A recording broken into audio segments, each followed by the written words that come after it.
Your Royal Highness, pleasure to have you here.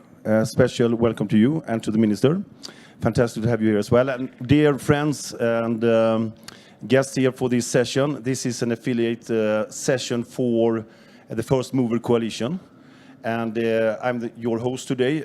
Martin Lundstedt is my name, and I'm the President and CEO of the Volvo Group.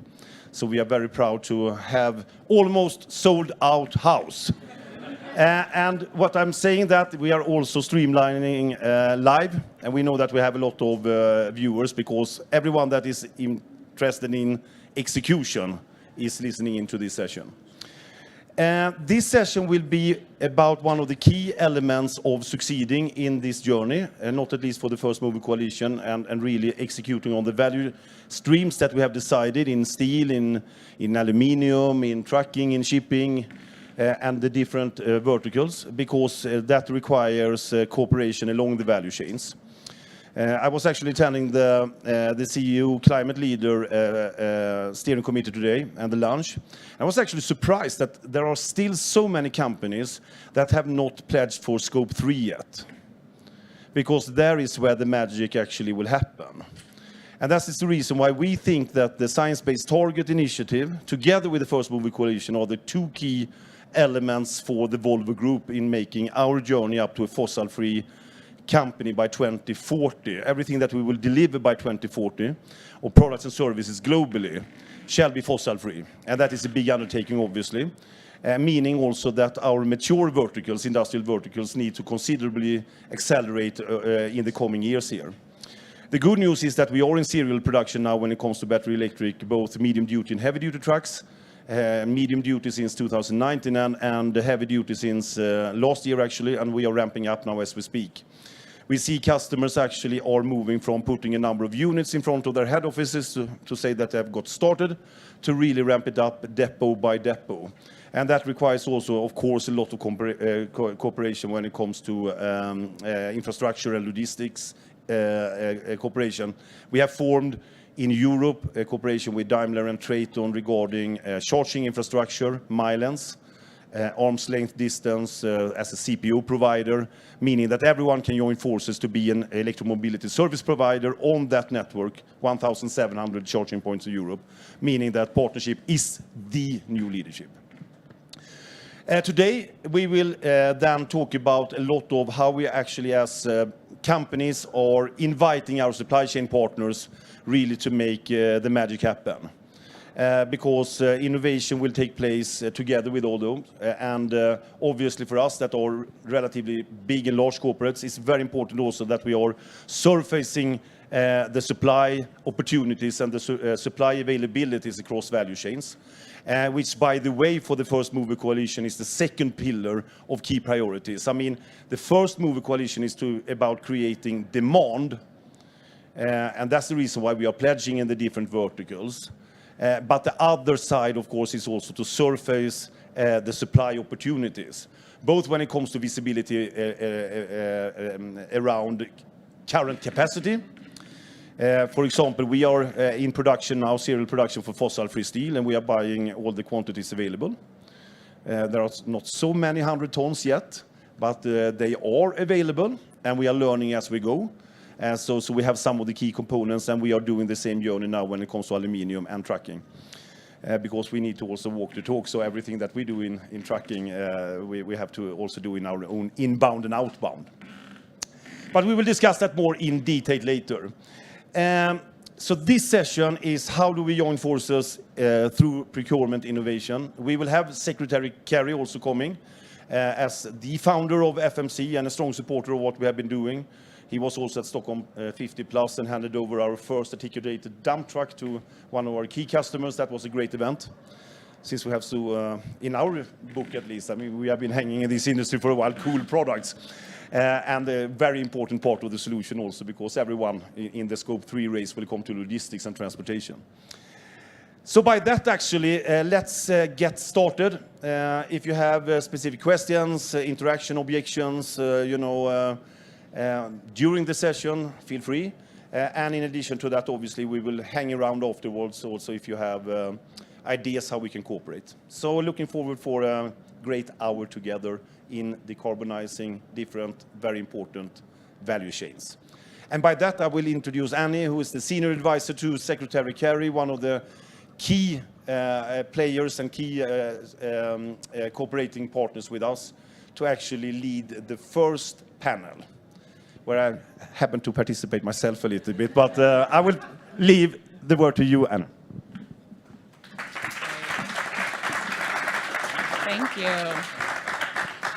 Thank you, Martin. So with that, I will call up our fantastic set of panelists. First, Martin, who you all know. And we're so lucky to have. Next, we're going to introduce Henrik Andersen, the president and CEO of Vestas.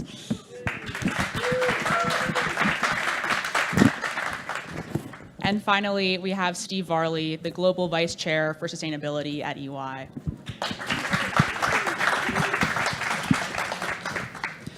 So the first thing I want to say from Secretary Kerry's office is just a huge thank you to each of you for the work that your companies are doing in joining the First Movers Coalition. I'll talk about this in a second and actually get to the question, but each one of you has made a discrete, measurable, and frankly difficult commitment to decarbonize your supply chains by 2030. And this is, exactly what we mean by being a first mover, what you have done. And we are hugely thankful for the momentum that you are starting and the challenges that you will be at the front of addressing. And we hope that many other companies can learn from you and follow in your example. It's going to be absolutely critical to decarbonizing these hard-to-abate industries that the First Movers Coalition focuses on. So I want to walk through quickly where each of you have focused and then ask a little bit about the commitments that you've made. So first, Henrik, Vestas has made a commitment in the steel sector, saying that 10% of the steel that you procure by 2030 will be green steel. Martin, Volvo has made oodles of commitments to the First Movers Coalition. You guys have made a trucking commitment that 30% of your heavy-duty trucks will be electric vehicles or non-emitting by 2030, 100% of your light-duty trucks. You've made a aluminum commitment that 10% of the aluminum that you purchase will be green aluminum by 2030, and 10% of the steel that you purchase will be green steel. These are seriously intense commitments, and I want to make it clear when I'm talking about green products, we're not just saying, oh, it's a little bit better than what's on the market today. We're saying 80, 90% emissions reductions. We have a stringent threshold. These are technologies that are not yet on the market and need to actually scale up. And so you are saying, I know the market doesn't exist. I will buy those things in 2030. And then finally, Steve, you have made the commitment at EY to aviation, and a firm like EY is flying a huge amount. You're saying that 5% of the flights that you go on will be 85% or greater sustainable aviation fuel. So that is a huge commitment as well. 85% sustainable aviation fuel not on the market today. So each one of these, this is not greenwashing. This is not saying this is a high-level commitment. This is a real, discrete, measurable, difficult thing. So the first question I want to pose to each of you is, what made you decide to do this? Some people might think it's crazy or expensive or just not worth the hassle. So I would love to just sort of go through the line and hear a little bit about why did you think this was an important place to focus your energy in the coming years? Maybe we can start with you. Sure. Well, firstly, thank you to Martin and Volvo Group for the invitation alongside the First Movers Coalition to talk to you all and share our story. For those of you that don't know EY, Ernst & Young as was, a small professional services firm. I think we're at about 350,000 people now globally. Revenues of about $50 billion. In FY19, which is our baseline year for our carbon ambition, we spent, Annie, over $1 billion on airlines and hotels. That is a significant influence on both of those sectors. And then also a significant influence on sustainable aviation fuels, which maybe we'll come on to. But fundamentally, what made us have what we think is one of the most progressive carbon ambitions, carbon reduction plans in our industry? Well, obviously there's a strong employee proposition there. We're one of the largest recruiters of people on campus. Younger people really care about this and they really hold you to account. That was definitely part of it. Like many of us, we're being compelled by governments and regulators to take positions and to be clear on our plans, and that's a good thing. But actually, fundamentally, Annie, the business case behind this comes from actually many of you in the audience and CEOs like Martin and Henrik, that our clients really demand this. You know, our emissions in serving many of you are your scope 3 emissions. And what we had at our global executive is many of our major clients asking us really clear questions on our carbon ambition reduction plans. Now, for all of us in the client or customer business, once your clients or customers care about something, you better care about it really quickly too. So the carbon ambition plan that we put together takes us from an FY19 baseline, a 40% reduction to our net zero position, agreed with SBTi, on 2025. That's leading in our industry. But then here's the difficult thing. During that same period, we'll nearly double the size of EY. So our challenge as partners, as leaders of the business, is, as ever, twofold and then plus one. The first one is living our values, living our purpose, keeping our culture together. The second is delivering on our growth ambitions. And then, Annie, we've made it a lot harder now for our people and our partners, because now you have to do both of those at the same time as significantly reducing our carbon emissions. That's a really tough thing. And I've said to my global board several times, you should have expected it to be tough because we wanted to be leaders in our industry. We're a simple business, just professional services. We don't manufacture anything. We don't make anything. We're a simple business. So if we can't do this and try and show the way, well, then actually, I think we're going to let down our clients, we're going to let down our people, and we're going to let down society. That's the plan. That's great. That's really inspiring. Maybe Henrik, over to you. What made you all think about making your commitment on aviation, steel? I will start at a slightly different place. We joined the First Mover Coalition last year, but we probably practiced a few before we did that. But I will start a different place because we are blessed with probably having the world's most sustainable product, right?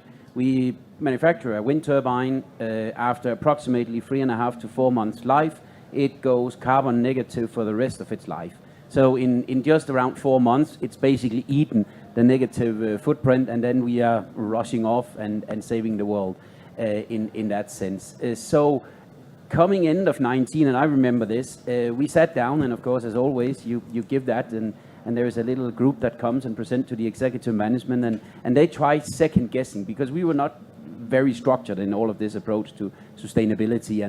And I remember they all came and said, yeah, well, this is really good. And of course, they were second guessing that we wanted to have all of these nice pledges towards 2040. And that was going really well until somebody like me said, in 2040, you don't want me around. I'll probably at best be pushed around in a wheelchair. And at that point in time, I'm probably lucky if I can remember what I still named this. So we actually said, what is it that prevents us from just passing a baton and saying good luck in somewhere in the 20s to the next leadership team and getting some of the things done? And of course, we fell into the scope 1 and 2, which was pretty easy. And I'll tell you one thing, pretty easy, yes, right? Benefit cars. Anyone in here probably have heard about that expression and probably have one as well. So we said by end of 19, we said, we called the leadership team together and said, by the way, if you run out of the room now and just want to order the last diesel car, you don't need to come back. Because as of 1st of January, you only have the choice of these. And I remember it. It was interesting because there were only 7 or 8 models to choose from. A little bit of a, but you have to live it. Three guys actually got up, ran out, said, Jesus Christ, you want to not come back? And they said, no, Henrik, it's okay. We actually just wanted to cancel the free diesel cars. So I said, okay, good, back in. But the interesting thing was when we took the decision to do it in the organization, we knew it had a cost effect of approximately 18% additional cost. Within the first 6 months of 20, those 18% was converted because the electrical vehicles was simply coming down the slope, so we were earning money on it. My point is just now, in every town hall, anyone up to around 40 was sort of saying, oh, that was about time, Henrik. From 40 to 55, and I can see now I'm touching a few in the room as well, 40 to 55 are saying, okay, yeah, well, we're going to stay here for a bit longer, so we probably just get over that camp. And then what one over 55 that said, oh, Jesus, we thought we could keep that car long enough to live it through. My point is just, you have, as an executive leadership team, you have to make active choices. And if you are not willing to live it, you can't expect anyone else to live it. So that moved us into scope 3, because scope 3 is somebody else's scope 1. Yes. And for us, the only thing we can recycle steel today, but that doesn't make it any easier. So therefore we said we have to get to the steel, because there is an approximately 2%, so the lifetime of the negative CO2 from the turbine, the 2% that starts off, that's the steel, and that's where we're going to work. And that, of course, means that we can go to at least 2 or 3 global partners and saying, how do we get to the green steel? Simple as that. And Henrik, if I could be a bit provocative, you just gave the example of electric vehicles, which have a more obvious lifetime cost benefit. But when you're talking about something like green steel, that's not necessarily going to pay itself back. So was that a harder conversation, harder to get people on board to actually think about making that transformation towards green steel? We're the world's largest OEM of turbines. And I think if you embark on the journey, then I think at some point in time, we will actually see that the technology will raise some of that as well. So I think that one, this is not about, and for the people that thinks that energy will be for free or anything, we have to stop that notion. It's a little bit like saying we forgot the premium of safe energy or security energy in Europe for a long time, and we were just reminded of that 24th of February. So it's an active decision making, and for that, you make choices. And the funny thing, I went to a few customers. Now they're actually competing about getting the first green steel towers. And then I've teamed up with another Swedish company that have convinced me to try to make wooden towers. And of course, the steel sort of good partners are not too happy if that really proves too successful. So I think there's a couple of things going on parallel to each other here, which also makes it fun to actually see that how that will develop. That's fantastic to hear. I look forward to seeing the first wood turbine. That'll be interesting. You look almost like one of my engineers, because and seeing is believing. Seeing is believing. Well, Martin, there's a lot that you could talk about. Volvo has already really made major steps forward in terms of trying to meet your commitments, but can you take us to the beginning of that journey when Volvo decided to join the First Movers Coalition? No, I think I touched it briefly, of course, in the introduction, that given that we worked heavily with the science-based targets, how to think about that. I mean, 90 plus is downstream products in use for us, and a big proportion, of course, input material. And when we started to overlook where can we really work with methodology, with cross-sectoral, we found FMC being very pragmatic in its construct. A number of verticals.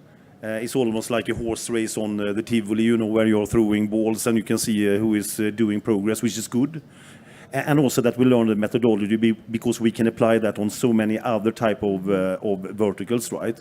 And interesting enough, I mean, for us, 10% steel, it is 75,000 ton per year today, approximately, I think, give and take, right? And it will grow, obviously, because by this we will take market share and logistics will increase. But still, we have secured 120,000 tons by 2027, something like that. Meaning that when you get started and put the stick in the ground, things are happening. So the 10% is history, and now it's more about, okay, how do we continue to deploy that for other steel qualities?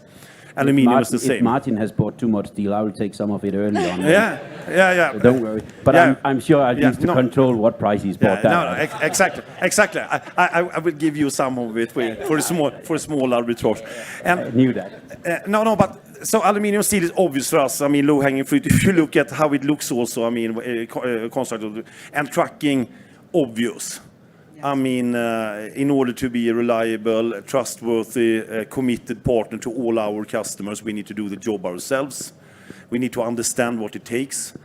Interesting enough, it is pretty hard to buy these solutions, and it's good to understand that also as the provider of the solutions, right? So it has been great from that perspective.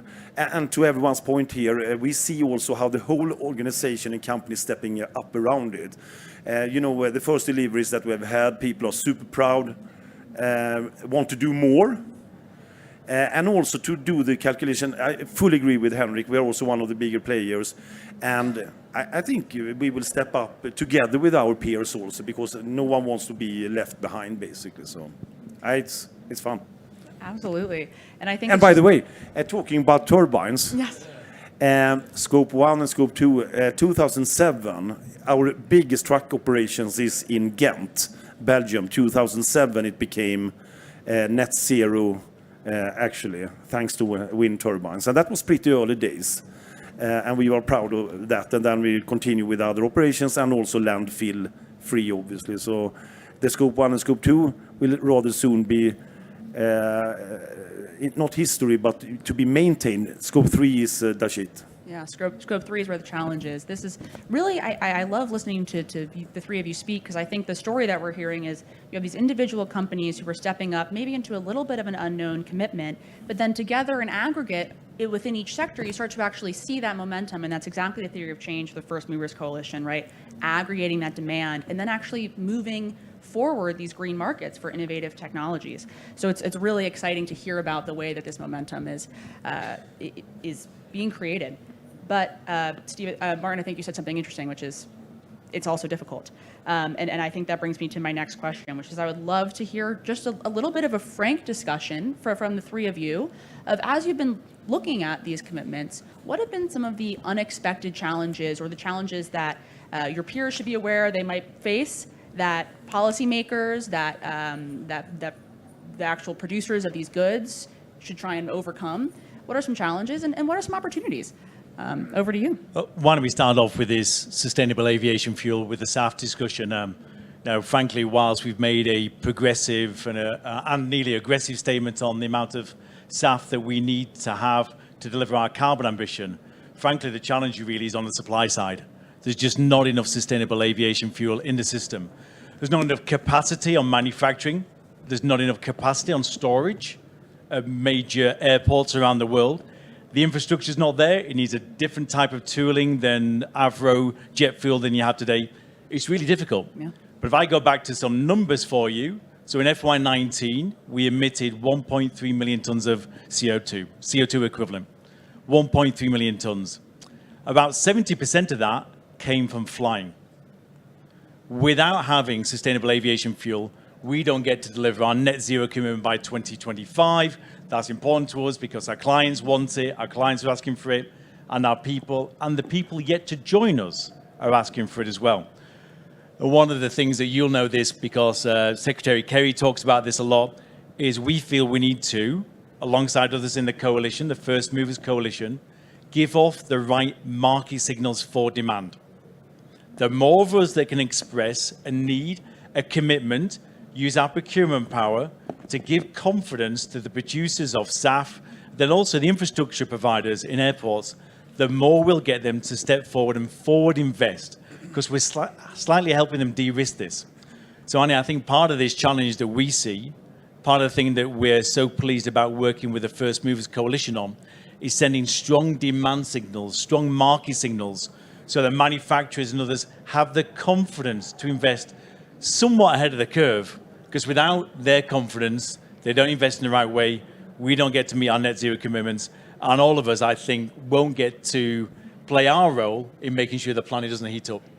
Steve, I think we're going to take that clip and we're going to use it to describe the First Movers Coalition to everybody. Henrik, over to you.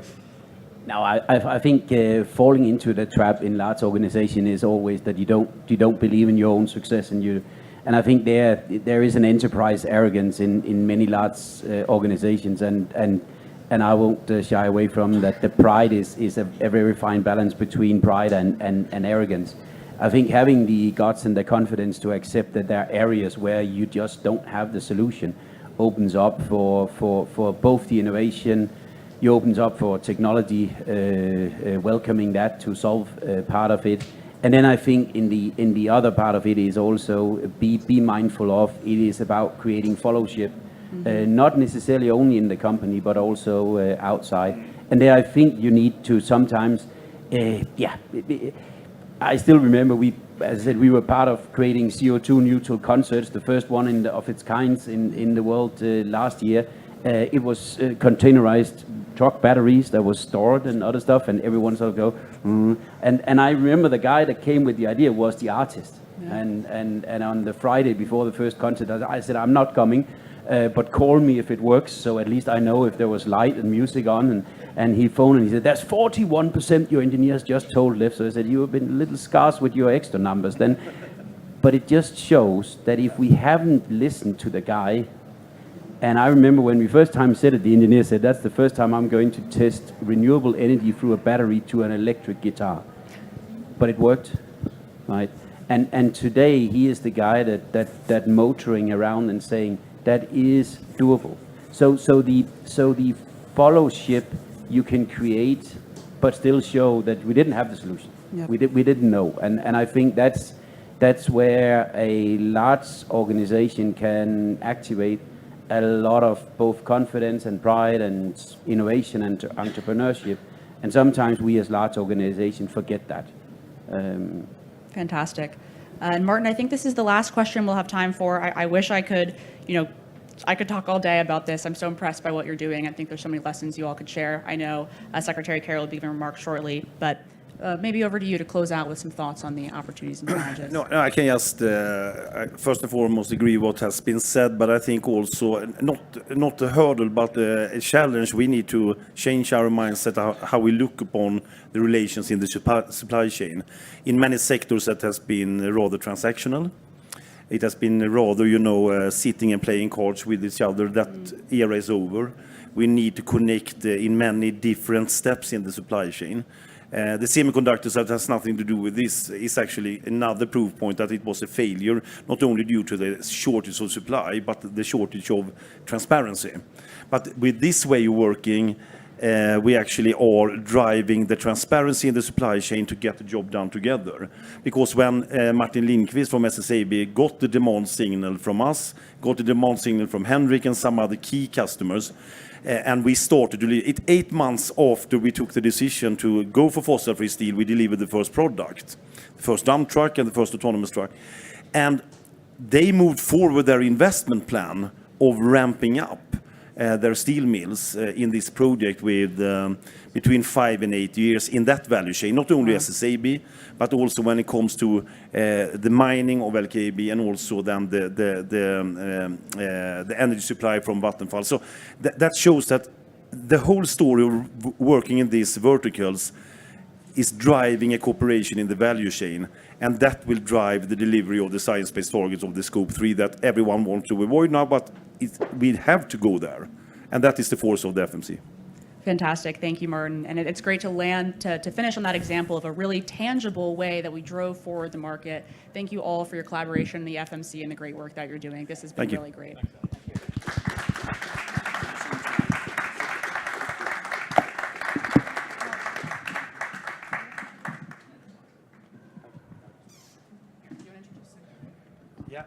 And as I already announced, we have a very special guest and friend here with us now, and that is Secretary Kerry, who is the founder, together with the UF, of this initiative. We are proud to be one of the founding partners, but the founder and the idea, and also the advocate and really the driver of this initiative. So John, please, if you can give some also remarks about what is happening. As you know, we are talking about here the initiative that is one of the key initiatives for this year, the second pillar in our house about surfacing supply. We, together with EY, will actually share then the CPU summit in order to surface that demand. So great to have you here. Thank you. So you've announced the summit. Yeah. Fabulous. I don't have to do anything. I'll see you later, guys. Martin, thank you so very much. Thank you, all of you. This is so dangerous, I have learned in public life, to show up somewhere and you don't have a clue what anybody said and you speak. It is really dangerous. But that said, I do have a clue about what this is all about and what we're trying to do, as Martin knows. Folks, it's funny, as I go around to various events here, I just came from one where we did a session, public session. And of course, the question is asked, how many of you believe that we will get to keeping 1.5 degrees by 2030 and so forth? And most hands didn't go up. But we had a long discussion about where we are and what is happening. And I think at the end, we persuaded probably half the audience that we're going to get there. Sort of a leap of faith. I know we can get there. There's no question about that. But it depends entirely on us, on the decisions we make, the things we're willing to do over the course of the next 7 years. Now, we have a brave group of really smart, creative, visionary CEOs. And obviously their whole value chain of personnel within their companies, you know, COOs and everybody else, who have come together saying, you know what, we got to do our part to try to help accelerate this transition. And what we're finding is that as we send a demand signal through the marketplace, whether it's for green steel or green cement or shipping, converting to carbonless propulsion and so forth, there are so many ways that people can make a difference here to accelerate the transition.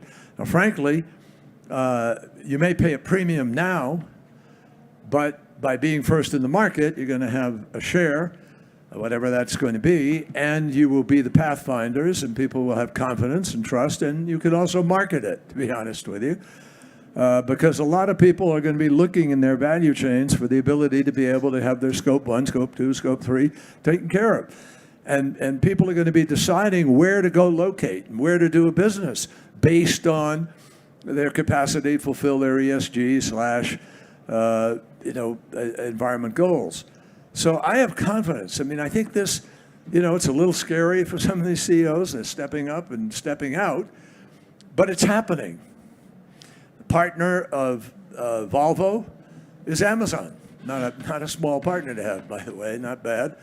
And trucks are being delivered now that are going to be making a difference.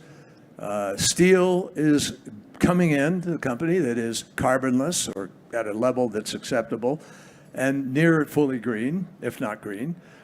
And there's an ability, and Volvo stepped up and said, we're going to do 10%. 10% of the steel that we buy is going to be fitting this category, which sends a signal to a lot of other players that there's a virtue to doing this. Now, I think as it's happening, people are finding, other folks within the procurement chain to be able to bring in, and this will get bigger faster, I think. We had a meeting yesterday with many of the 70 CEOs. We now have 70 companies.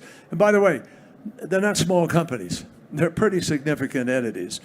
When you start getting FedEx and United Airlines and Delta and Volvo and Lafarge Folsom and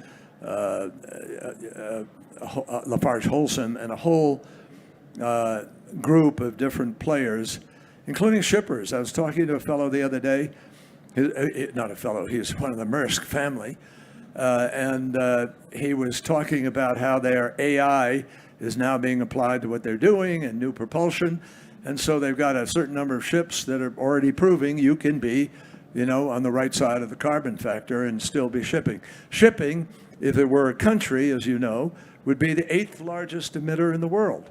So it is not an insignificant effort to try to get out there and make this transition. I think that we want to try to grow it. We need to grow this effort. I think that can happen CEO to CEO far more effectively than John Kerry to CEO or some other person. But even though yesterday, I can't remember who it was, but somebody introduced me and said, "You're my president of the world." So that's the best title I've ever had, having striven hard to just get part of that title.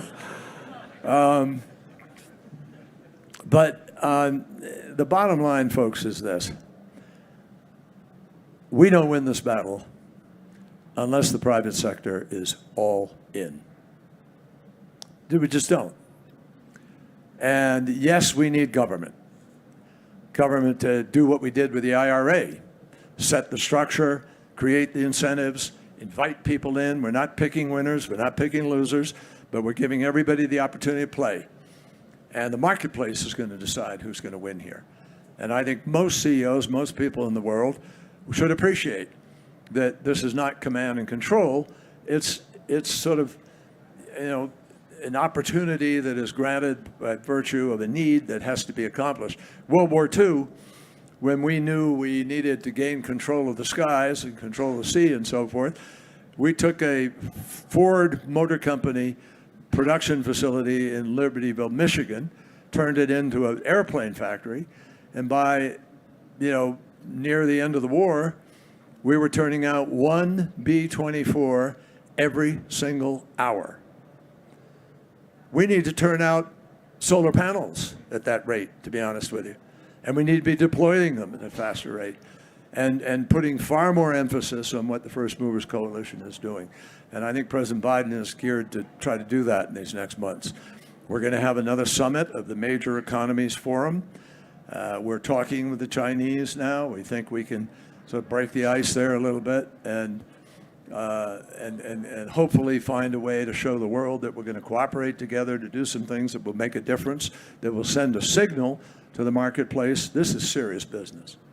So let me I don't need to go on and on and on at all. I just want to emphasize to all of you, you're out there out front in the creation of a new way for people to think about their business, and particularly procurement.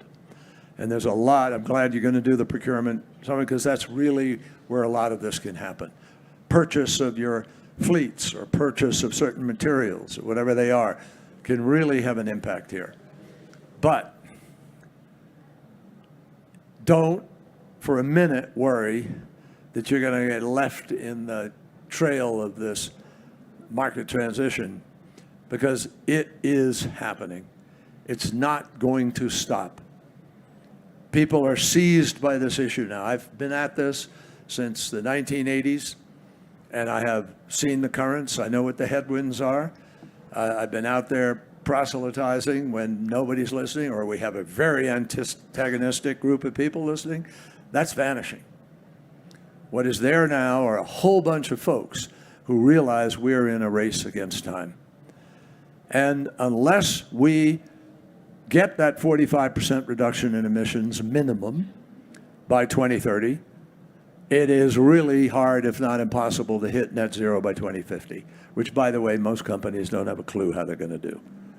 So we got to be honest with each other. What we're doing is pushing the curve, pathfinding, and you all can be on the front lines of that. And I hope you will feel confident about the way we're headed. Ford Motor Company and General Motors and Volvo have all spent a lot of money to retool factories and to retool production lines, and they're going to produce electric vehicles. Not going to go back.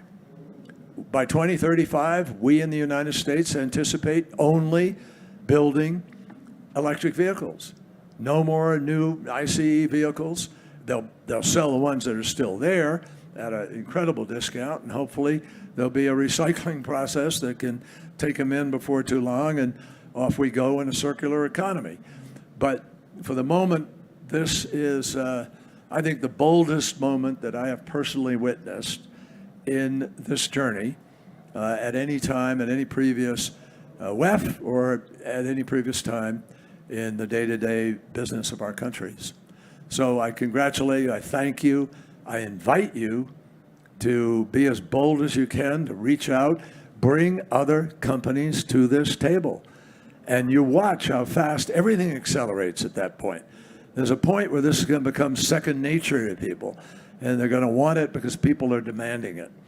So, second biggest voting issue in our election this year, which was a surprise to all of us, who were dreading the worst, but people came out, and mostly young people. And young people, the second largest issue, most important issue in that election was climate. So it's a voting issue now, and that's also going to make a difference. So everybody, God bless you all. Thank you. Have a great new year. Stay safe. There is still COVID around. But I think we're going to beat the odds on everything if we stay on track. Thank you, Mark.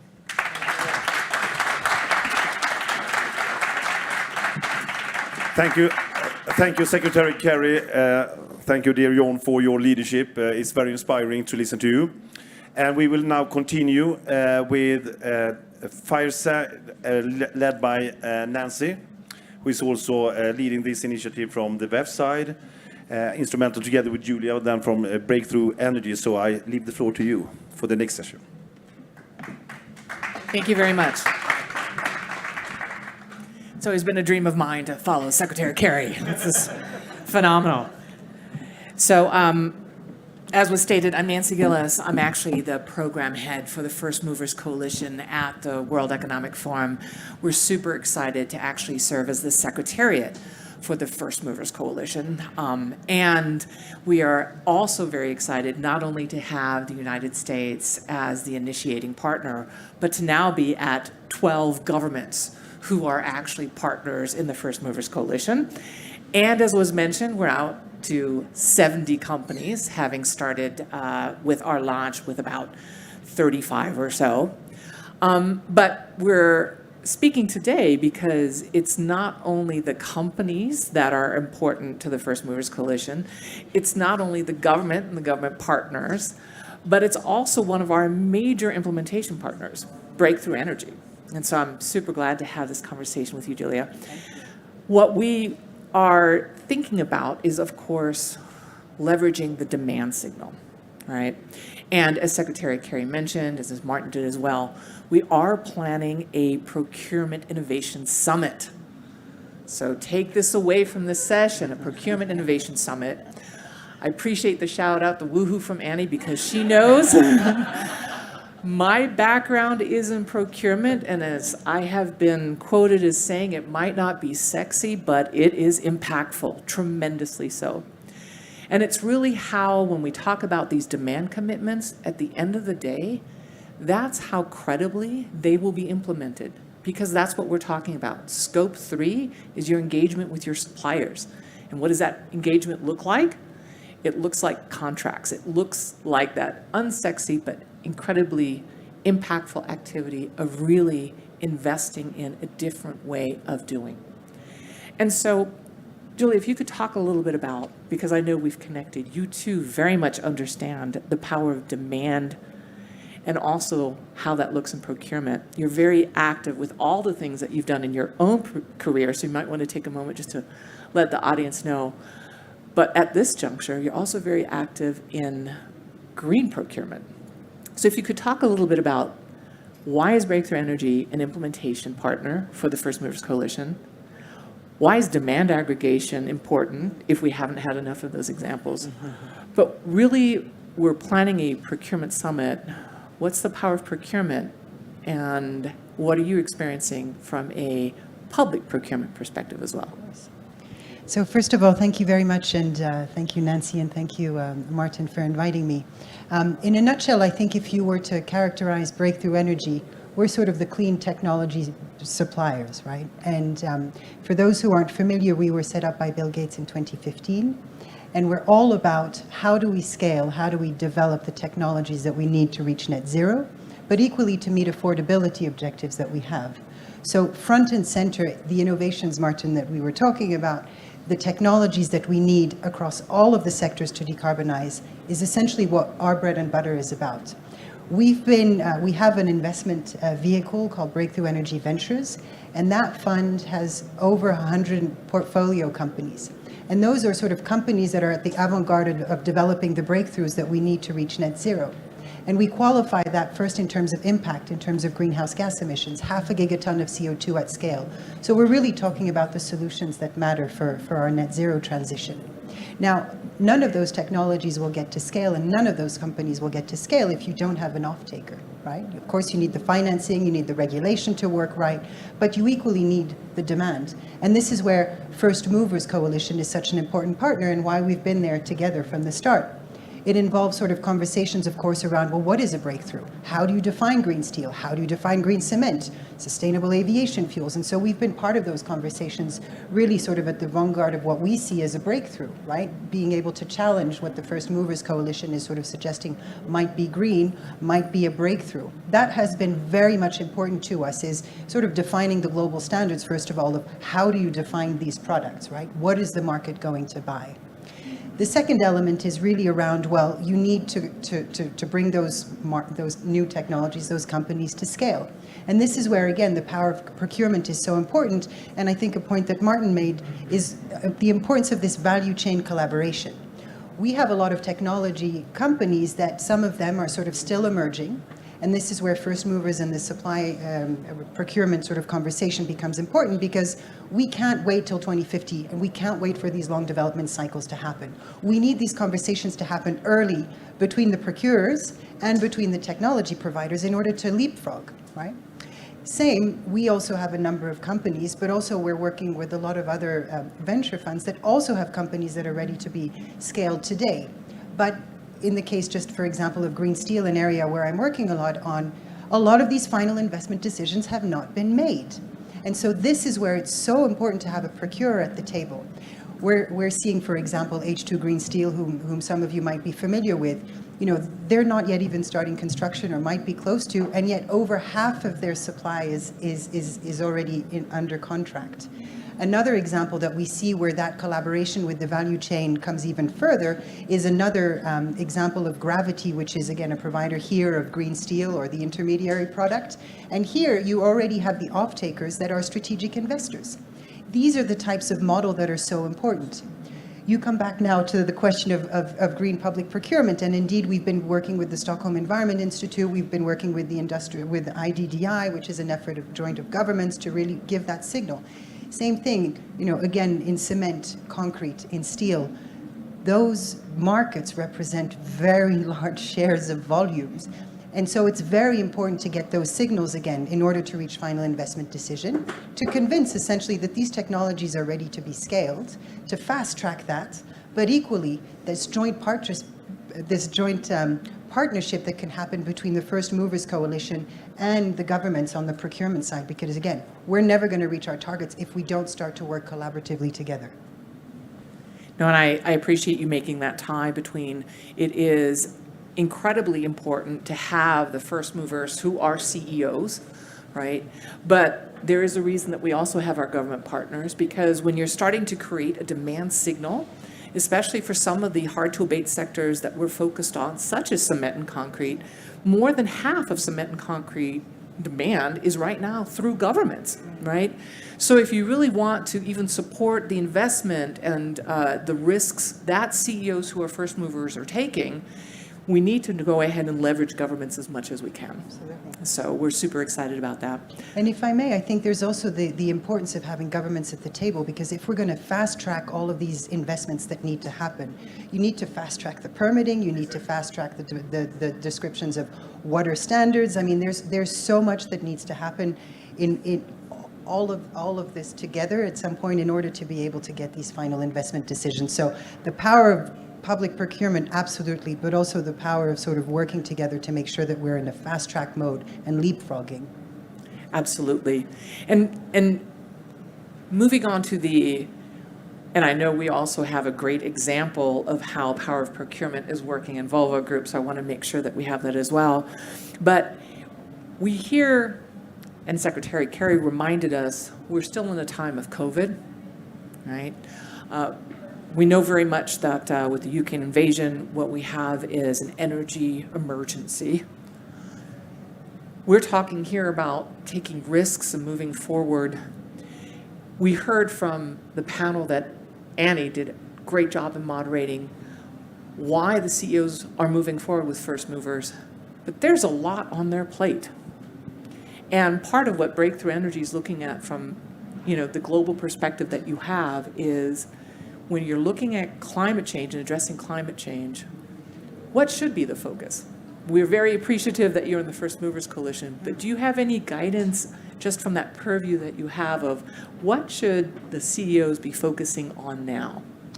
That's a great question, and I think we're soon out of time, so I'll be very brief. But I think the energy crisis and, of course, the tragic Ukraine war and situation in which we're in has highlighted the dependencies in which we're in with regards to fossil fuel. And I think if there's one thing that can happen, the silver lining of this situation is really fast-tracking our way out of these fossil fuel dependencies. And I think what we've been looking at, as with other partners, is essentially how can you address short-term these immediate needs to substitute natural gas with other opportunities? How do you reduce demand? And so we've done an exercise of looking at the portfolio companies and working again with other investors in this space to understand what are the technologies, what are the companies that can fast-track both that substitution and that emission reduction potential, as well as, of course, the energy demand that we need.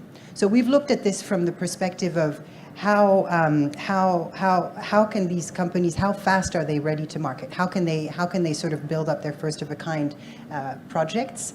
And we know that there are a number that can lead to that. The second is cost, of course. I know that cost is important, even though you can off-take those from companies that want to be first movers in decarbonizing their Scope 3 emissions.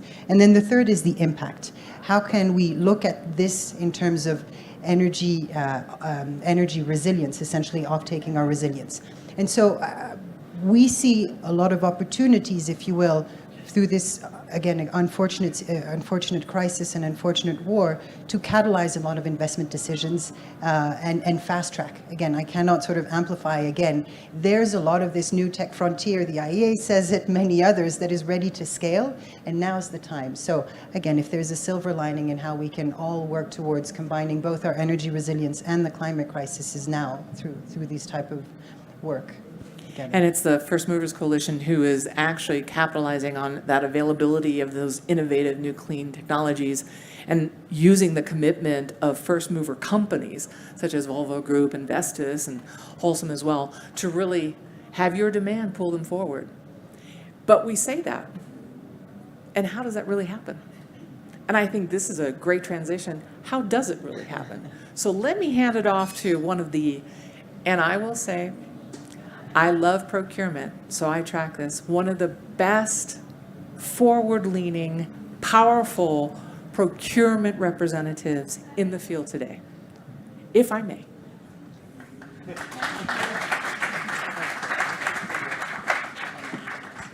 you very much. And today I don't come alone. I brought with me my dear friend and colleague Lars Stenqvist, who is the CTO of Volvo Group.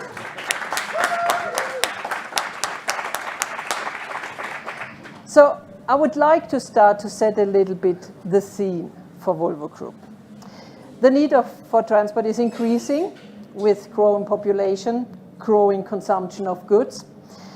And with that, our industry will make a bigger impact. And we know as well that this is the deciding decade to make sure that we don't pass irreversible tipping points. At Volvo Group, we are very sure and we have realized that we are up against the biggest challenge in our industry ever. The good news is that we can reduce emissions to net zero if we use the right technologies and innovations. This calls, of course, for a shared responsibility, good cooperation with different partners in the value chain, but it calls as well for a great collaboration of purchasing and engineering teams at each company. And you know, going fossil free then is, as Andrea said, it's the biggest challenge to our industry ever then. And when we saw this coming 5-6 years ago, the reality that we operated within was, I dare to say, rather stable. We were used to incremental development steps, well-known technologies, small steps every year, low risks. It was okay to work in sequence. My engineers, they finalized the design. In our closed rooms, we were writing heavy specifications, defining exactly what we wanted to buy. Then we handed it over to your team, Andrea, and you started to identify suppliers, and the procurement process started. And then we nominated suppliers. It was sequential, it was slow. We were also very secret.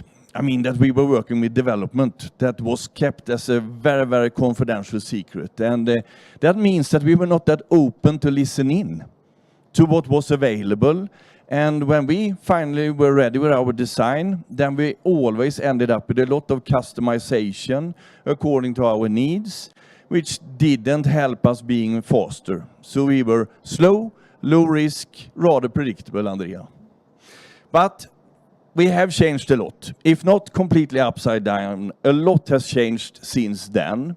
And I think that the proof point that we have right now, Martin has been into it, we are early out with electric vehicles, buses, construction machines, and trucks. And we wouldn't have been that early. We wouldn't have been the pioneers in North America and in Europe if we would have stayed working in the old way, Andrea. I fully agree. So we were early out with battery electric trucks, vehicles in general. But when the volume is increasing, something is happening. Of course, tailpipe emission is reduced, but the carbon footprint for the purchased material, for purchased services, is increasing, not only in relation, also in absolute figures. And this is the case because we use more carbon-intense material. So this is the reason why we at Volvo Group have said there is no time to wait. We have to start now to also reduce the carbon footprint of our whole supply network. And what we need then is much more innovations at a much higher pace. It's a completely different landscape today. And we are not linear anymore. It's not incremental anymore. It is disruptive, to be honest. And it's a big difference. We have much more technologies in parallel. We go on combustion engines for renewable fuels. We introduce battery electric vehicles. We will introduce fuel cell electric vehicles.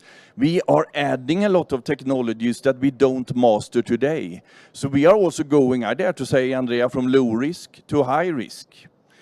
And all this means that we cannot do this on our own. We need to team up. We need to find the best partners in the world, in the entire value chain. We need to be much more open to listen in what is available. There is no way to work in a sequence anymore, Andrea.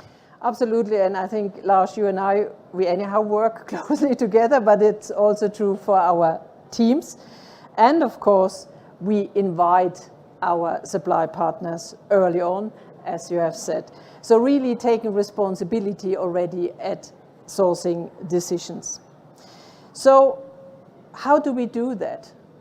To take this on in sourcing decisions? Well, now we are starting to really calculate the ratio cost per CO2 tons saved. So we consider CO2 like we consider costs in our decisions. But we cannot succeed alone.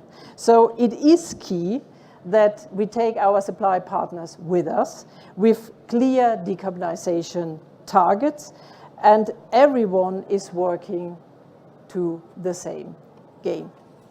But it's not enough just to talk about targets. We have to come into action. It's true, and what we have defined as our success factors so far has been to be much more open than before. And I mean that we are working with development cannot be a secret. What we want to achieve cannot be a secret. We need to have partners, and we have identified partners in all directions of the value chain. Of course, with our supply partners, but also with our customers and with our customers' customers. And in some cases, even with our competitors. For example, setting up the joint venture together with our main competitor, Daimler Trucks, when it comes to developing, producing fuel cell systems.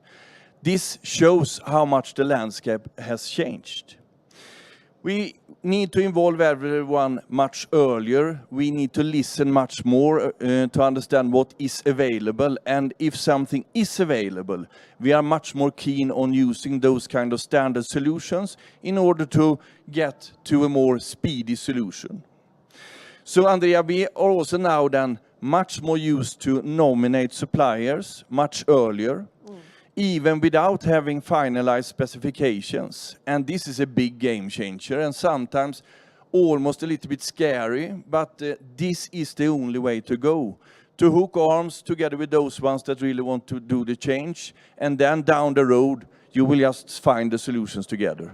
And we see a lot of interest at our supply partners to work with us, to discuss with us, and to go with us on this journey, because it is a super exciting journey to be on. So I can only recommend the ones who are not on this journey yet, join, because it is now the right time to do so. It is clear that still we have a lot to do at Volvo Group, but also in the whole ecosystem. It would be great if, and we heard this already, if more companies would have science-based targets, because then we know we are going to the right directions. I said it before, ambitions and targets are worth nothing if we don't come into actions. And you know, being a partner in the First Movers Coalition, we really have seen it is inspirational, and it has proven to be very successful. I know, Nancy, you will like to hear that, but this is actually the absolute truth. Sustainability is not only the right thing to do, this is where now the business growth is. So also, and also Secretary Kerry was in that, you should not be afraid that you are in the right business area. We see that the First Movers Coalition really creates a collective demand for decarbonizing technologies. But we also need, of course, and it was said before, we need our governments to enable speed of transformation needed. In our example, it is having access to renewable energy, access to charging infrastructure, access to the right grid capacity. The private and the public sector have to work together with synchronized agendas.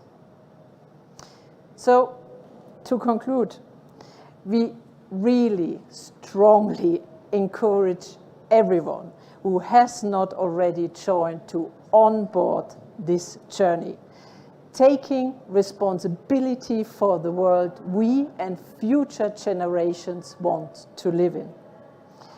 We want, with our discussion today, to inspire and motivate purchasing and engineering teams to work closely together to make purposeful decisions. Imagine just the impact we have if we work together. The climate crisis is such a big challenge. No one can do it alone. So let's take action now together. Thank you.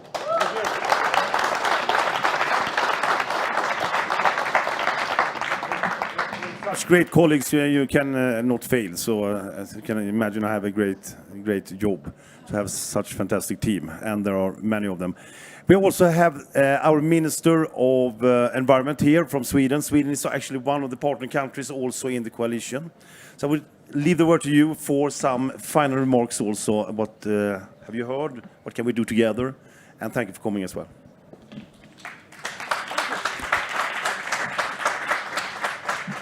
I'm actually going to take the opportunity and sit down and have a good reflection on what we've heard so far. It's been very interesting. And first of all, just thank you for the opportunity to join.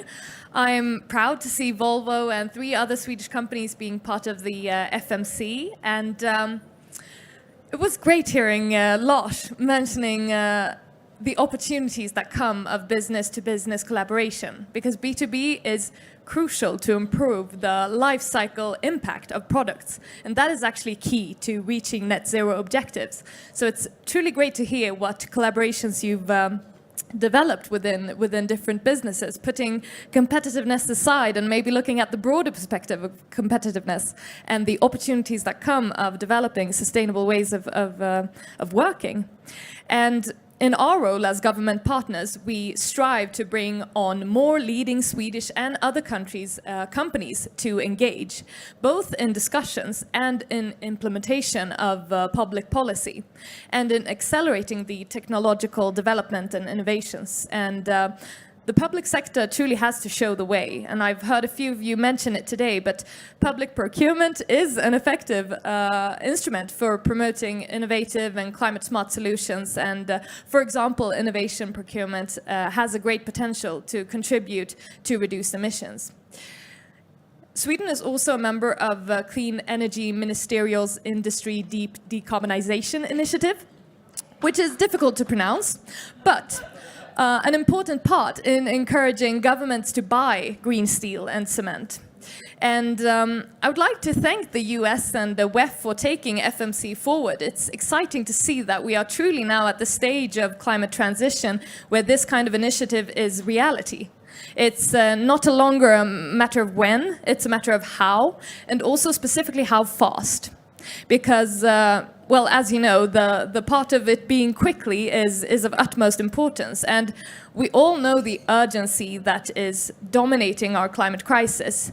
It is not going fast enough, and nothing is a better incentive than the many reports, and I'm thinking, for example, of IMF's World Economic Outlook, that shows that the economic future that lies ahead of us and the profits that will come out of a quick and true adaptation towards sustainability. And they are big. Those profits are truly what lies ahead. And if you'd like to, you can collect the breadcrumbs of the fossil-dependent economy. You truly can, but they are to be non-existent in the near future, and investing in that sustainable future will come with big profits. And well, FMC is one of around 60 international initiatives that Sweden is a member of. So we are truly aiming at accelerating global climate action globally. And for us, it is key to ensure that the landscape of initiative addresses key challenges and opportunities across value chains. And we believe that the FMC has a valuable role in that, in showing the building on the demand of the market and complementing more policy-oriented initiatives such as Lead It and Glasgow Breakthroughs. And to speed up the green transition at scale, we truly need cooperation and collaboration, as a lot of you have mentioned today. And, you know, to work efficiently and to make the best of our resources, we need to fill the gaps and include relevant stakeholders from north to south. And that is an important part looking ahead. The Lead It Summit statement from COP27 stressed the need to mobilize and guide investments in the industry transition. And this focus area for Lead It in 2023 will help to meet the demand by FMC members. Additionally, our sense is that the initiatives are also complementing the UNFCCC process. Increasing focus on implementation is truly the part of the green transition that we are in now, and anything that can accelerate that is really of importance. So, getting things done, in short. And I think that's been kind of something to mention as a concluding remark. This can truly be something to also be reflected at COP28. How are we doing in getting things done? Because it truly is time for that. And finally, FMC is a clear example of the opportunities that come with climate action. Urgency and opportunity are the main Swedish messages for climate action globally, and urgency as proven by science, and opportunity proven by the new jobs and the economic growth that the transition truly brings. And through FMC and other channels, let's jointly make sure that more partners globally can embrace the opportunities that come with climate action. Thank you. Thank you. Thank you, Romina. Great to have you here. I will be very, very brief now, just saying that thank you for actually bearing with us a little bit of overdraft. I think it was worth it. We were standing here in May, actually, with the same theme. We were early days then with the coalition. And as a matter of fact, I quoted then one of my predecessors, Gunnar Engelau. And that reminds me, Your Royal Highness, Prince Daniel, that I quoted that at the same time when you were inaugurating the Camp X Innovation Arena. That has been one of the successful, actually, tools for us to bring in different type of innovative partners, not at least startups that are on the edge of technology, where we are co-inventing. And I dare to say that I can utilize that today as well, because I love that quote. Since we see what has happened in only these 3-4 quarters, actually 3 quarters since we last met, we have delivered quite significantly. As he said, I take the hat off for everything that has been achieved, but I take the jacket off and roll up the sleeves for the future. So let's continue with that execution. Thank you for coming, everyone, and thank you for leading the way. Thanks a lot.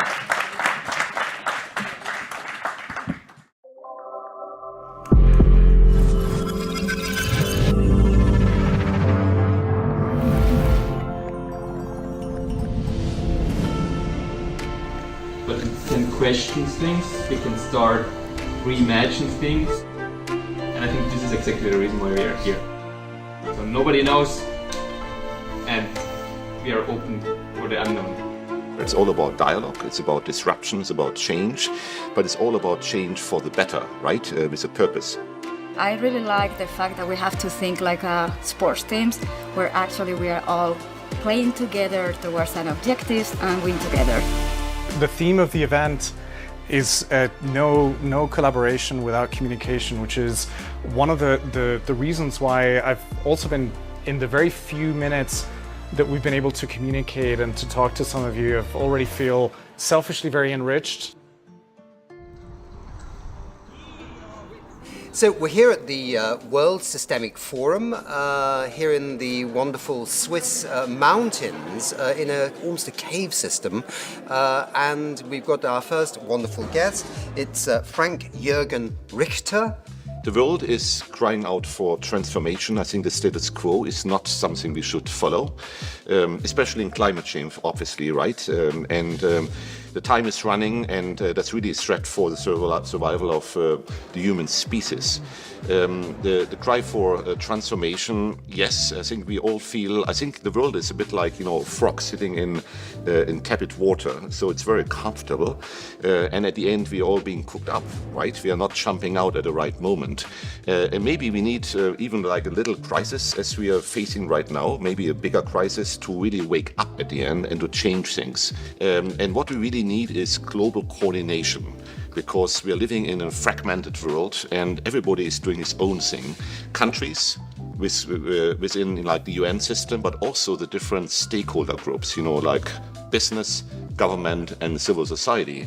And we all have to join hands to make the right change. Now, how can we capture the climate crisis with data? Climate obviously is driven by emissions, too many emissions. Where are the emissions coming from? Well, number 1 in the world currently, by a wide margin, is China. Number 2 in the US, number 3 is India. So that's obviously a simple start. However, these countries emit different emissions by different sectors. So what's number 1 in all countries? It's energy, but the US in transport is much higher. Now, if you break it down per capita, you get a very different picture. I just did a quiz on my table. They all said the US, completely wrong. In the T20, Australia is worse, Canada is worse. Yeah. In the world, Mongolia is one of the worst, 35 tons per capita, but you actually emit less, or me too, even though we emit a lot. So yeah, these are examples of how actually you can create a new perspective and then zoom in what it takes in which countries, which is different.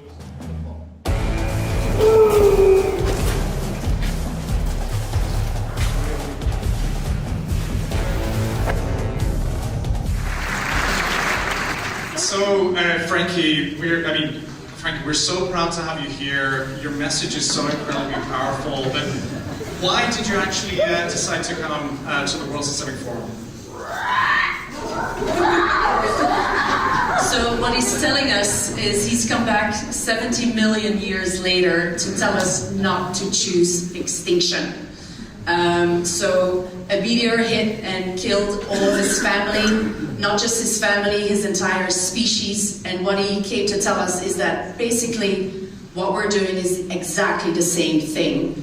The only difference is that dinos did not have any choice and we do have a choice. I know that now that you're going to be heading over to Davos and you're going to be able to talk to all these incredible leaders and people that influence, what would you actually do with these 700 billion in fossil fuel subsidies?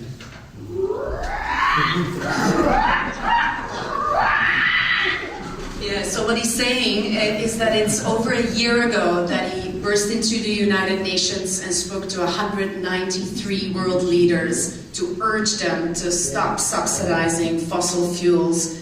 And he's here again to convey that same message because things have only gotten worse. And so we're in a bigger problem than ever and change needs to happen now.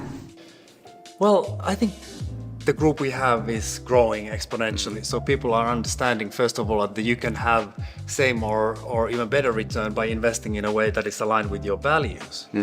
I see a bigger problem is that when you actually walk to any financial institution on your high street, whether it's an investment bank or retail bank, and you declare yourself as impactful, purposeful investor and ask them, give me the best what you have. And they will gladly build your portfolio. And then you walk away thinking that you've done your share. But what we come across is that when you actually start assessing those portfolios, over and over again, we see that they're not impactful, they're not sustainable, and in many cases, they're actually detrimental to the planet. Yeah. Let me give an example. We just assessed the portfolio of a very established Swiss bank that the portfolio headline says keeping us under 1.5 degrees. We had a look at the portfolio by the outside PhD quant house, and they came to the conclusion it's doing the exact opposite. Yeah. And this is shocking. Yeah, it's absolutely shocking. I'm so glad you find it shocking. I find it shocking too. There is a lot of greenwashing, impact washing, rainbow washing with the SDGs going on, and I agree we need more integrity in that field. Meaning when we speak about it as a fund manager, for example, you could also adhere to those higher standards which are not really out there. But for example, you could tie your fund carry to the performance also of positive impact outcomes. That is something very new in the sector. We do that for 100%. But yes, so there is a lot of as I said, impact washing going on, and therefore, as an investor, I have to very carefully choose with whom I want to work. The process of making art is always, for me, a very special moment, and it's more about the questions. It's a multi-billion-dollar business, and it's still humans who operate. Flinder is a company I'm engaging in. It's a carbon investment company. So the question today is, we got on the one side we have the possibility of avoidance, and on the other side we will still have a large portion of CO2 that we need to get rid of. And Flinder plants an enormous amount of mangrove trees that grow very quickly and that are able to take out a lot of CO2, and which can be stored, and so this is the way we want to contribute to the problem we have. Well, we support these projects. We are able to actually change the way we look at these things, since we can make it an investment case. Even though we give away 50% of the carbon credits to the local community where we actually plant the trees, and where we involve those people, we are able to produce extremely interesting IRRs on those projects, and that way it's a bit of a change of mindset, what we produce by that, since we can accelerate growth of such mangrove projects, because people will give capital to us to actually grow these projects, because they're making money on it. We empower the now generation, the families, who are actually getting the assets on their portfolio from their elder generation, and they are not aligned with their values. So the values that they have today, they are not aligned with these generations that they were investing in coal or others. So we are trying to empower them through that process of aligning their values, their purpose with their portfolio, their assets, or how they deploy that wealth. So I think that's like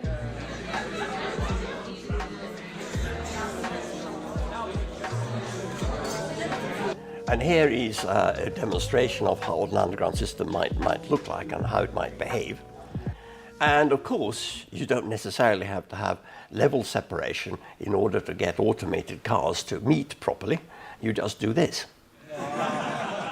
We have to improve a lot of things, but if we always talk about improvements, we lose this discussion about change. Because if you improve the wrong things, you make them better, but they're still wrong. Sometimes you need this crazy step into new directions. That's why we know as well, you need sometimes as well breakdowns to create a breakthrough.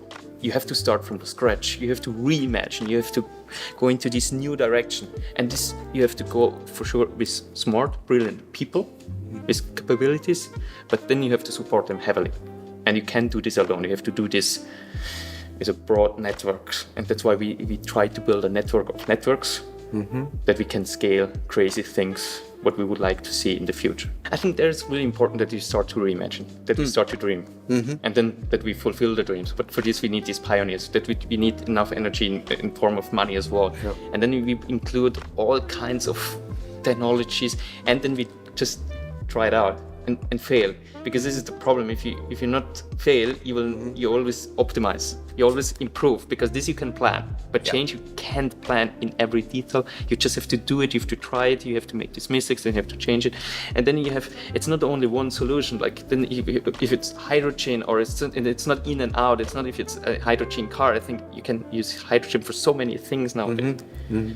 The car itself would first be a battery now for let's see, and as well a hydrogen car has a battery, smaller battery. It's an electric car as well. People forget. Sure. But so many things we just have to bring together, being open as well. For sure, we have to be as well sometimes critical, but not negative, in a positive way. We say, okay, let's do it, let's try it, and let's do these mistakes and get funding for taking failures. And there I think we have to reinvent philanthropy models, foundations, and then as well public funding in the future. And it will. You know, when a standard comes out at the EU, at the Germany level, it's already outdated. It's 7 years behind because the bureaucracy, the technology to get there. So das sind schon dinosaurs. They're outdated. Those are fossils. So you're working on old models. To disrupt old models, to make those old models disappear, you have to build new models that replace those old models, new, better models. And I don't know, that's why I have to disagree on that standards, because whether it's food, whether it's energy, we have pioneers and innovators like Walter and the others here. They come up with the super best ideas, technologies, innovations, and here's the problem. They can't roll them out because we're dealing with outdated policies and infrastructures that are holding us captive to the Mittelalter, to the Industrial Revolution. We need future-fit governance and standards that's preparing us for a world we've never seen before. It's the same thing with energy saving. We have to speed up the process and to be open-minded for new technologies. Here we also need new technologies, and to support these gentlemen here, I fully agree with them as well, and we are not far from each other. We need to develop a new world for quality assurance, to help companies to have trust for the talks with the bankers, with the investors, with the insurance company, whatever. Not in 5-6 years, I fully agree this is the old model. We cannot wait. Time is different today, and therefore we need that in a few months. Mein Name ist Thomas Koller, VDI, grüße Sie. Dank für die Gastfreundschaft. Und das finde ich in Ihrem Beitrag bei diesen Vorschlägen. Das ist ein also wie mitgearbeitet und hier geht es um Wasserstoff. Es ist ja noch eine junge Technologie und wir haben mit Rudi und dem VDE den Brückenbau vorangetrieben. Von Industrie, Banken, großen Versicherungen. Okay. Es geht noch weiter, denn dank Rudi konnten wir auch im Rahmen des World Systemic Forums mit 10 Expertinnen und Experten in einem Roundtable, aber auch davor und danach einiges an Expertise mitarbeiten, was eigentlich notwendig ist weltweit für die Energiewende. Denn es dreht sich ja nicht nur um das Thema Technologie, es dreht sich auch um das Thema Expertinnen und Experten, Führungskräfte, Nachwuchs, Fachkräfte, die wir wieder haben, Fachkräftemangel, auch wie das Thema Circular Economy ausschaut, welche Standards wir brauchen. Und wir sehen hier in Liechtenstein wunderschöner Wind, wunderschöne Sonne, also wir haben auch von daher extra ein Visual gewählt, was die Berge repräsentiert, weil wir sagen, es geht aus Liechtenstein, aus dem Versuchsstollen im Hagerbach, dann nach Juli in die Welt und wir freuen uns Ihnen wirklich ganz frisch gedruckt im Mus heute in Eindruck gedruckt.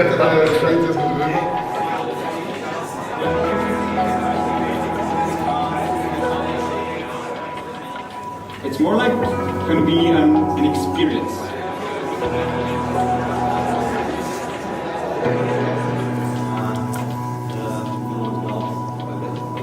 So I'll just mention from behavioral science perspective, we know what motivates behavioral change. We know what will reduce energy consumption or help those transition to clean energy, right?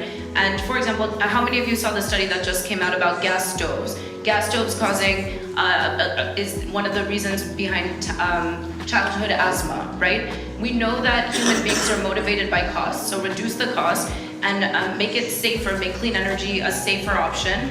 And so these are the types of motivators that we need to communicate. But then the two-pronged approach from how we actually change behavior is one, the landmark study, many of you will be familiar with as well, those smiley faces or the frowny faces, depending on how much energy you're using compared to your neighbors, right? The ones that were getting the smiley faces were continued to perform how they were performing to ensure they continue to get positive feedback. And those that had the frowny faces because they were using too much energy changed their behavior to align more with what was the social norm. And then, so that's one, that's how you actually change behavior at the individual level, but also just make it easier. Create a choice architecture that makes it easier for people to default to what we want, to default to the better option, even if it's not better in terms of cost, it's the default option because human beings are cognitively lazy. And so if they are being sourced through clean energy, they would have to we should make it harder for them to switch to dirty energy. So the default option should be the better option, even if it's more expensive in particular places at the moment, but eventually it won't be. When you think about urban transport, we are taught or educated that public transport needs to be in big rail-based vehicles, tailored to stops where you board and you unboard, and you have to stop even where you don't want to get in or out. This is not the way it needs to be, we are just trained that way. So what we did, we rethought public transport in total. And what you really want to do is want to start customer-centric. So people want to have it on demand because we're 21st century. They want to have it in privacy. No one likes to ride on a train with 300 strangers, particularly in times of the pandemic.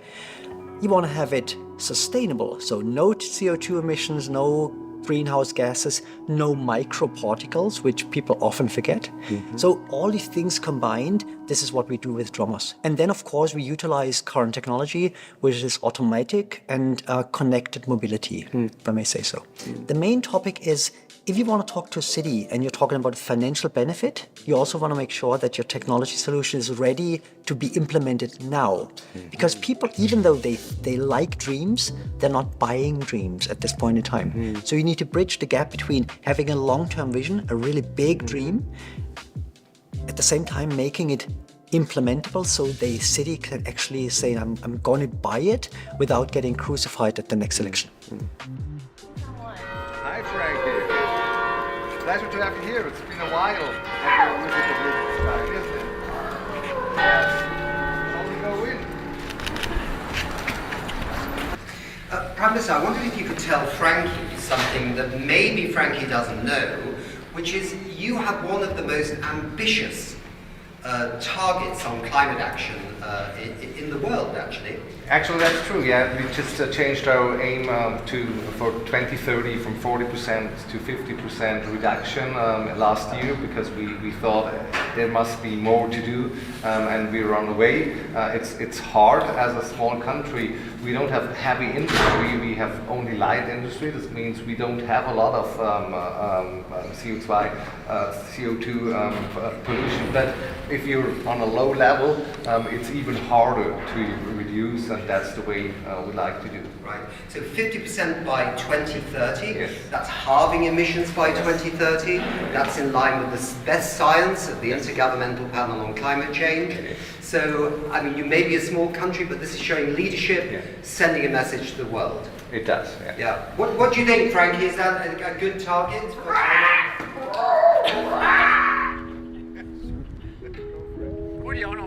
We need smart materials. We need materials where you can say like decompose or stay a little longer or being reused. So we have to figure out these tricks, how to understand the material so deeply that we can say, okay, decompose to something else. So smart materials, and as you said, self-healing materials would be nice, or self-decomposing materials. Sometimes you want to change the material into something else. We have to always consider, or have to start to consider, a circle and not thinking linear anymore. That's our problem. We are too linear. I think that I'm really convinced that normally when we discover new materials, then also a new technology arises. Good.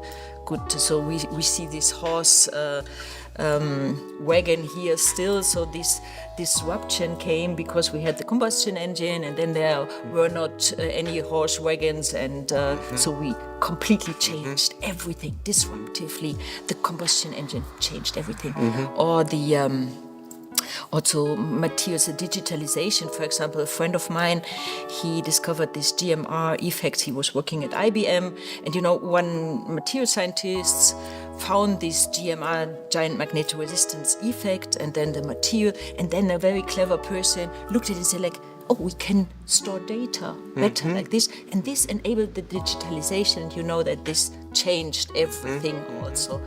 And if we find a material which can convert solar energy into a green fuel like green hydrogen in a very efficient way, then we also will have this disruptive technology immediately. I think no one will then keep the old one. So if you have seen these pictures of New York City, when they get rid of the horses and the horse manure, and so they had all these big problems. Yes. And then we had the cars, and we know now that we replace the evil with an evil. Yes. So now we know that replace one problem with another problem and a new problem and a new problem. Exactly. And in the future we have to be careful that we don't do that again. So the CO2 molecule in the moment, which brings us the climate crisis, is a very small, nasty molecule in our atmosphere.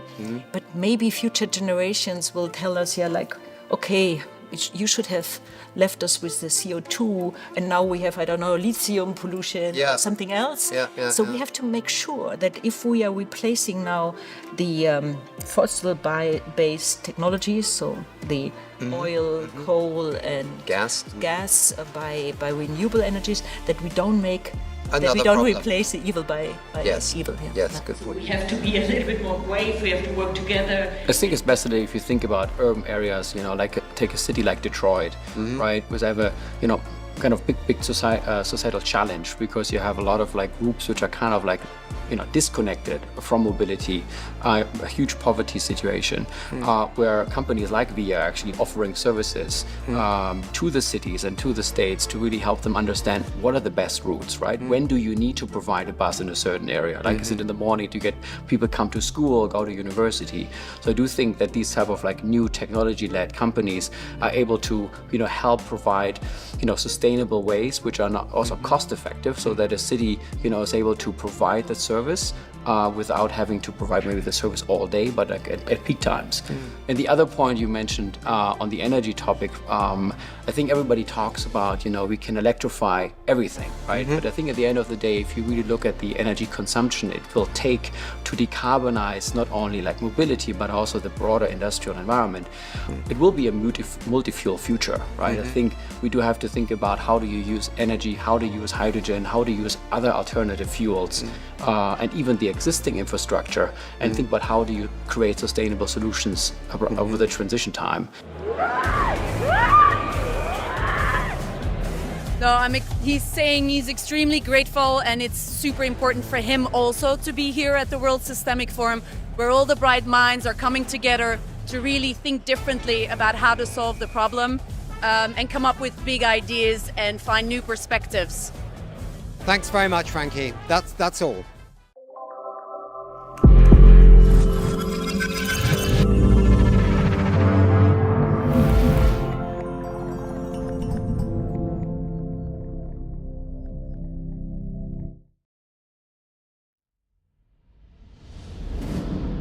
I'm here in Davos at the World Economic Forum, and coming in from our Washington, D.C. studio is the CEO and president of Lightbridge Corporation, Seth Gray. Welcome to the broadcast. We don't have time at Davos, Seth. It's fantastic to have you joining us from Washington, D.C.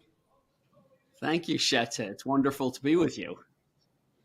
So we wish you were here in person, because there's a lot of conversation that's happening about public-private partnerships and how these partnerships are integral to supporting new innovative technologies.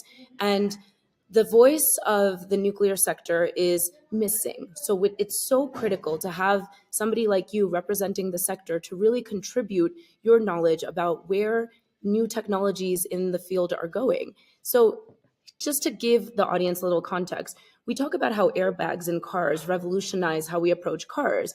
And similarly, the next generation of nuclear fuel can completely change how people imagine the future of nuclear energy. Many believe that the next generation of nuclear fuels can steer the nuclear industry into a safer, more affordable, and more climate-friendly future. But these new technologies need to reach commercial viability, and public-private partnerships will be crucial in ensuring that happens. And so I can't think of a better person to speak on this than you, Seth, especially because of recent news. It's really exciting to share with our global audience that Lightbridge has just announced a strategic partnership with Idaho National Laboratory to start testing its next generation nuclear fuel. So this is exactly what we're talking about here in Davos, right? These private-public partnerships to see innovation into commercial viability. So Seth, before we get into public-private partnerships and why they're so critical to seeing these new technologies really make it to commercial viability, tell us a little bit about Lightbridge. What is Lightbridge nuclear fuel, and what makes it different from other nuclear fuels? Nuclear fuel has only changed incrementally in the last 60 years. Lightbridge has reimagined nuclear fuel from scratch using modern metallurgy, modern science, modern engineering, to design a new optimized fuel for use in the current reactors or new ones. This fuel is designed to dramatically enhance the safety, the non-proliferation, and the economics of nuclear fuels, as well as allowing reactors to load follow with renewables on a zero carbon grid. So we think this is a very important product for over 400 reactors that are out there, and what we expect will be very large numbers of small modular reactors that will be coming in the next decade plus. So this nuclear fuel that you're describing to us, it's really exciting. And to really see it make its way into use for society, for our energy needs, we need to have strategic partnerships. And you just announced a strategic partnership with the Idaho National Laboratory. Tell us a little bit more about this. Why is this so important for not just Lightbridge, but the nuclear sector potentially as well? The US government has designated Idaho National Laboratory as the lead national laboratory of the United States for nuclear reactors and fuel for nuclear reactors.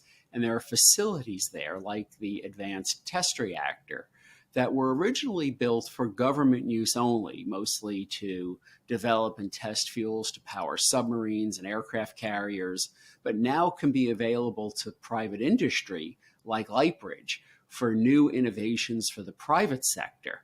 So there are facilities that the government has that the private sector doesn't have that can help move along innovation very quickly. It's also very important when you see the government evaluating a technology and putting some of its own resources into it to help bring in further private sector interest and investment, where most people in the private sector don't have that same capability to evaluate a nuclear technology. And seeing the government invest and putting resources in leverages private sector investment to help move things along much more quickly than if this were only happening in the private sector. So the partnership you just described with Idaho National Laboratory, this is really important to see innovations through, and talk about it a little bit more broadly. Why do we need these types of partnerships, and why are they so critical for the nuclear sector? Well, the nuclear sector in particular has lost the ability to test fuels overseas that the industry had relied on. There was a lot of testing in Russia, which is not allowed now by the US government, and the US companies wouldn't want to go there anyway. There was a test reactor in Norway that closed. There was a test reactor in Canada that closed. So these test reactors at Idaho National Laboratory are really the only ones left in the world for major significant testing by American companies. And the government turning these into what are called user facilities and signing contracts with private companies to give them access are allowing technologies to be tested and commercialized that frankly otherwise couldn't be. So relationships like what you just announced with the Idaho National Laboratory are critical, and you've described why. And we obviously would benefit from seeing more of these types of public-private partnerships take off. So what do you recommend? How can we replicate what you just announced? This successful collaboration needs to be scaled if we're going to see nuclear technologies to support nuclear energy for not just the United States, but around the world, actually make its way into reality. How can we continue to see these kinds of collaborations develop and be nurtured? Well, I think other government facilities at other US national labs and at other laboratories and institutes around the world can start to be made more available to industry, not just for government use. And the innovation that's coming out of industry really can pick up if they know that they quickly can get into testing, prototyping, demonstrating the product in these facilities. We have very good and advanced modeling and simulation for nuclear fuels now, but to combine that with physically testing the fuel, compare that to what came out of modeling and simulation, then adjust the coding for modeling and simulation, has the testing in the reactor and the modeling and simulation working together in ways that actually are more effective than either alone, where you can model then more accurately what will come on the next test in the reactor and then confirm it during the test. So it's a very virtuous cycle between a lot of the modeling and simulation being done in industry and access to reactors in government. And I think access to more government hardware would be very good to help spur innovation. So We Don't Have Time viewers have had the opportunity to tune in to Davos through the We Don't Have Time broadcast at Davos that has been collaborating with the SDG Tent and the Hoos Institute. We've been sharing all the various climate solutions that are being supported through private-public partnerships, and that are being accelerated to actually reach commercial viability. So tell us a little bit about where nuclear fuel fits in to that solutions spectrum.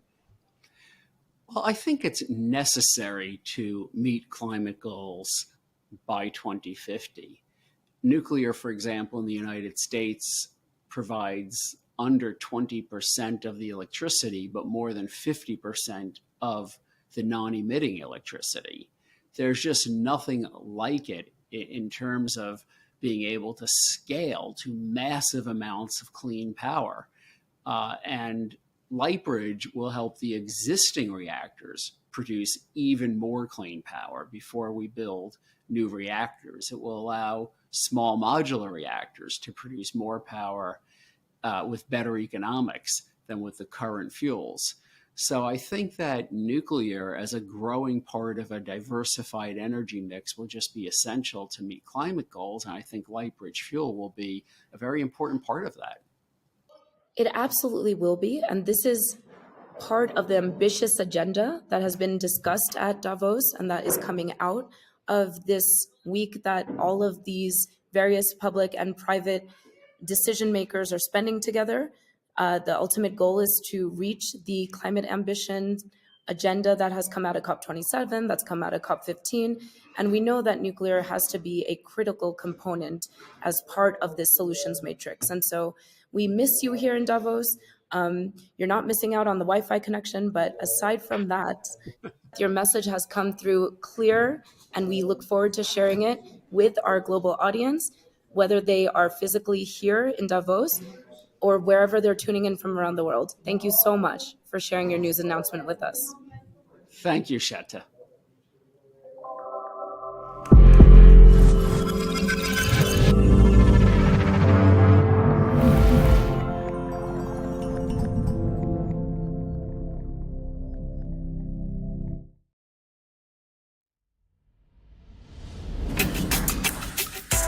Our common global goal is to be nature positive by 2030. We must act quickly, at scale, at speed. We need to take individual responsibility for the decisions we make within our organizations.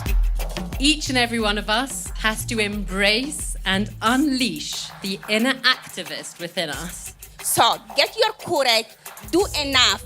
Business who feel they are not concerned, those are the ones who have to get out from their comfort zone. It's time to roll up our sleeve. Even after Paris Agreement, we are still so off track, so that we can't have the same story on nature. It's time for us to really come together and make it happen.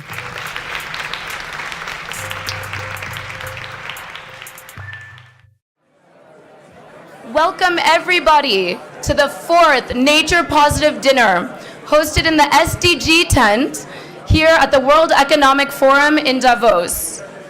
This dinner has become a bit legendary. How many of you were here last year? Can I see a raise of hands? So then you definitely know what I'm talking about. What we are so excited about this year is that you do not have to be in the room to really enjoy the program that we have planned for you this evening. We will be live taping tonight, and we will be broadcasting tonight's proceedings to the world in a couple of days. And so please continue to have an incredible evening and share with your networks what you experienced tonight so they are also able to tune in and enjoy tonight's program. I am so thrilled to be your host. My name is Dr. Shetta Chakraborty. For those of you who don't know me, please introduce yourselves when we have a moment. I know everybody is keen and eager to get to know one another or to catch up on conversations, and you will have some time when dinner is served, when the main course is served, to pick up on your conversations. But for those of you who have been here before, you know that it's going to be an incredible program, and we want to make sure we kick it off and get through everybody in a timely manner. I am a climate behavioral scientist. I'm a proud member of the Global Commons Steering Committee, and I'm also the US CEO for We Don't Have Time, the world's largest social media platform for climate solutions. And it's We Don't Have Time that will be broadcasting and amplifying tonight's program to the world. Thank you all so much for being here this evening. So it is my absolute pleasure to introduce Andre Hoffman, who doesn't actually need much of an introduction. He is the Vice Chairman of Hoffman La Roche, and he is here to share some welcoming remarks to all of the attendees this evening.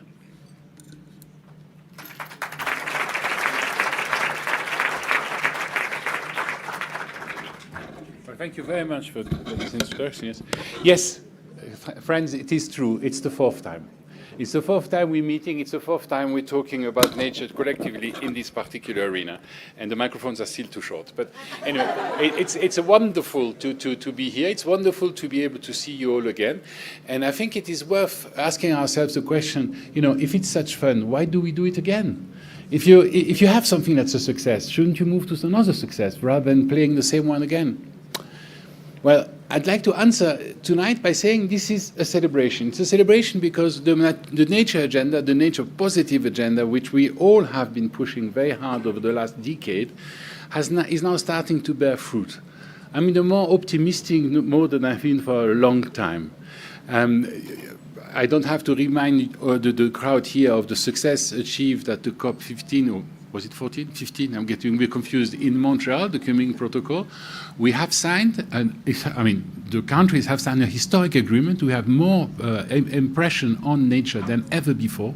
We have a biodiversity framework, which we are going to impose. We have a 30% by 2030. We have a mandatory requirement for companies and organizations to publish impact accounting. Now, take a deep breath and try to remember 6 months ago. Unthinkable. Multilateralism was dead. The COP27 produced something of absolutely no significance. And suddenly, in December, a big step forward. So I think we should be very excited about that, but not too excited, of course, because now we need to deliver. Now we need to actually make it happen. Now we need to make sure that all this is translated into a protocol that would actually work. So tonight, time for celebration, but also time to roll up our sleeves and to get on and do what we need to do. Our aim, and I don't have to remember this to remind the audience here tonight of this, our aim is that we are trying to go towards a sustainable prosperity. If humanity doesn't succeed in creating a self-replicating mechanism for value creation, we are not going to have a very successful end to the human venture on the planet. We need to do more with less in a more efficient manner. And that's why we're celebrating nature. Nature is the ultimate risk taker. Nature is the solution to most of our industrial problems, and nature needs to be respected and treated like a partner. And let's end up this model of domination, or constantly trying to sort of impose our will to nature. Let's use nature as a support to what human endeavors are. Only in that way can we get to that sustainable prosperity. Right, let's finish with my rantings. Let's have a good time tonight. I hope you'll enjoy the evening, and thank you very much for giving me the floor, and I'm looking forward to this amazing program we've prepared. Good evening to you. Thank you so much, Andre. And now I have to move the microphones back down. This is what continues to happen with you every time, isn't it? So, what an incredible room we've gathered here. And whether you're here in person or you're one of the millions that are tuning in from around the world, you are on a journey with us to determine how we become one with nature again. This nature positive messaging is absolutely critical. And we want to share this journey together to actually see us advocate for and deliver on what we mean by nature positive to reach our common global goal. This is to be nature positive by 2030. For those of you that might be unfamiliar with that concept, we will be linking it to this broadcast, and you can see exactly what many of those in this room have been working collaboratively on and so hard on for the last several years, if not decades. And so what we are excited about as well is that we are establishing new relationships, new ideas, new collaborations, and that's because there's a track record. These dinners has resulted in initiatives being formed, such as the Business for Nature Coalition, the Task Force on Nature-Related Financial Disclosures, the Nature Positive Global Initiative. And all of these efforts have been made possible the strong advocacy that we're seeing towards nature positive, towards people and planet. We can no longer be on the sidelines. We can no longer be on the outside looking in. The reality is we do not exist without nature. Nature, as many of you know and have said yourselves, can continue without us, but we don't want to see what that looks like, right? So we are here now to see how we further our progress that's already been made and to achieve our goals. And I'm thrilled to hand the podium to Marco Lambertini, Special Envoy, please, for the World Wildlife Fund. And Marco, if you don't mind to please introduce your fellow panelists, the floor is yours. I hope I remember all of them.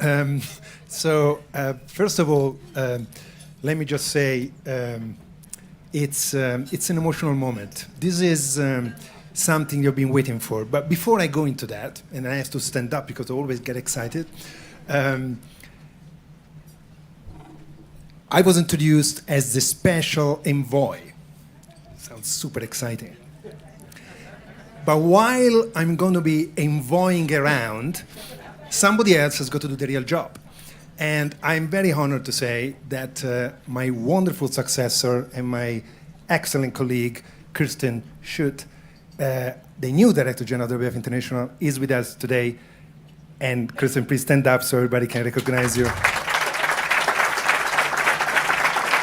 Welcome, and thank you for joining. But equally exciting, in fact, is to see so many faces, so many of you that have been part of this journey, this nature positive journey, this nature action journey from the beginning. In this very room, and Andre, thank you so much for continuing to host us over the years. In this very room, this very tent, very comfortable tent, in 2019 January, just after COP14, the UN CBD, we launched the first dinner and the first concept of the New Deal for Nature and People, a deal to rebalance our relationship with nature, a deal to counter the catastrophic loss of nature loss. A year later, 2020, January, just 2 weeks before the start of the negotiations of the Global Biodiversity Framework, we had the second dinner. And in that dinner, we launched the nature positive concept. Halt and reverse nature positive, net positive biodiversity, because net zero is not good enough for nature, net positive, by 2030. That was the global goal for nature that a group of very daring organizations, the Fabulous 20, and I see many here in this table, in that table, environmental NGOs, business platforms, as well as academic and development institutions, came together and say, we need a global goal for nature. We need a global goal for nature that aligns everybody, contribution towards the same direction. Like we have done for climate, 1.5, net zero emissions by 2030, we need the equivalent for nature. Nature positive, net positive, biodiversity by 2030. And then, of course, pandemic struck. And here we are again now at the fourth dinner, which is even more special than the others, I feel.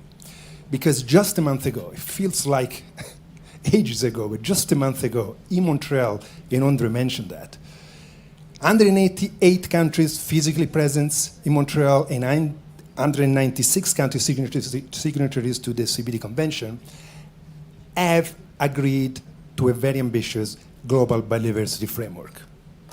Friends, we did it. We have a Paris moment for nature. We have a New Deal for nature and people. It's super exciting and big responsibility now in moving forward. So I want to thank you all, because all of you, this has been a truly collective effort. You know, from the first dinner, we had no logos anywhere apart from nature pictures. This is not about institutions, it's not about one institution, or that is about joining forces together, focus on one goal. And, you know, victory is even sweeter when you really is hard fought for, and even sweeter when you win coming from behind. Well, goodness me, if we fought hard for this. We had the whole negotiation disrupted by the pandemic. We had to put up with several, two probably obvious in your minds, head of states that were not particularly collaborative or sympathetic with the nature agenda. We had to deal with all sorts of attempts to derail, divert, delay, boycott the negotiations. We entered the negotiations in December, 1 week before the end of the conference, with still 1,800 brackets in the draft text, contradicting each other. A mess. We thought we were hitting a Copenhagen moment for nature. And yet, we put together, we stay on course, we set aside brands and egos and focus hardly, and altogether we managed to convince governments to strike the great deal. And I have to recognize one government that was there on that day, Jeanne d'Arc, Minister of Rwanda, here at the front table. She was there. She's been leading one of the most challenging working groups of all about mobilization of resources, and you did an absolute fabulous job. Fabulous job. With many others, of course, with many others, with many, many others. And this is a truly collective effort. Now, what we have, of course, is an imperfect agreement. We would have liked so much more than what we got in Montreal. But on the other hand, is very strongly as a foundational agreement and in many ways a transformational agreement. Let me go through 4 points super quickly. First, the mission. The mission is the business card of the Global Biodiversity Framework. It does contain exactly the wording of the nature positive goal. Halt and reverse nature loss by 2030. This is a massively ambitious, massively disruptive, and is in the mission of the whole Global Biodiversity Framework. Conservation. We have a 30% commitment to protect 30% on land, ocean, and inland waters by 2030 and restore 30% of degraded ecosystem. Another hugely ambitious and highly disruptive target to be achieved. And by the way, to achieve that target, there is no other way by inventing and coming up with new governance models for protection and conservation, particularly community-led, indigenous people-led, and of course also private ventures-led conservation. And I cannot not mention the newly appointed Minister of Brazil, Marina Silva, with us today.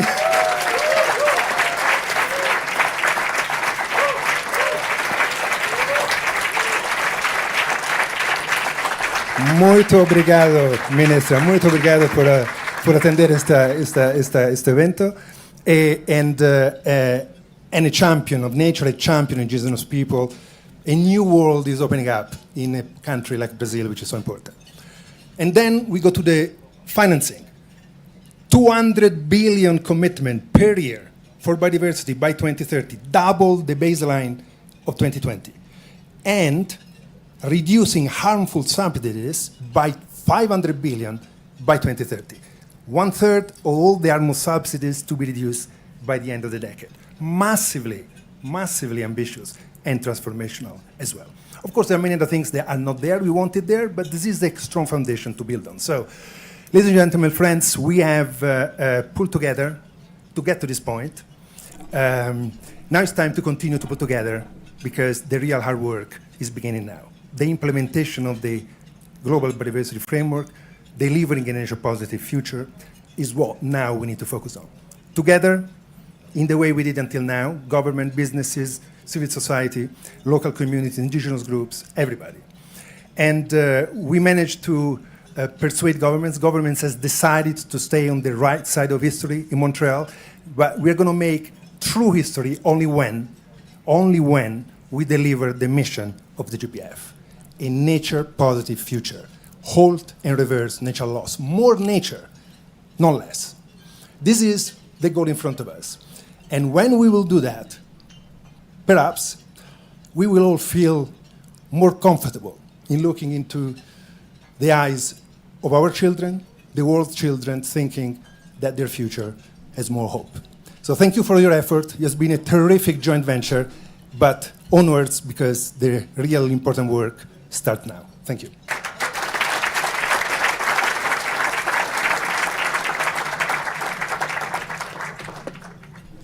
So Marco, please stay up on the stage. We will be also bringing on now Johan Rockström, Director of the Potsdam Institute for Climate Impact Research, Eva Zabi, Executive Director of Business for Nature, and Diane Holdorf, Executive Vice President of the World Business Council for Sustainable Development. Marco, you will be speaking to your fellow panelists.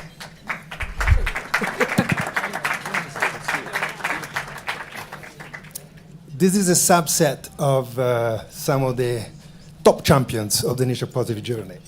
From science to business, critical component of this journey and delivering the outcome in Montreal. I would start for Johan, just to tell us a little bit the scientific base for a goal, for an ambitious goal like nature positive. Some people are saying, oh, it's impossible to achieve. What is your scientific perspective on that? Well, to begin with, it's absolutely clear that this is a transformative moment. We now have the destination clear for a safe and just landing for humanity on planet Earth. And you could argue that we should have had that for the last 30 years, but we haven't had it. It's actually at this dinner just 1 year back that we presented the first ideas and the science behind a pathway of having a net positive nature breakthrough by 2030 and full recovery by 2050. Where does this come from? Well, it comes from all the science behind the Anthropocene, behind tipping points, behind the sixth mass extinction, and fundamentally behind the connection between nature and climate.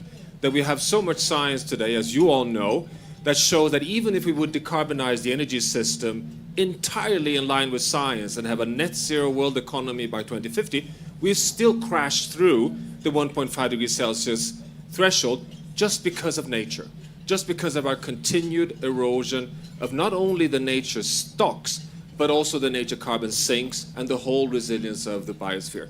We plugged that right into the dialogue, and out came very clear evidence, and we've actually published on it even, that supports what you and I remember, Marco. We call that the magic number is zero. This is the moment to recognize from 2020 onwards, zero loss of intact nature, zero loss of ecosystem functions. We didn't reach all the way to that point in the Montreal text, but I totally agree with you in translating halting the loss of biodiversity by 2030 is entirely in line with the nature positive agenda. So that is where the earth sciences come in, and it really supports this. And I see a very positive trajectory of this being integrated more fully with the climate sciences. And the climate science now sees not only the bridge, but actually working much, much more closely together on this journey, where we can now finally see the pathway we need to follow. Thank you so much, Johan. There is no 1.5 without nature positive. Exactly. That's the sum up. Thank you so much. Eva, the journey of the business in this coalition, you are leading Business for Nature, was created in the wave of all this initiative. Your perspective. Thanks so much, Marco. It's amazing to be here, and I think we should probably just think of, so what now? And three things. Number one, we must celebrate and be proud of what we collectively have achieved in Montreal. It was a collective effort, and we managed, in an absolutely unprecedented way. There were more than 1,000 business and financial institutions represented in Montreal who spoke up, they showed up, and they gave that confidence to policymakers aligned with Hindu and all of the other major stakeholder groups that we wanted. Hindu is so used to be invited straight away to the panels that she just made her way directly. You will be in an even more important panel afterwards. It's not nice. Not nice. Sorry, Eva. But so this business showing up, calling for the right things, the clear message, more than 400 companies calling to make it mandatory to assess and disclose impacts and dependencies. So we have a really strong framework, and we should be proud. We should celebrate that feeling, that excitement, the emotion that you have, Marco, is shared, and that should drive us through the next at least 8 years, because that's what gives us the energy. So we have now the political certainty that we were all calling for to drive the action, shift business models, innovate, invest. Number two, then, is we must act quickly, at scale, at speed, and start to implement at a national level what the Global Biodiversity Framework means. And that ambition, as we level the playing field at a national level, has to be high. We now have thousands of companies around the world as part of our collective momentum, showing leadership, Now we need to be clear on what the joint plan of action is, and all of us work as one team to help companies scale and speed up, to get to millions of companies quickly acting to reverse nature loss in this decade. And the third thing is we each need to take individual responsibility. It's the beginning of the year. Don't know how many of you have made resolutions, but we need to take individual responsibility for the decisions we make within our organizations, within our families, just as simple human beings. And I wanted to just end with this idea that each and every one of us has to embrace and unleash the inner activist within us, because that is what's going to get us to a nature-positive, net zero, and equitable world. Thank you. Thank you, Eva. Thank you very, very much. Diane, WCSD, another great platform business at a top level, engagement of CEOs directly into this agenda. You've been super active as well, your organization. Your reflections on the achievement in Montreal and the way forward. Thanks, Marco. Thanks, Andre, for bringing us together again. And thanks for the tremendous partnership. It does have to be said that we do have to celebrate everything that we accomplished together, because we did get further than we even imagined, despite having further to go. And every stakeholder actually pulled their weight, right? There was a massive momentum. There was a couple things that really stood out for us as we came into the back end of last year and started to really see the momentum on the Make It Mandatory campaign, on the variety of different pressure points we're putting into the system for the ambitious global biodiversity framework that we wanted. And certainly, Marco, one of those was a complete sea shift in the level of business engagement and the readiness to take on what is still a relatively unknown path for what it means to become nature positive. I think between Business for Nature, WBCSD, the Capitalist Coalition, so many other partners, we were able to mobilize, I've heard now, over 1,000 business and finance sector participants into Montreal. Completely unprecedented.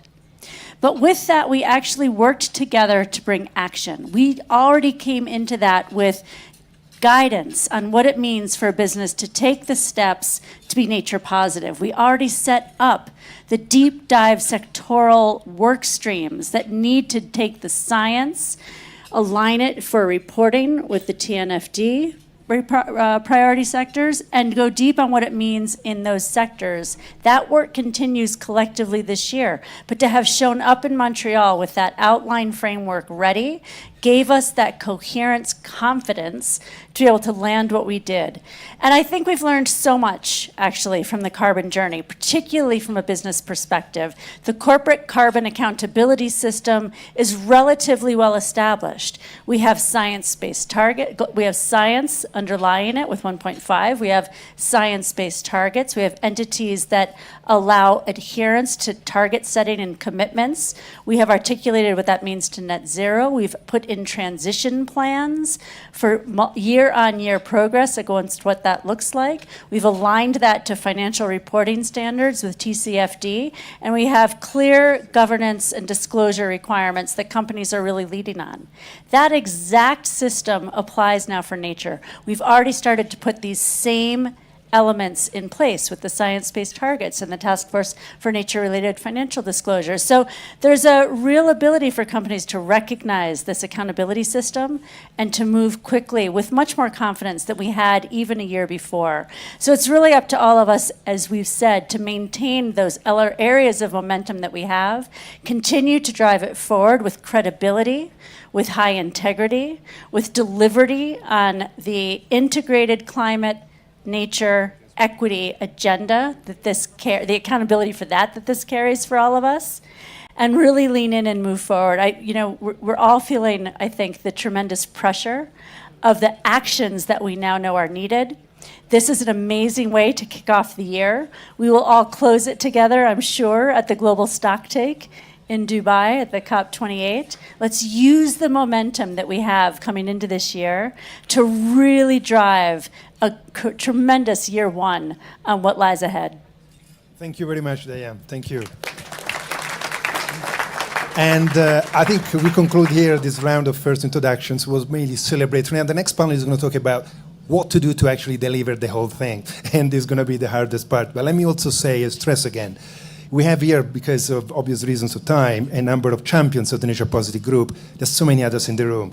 I can see Mark of the Capitals Coalition, Annie World Resource Institute, Patricia of BirdLife International, Erin of the Science-Based Target for Nature, the GCA Global Common Alliance. We have Dario and Patrick, and so many others of your organization. So again, the most exciting thing of all, perhaps, has been the way we've been putting together. Let's continue to do that.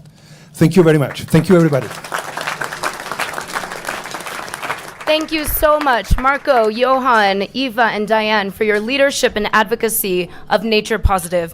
For those of you, when you were coming into this dinner, you might have seen the Nature Positive baton as you were checking in your coats. That baton has made it from Sharm el-Sheikh, where it was fashioned, to COP15, and now it's here with us in Davos. For those of you who weren't in Sharm, the Nature Positive Pavilion was, strategically or maybe not, placed right in front of Brazil's pavilion. And if you were there, you know what I'm talking about. It was loud. It was generally loud. But nothing compares to the deafening roar that we experienced in the Nature Positive Pavilion when Lula entered the tent. That was next level. Who was there and who heard that? So there's a reason for that. It's incredible what's happening in Brazil, and I am so thrilled to now announce our next keynote speaker, who is really leading environment in Brazil, none other than Marina Silva, and we are so excited to have her as our keynote.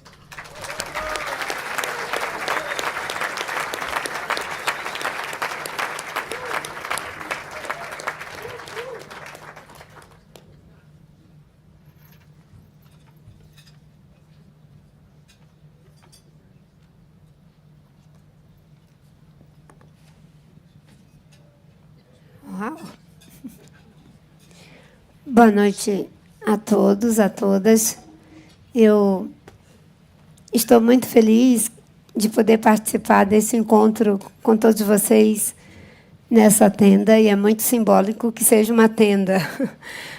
Cumprimento o senhor André Hoffmann, nosso anfitrião, e quero cumprimentar a todos que estão aqui, também nos parceiros e parceiras da WWF, que já fizemos um grande trabalho quando estive à frente do Ministério do Meio Ambiente.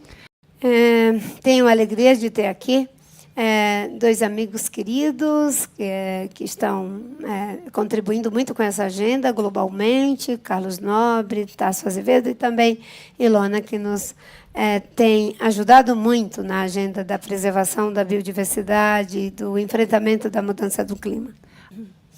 Eu estou certa de que todos que estão aqui nesse jantar, nesse encontro, têm muita consciência de que não dá mais para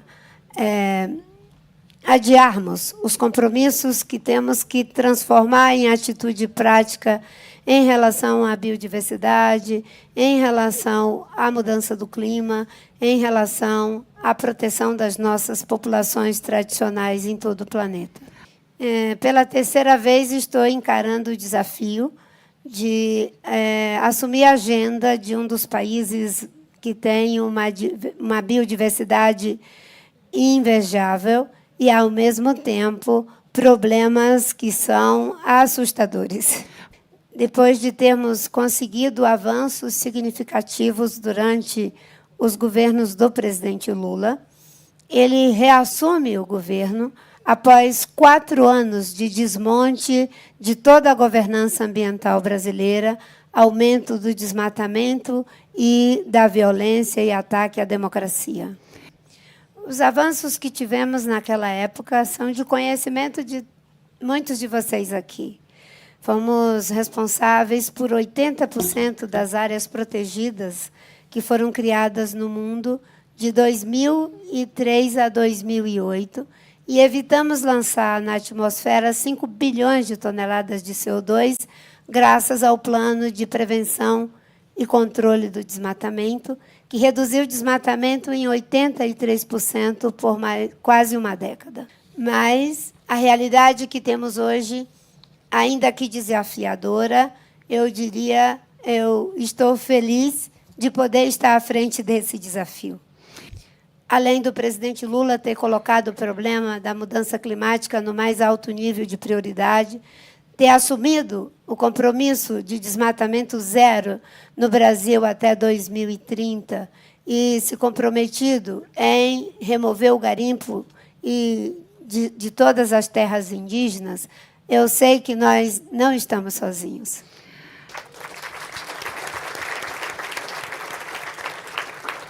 A COP de Montreal assumiu, com todas as suas dificuldades, compromissos que eu sei que foram muito importantes para todos nós aqui, graças aos esforços de muitas pessoas, que conseguimos resultados que são promissores para as metas de proteção das florestas no mundo. Recuperar 30% das áreas que foram degradadas. Isso, no Brasil, se traduz no nosso compromisso de fazer o reflorestamento de 12 milhões de hectares com espécies nativas. Manter vivas as florestas e a biodiversidade em 30% das áreas costeiras, dos recursos da biodiversidade que são terrestre e marinho. Isso significa, para nós, também uma meta que, no caso das florestas, é diferente da meta de 30%, ainda que essa meta seja ambiciosa. Porque, no caso das florestas tropicais dos países megaflorestais, os 30% não é suficiente. No caso da Amazônia, é preciso que seja 80%. Mas entendemos que, no caso da meta global, avançamos muito. Temos o desafio de viabilizar os recursos para que essas metas possam ser implementadas. Temos avançado de 10% para 17%, 20%, agora 30%. E é necessário que tenhamos o aumento dos recursos para implementar as metas com as quais nos comprometemos. É importante também o ganho que tivemos de considerar um regime especial para evitar que as populações tradicionais, que têm conhecimentos associados aos recursos naturais, não venham a perder um ganho que estamos discutindo no mundo inteiro, que é a justa partilha de benefício pelo uso dos recursos genéticos. Com relação ao Brasil, eu sempre digo que o nosso papel agora é de voltar à cena. O presidente Lula disse que muitas pessoas diziam que estavam com saudades do Brasil. E nós voltamos à cena muito mais para dizer que vamos procurar liderar pelo exemplo. Liderar pelo exemplo significa caminhar em 3 trilhos. O trilho do combate às desigualdades sociais, que são imensas. 120 milhões de brasileiros estão passando fome. Isso implica que devemos ter um modelo de desenvolvimento que nos possibilite, ao mesmo tempo, proteger as nossas florestas, a nossa biodiversidade, mas criar alternativa de vida para as pessoas. Para isso, estamos muito determinados a investir em bioeconomia, em agricultura de baixo carbono, em uma atividade econômica que seja compatível com a manutenção das florestas brasileiras em pé. No Brasil, ainda temos 57 milhões de hectares de florestas na Amazônia que ainda não tem uma destinação. A decisão do governo é de que esses 57 milhões de hectares de floresta serão destinados apenas para a unidade de conservação, de proteção integral, uso sustentável e para a demarcação de terras indígenas. Não será uma tarefa fácil. Temos uma situação de muita violência e muitas dificuldades, tráfico de drogas, tráfico de arma, garimpo ilegal, exploração irregular de madeira. Mas vamos atuar a partir de um novo conceito, que é o conceito da transversalidade. Não será apenas o meu ministério. E eu dizia isso há 20 anos atrás. agora serão todos os setores de governo empenhados nessa meta. Serão 17 ministérios trabalhando juntos. 17 ministers working together. Ministério do Meio Ambiente, Ministério da Agricultura, Ministério da Defesa, Ministério da Justiça, e eu não vou citar a todos para não cansá-los. E quem vai coordenar o plano politicamente é o próprio presidente Lula. Para isso, vamos fortalecer a governança ambiental brasileira e já criamos as estruturas necessárias para dar conta dessa tarefa. Criamos uma secretaria especial para ordenamento territorial e combate ao desmatamento. E estamos criando a Autoridade Nacional para o Risco Climático, que é uma instituição que irá atuar verificando as metas de emissão, se as metas de emissão do Brasil, de redução de emissão, estão sendo cumpridas. Se estamos numa trajetória virtuosa. É como se fossem as autoridades monetárias controlando a inflação. Bem, quando a gente fala do lugar que a gente vive e dos desafios que a gente tem no Brasil, é para dizer que contamos com a ajuda e a cooperação de todos os países que se comprometem com essa agenda, de todos os setores, da comunidade científica, que tem sido fundamental para que os governos e as empresas possam não rebaixar suas metas em relação ao clima, em relação à biodiversidade. As organizações da sociedade, que são muito importantes, porque são elas que colocam para nós o termo de referência. Qual é a demanda que a sociedade quer para os governos e para as empresas? Os jovens, que têm cobrado cada vez mais respostas de nossa parte e que têm nos obrigado a ter mais compromissos na prática com o seu futuro. As populações tradicionais, que são responsáveis por habitarem 80% das áreas protegidas, nos mostrando com seus saberes milenares de que existe uma tecnologia de integrar economia e ecologia numa mesma equação. Por último, acho que temos um grande desafio para a humanidade.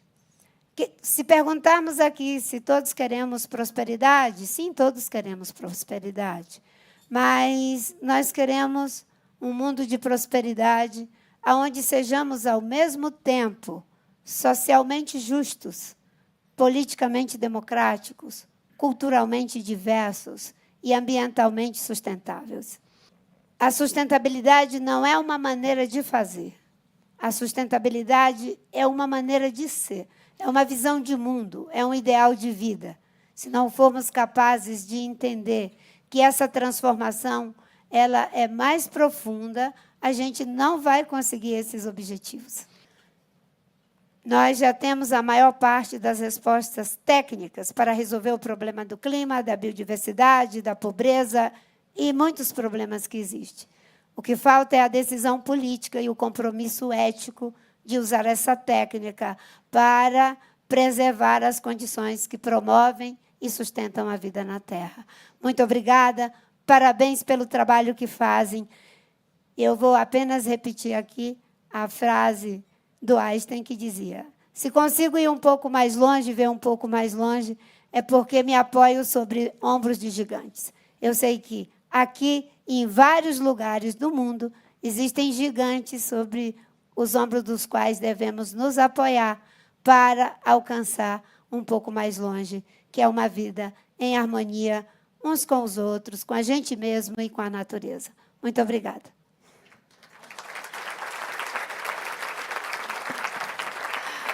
And so with that, I invite you to enjoy your main course. Take a few moments to meet those around your table, have your conversations, and we will continue the program promptly in about 10 minutes. Ladies and gentlemen, and however you identify yourself, I welcome you to please begin to take your seats again.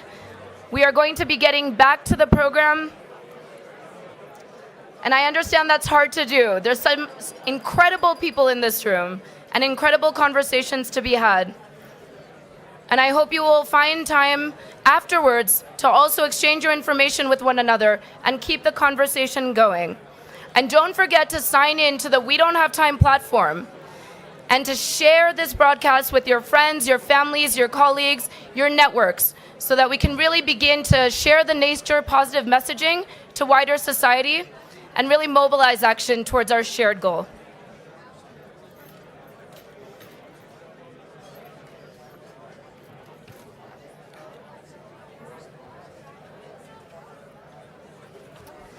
So apologies in advance to the next panelists. I know you probably didn't have a chance to get through your main course, but please do not clear away the plates of those who are speaking next so that they can enjoy their mains after this next panel. As somebody who likes to talk, there's a reason I was asked to MC this dinner. I completely understand how hard it is to not have conversations with incredible, interesting people around you. And talk about this being a popular dinner. Is this not the most popular dinner in Davos? Right? Incredible. Thank you to the organizers for bringing together such inspiring people. And we have a few of them on stage next. So without further ado, let me please welcome to the stage Hindu Ibrahim. Hindu, it is absolutely now your turn to join the stage. Although, who would have been upset if Hindu spoke twice tonight? Anybody? Nobody would have minded that at all. Please join us on stage. We have Mads Nipper, Group President and Chief Executive Officer of Ørsted. Mads, please join us on stage. We have Debbie Ong Din Taylor, Proximity Designs of Myanmar, WEF Schwab Foundation, and Social Innovator. Welcome, Debbie. We have Barry Martin, Board Member of Rabobank. Welcome, Barry. And Rohitish Dhawan, CEO of ICMM. Welcome, Rohitish.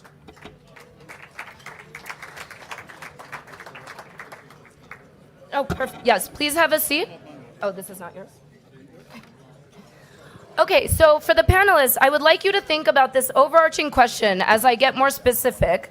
And Hindu, I'm going to start with you. We're going not in the exact order you're sitting, but that's okay. We'll start with Hindu, though. But for all panelists and for those in the audience, I ask you to reflect on this as well. We're looking to now implement what came out of COP15. We had an incredibly ambitious framework that was agreed upon, and now we need to deliver on these ambitions. This is not a group of people who just talk about things. I know many of you personally. We are going to figure out a way to actually turn our ambitions into reality. So how do we do that? How do we finance the $200 billion gap of investments needed to reach nature positive? And how do you, as leaders in this space particularly, find the courage? And remember, we're speaking to millions that are tuning in from around the world. So let's also inspire and explain how we actually lead on this and find the courage to make the hard decisions, to do what we need to do to realize our collective ambitions.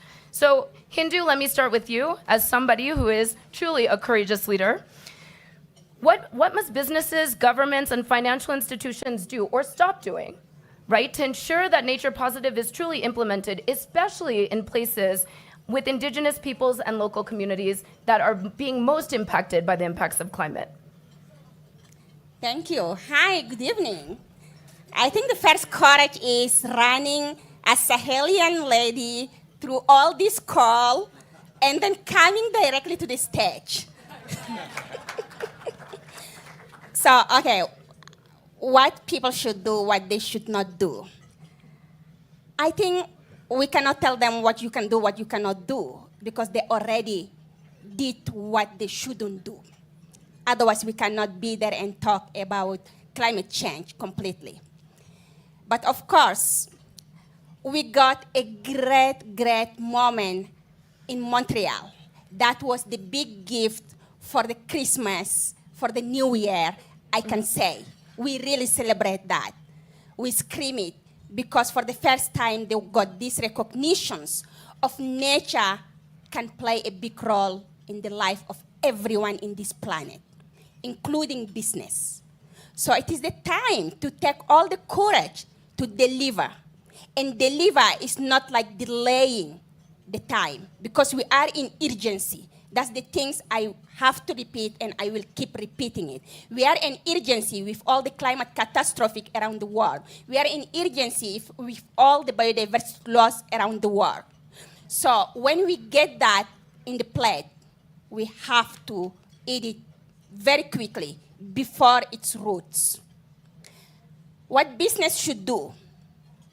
We know the business who have the courage and going to the net zero, investing in nature. Of course, many of them complaining, saying like, we are doing our best, but you always like asking us and saying we are not doing enough. So get your courage, do enough, and show us that you are capable of doing it without us asking you. But the business who are not concerned or who feel they are not concerned, those are the ones who have to get out from their comfort zone. What they are doing is impacting the life of millions and billions of peoples, and especially of the indigenous peoples. We are becoming victims of their inactions, and they have to stop digging the blood of the earth. From the mining to the oil, they have to stop cutting the hair of the earth, all the forests that we have, from the savannas. We all know, when you grow up, you have your hair, you make all your style you want. And when you start losing it, you look to the mirror thousands of times. Marco, I'm not talking to you, I know that. So they have to stop to cut all the skin of the land to make it dry. So this is the soil. They must restore the soil. So how we can do that? Business must take the responsibility and do their part. But government must take the responsibility and do the right policies and implement the policies. I applaud the government of Brazil because I saw that. They take the decision in COP27. They implement it. We have a Ministry of Indigenous Peoples in Brazil for the first time. That's what we want.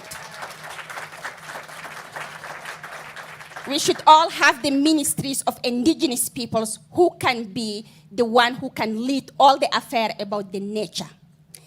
Finally, as big NGOs who are around the room, you must take your responsibility, take the courage, and tell the truth in front of the peoples.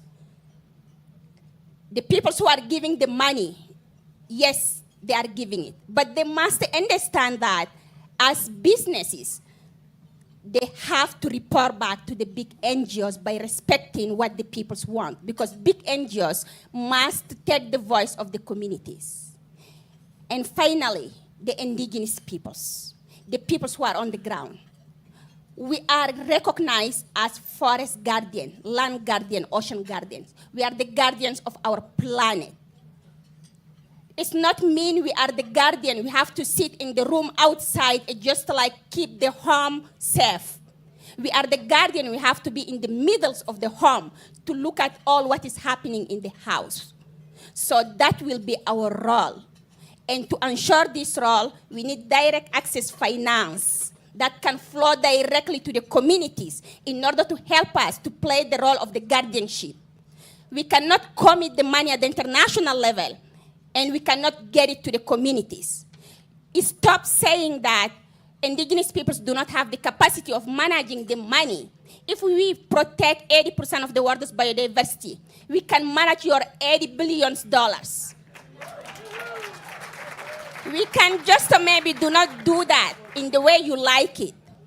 So if you don't like it, you cannot recognize our leadership. So if you recognize our leadership by protecting 80%, you must recognize the way of our management of the money. So it is an ecological debt. It is not a charity. It is not a donation. It is the ecological debt that you are paying to the indigenous communities that protect the earth, making healthier for all of us. So make it action, get your courage, get out from your comfort zone, and let us fight, protect our only one planet together. Thank you, Hindu. Thank you so much. From one incredible, courageous female leader to another, Debbie, I'm coming to you. You are the co-founder of Proximity Designs, and you are definitely one that isn't just all talk. You take real action. You are looking to create social businesses for Myanmar's underserved rural families. And rather than just do it from afar, you actually took your team to Myanmar and brought that proximity of your team to the community that you are trying to help, that you are trying to see reach its utmost potential. So tell us how, based on all of your social enterprise efforts, how you create lasting impact at scale that benefits the communities and the environments that these communities live in and operate in. Well, in terms of scale, globally, there are over 500 million small farm households that are feeding most of the populations in their countries. And but the tragedy is that they themselves are hungry and in extreme poverty and dealing with daily challenges of climate change. And furthermore, they are very important caretakers of our natural ecosystems, our earth, our water resources, and our soils, the skin of the earth. And when it comes to soils, you know, we're all discovering the incredible biodiversity that exists underground with the billions of microorganisms in the soil web. And so when farmers don't have basic resources to take care of their soils, then what happens is they end up mining and extracting from the soils every crop, every season, every year. And after a while, the soils are degraded and fragile. And so we have to include smallholder farmers in the big transition that we're going through in decarbonizing farming worldwide. And for us in Myanmar, we basically stay close to the farmers and designing for them as their needs evolve. And we're now focusing our products on soil health and crop nutrition, pest and disease prevention, as well as efficient irrigation. And first of all, our products and services have to be profitable and affordable for farmers to be interested in them. And then secondly, now, we want them to be nature positive and climate mitigating. And so that's a tall order, but I believe it can be done, and we're doing it. For example, we have a new biological input, trichoderma, which is a beneficial fungus that is a great pesticide, a natural pesticide, and also it stimulates plant growth. And we have over 20,000 farmers using it now, and they're no longer using harmful and expensive chemical pesticides. And one of the farm customers said to me, he's delighted to see earthworms coming back into his soils after years of not seeing them after using harmful pesticides. So these are the kinds of new products that we're developing. And in terms of scaling, clearly the scale is too big for one organization, one company to do alone. There's over 500 million small farm households globally. And we've reached in Myanmar 1.5 million farm households, but there are 5 million total. So we have to scale differently. And I'd say three things about scaling. It's going to take pathological collaboration.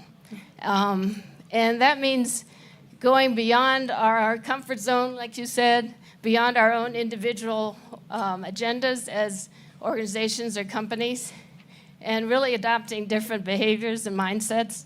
It means practicing humility and not self-promotion, and it means shared learning, and it's about not control, but trust building. And so those are different.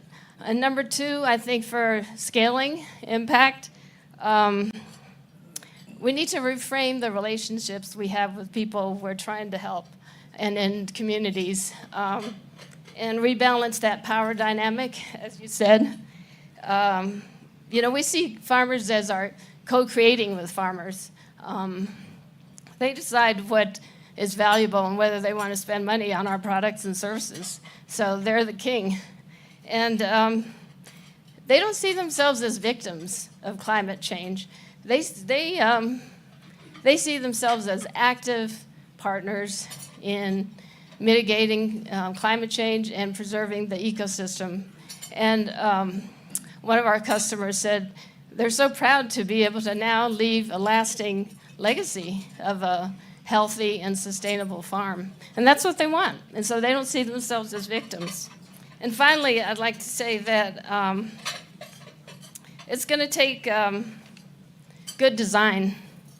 And, you know, the poor, and I would say nature, can least afford bad design or bad solutions or bad innovations. There's just not that buffer. And so we have to really invest in R&D, be on the ground, be disciplined, and use rigorous design processes like rapid prototyping and getting to know your customer well and have deep empathy and knowledge of what we're doing. We need rapid prototyping, we need to fail quickly, and we need to constantly be iterating for these solutions. And I think these solutions are not rocket science. We're seeing lots of solutions on the ground. You just need the discipline. And it turns out that what's good for nature is also ultimately good for farmers and their families. Thank you. Thank you. Thank you, Debbie. I love hearing the word pathological for a positive outcome, too. That's awesome. Mads, let me turn to you. Ørsted has really been leading the transition to clean energy. It's showing what can be possible. So from your perspective, what do you see as the biggest opportunities and challenges for the private sector to really leverage and implement this ambitious agreement that was laid out at COP15? Thank you very much. Yes, and I'll just start by Eva called us, we need to find the inner activist, and I'll share, I found my inner activist by trying to change my home country, Denmark's constitution, because I found out that it actually only gives rights to human beings and not to nature. So our government is really upset that I'm nagging them every time that I want to change our constitution, which is a tedious process. But I promise my children I'll try to do that. Now, I'll give to you what in our experience is actually could well be the CEO's cookbook to taking action on nature. I would not claim it's the only way, but it's one that worked for us. And the first thing, and I mean that sincerely, because most people in this room are a lot more insightful, committed, scared, and enthusiastic about the nature agenda than any CEO in the world, or at least by far the majority of us. So the first advice I'll give is to realize how serious the situation is.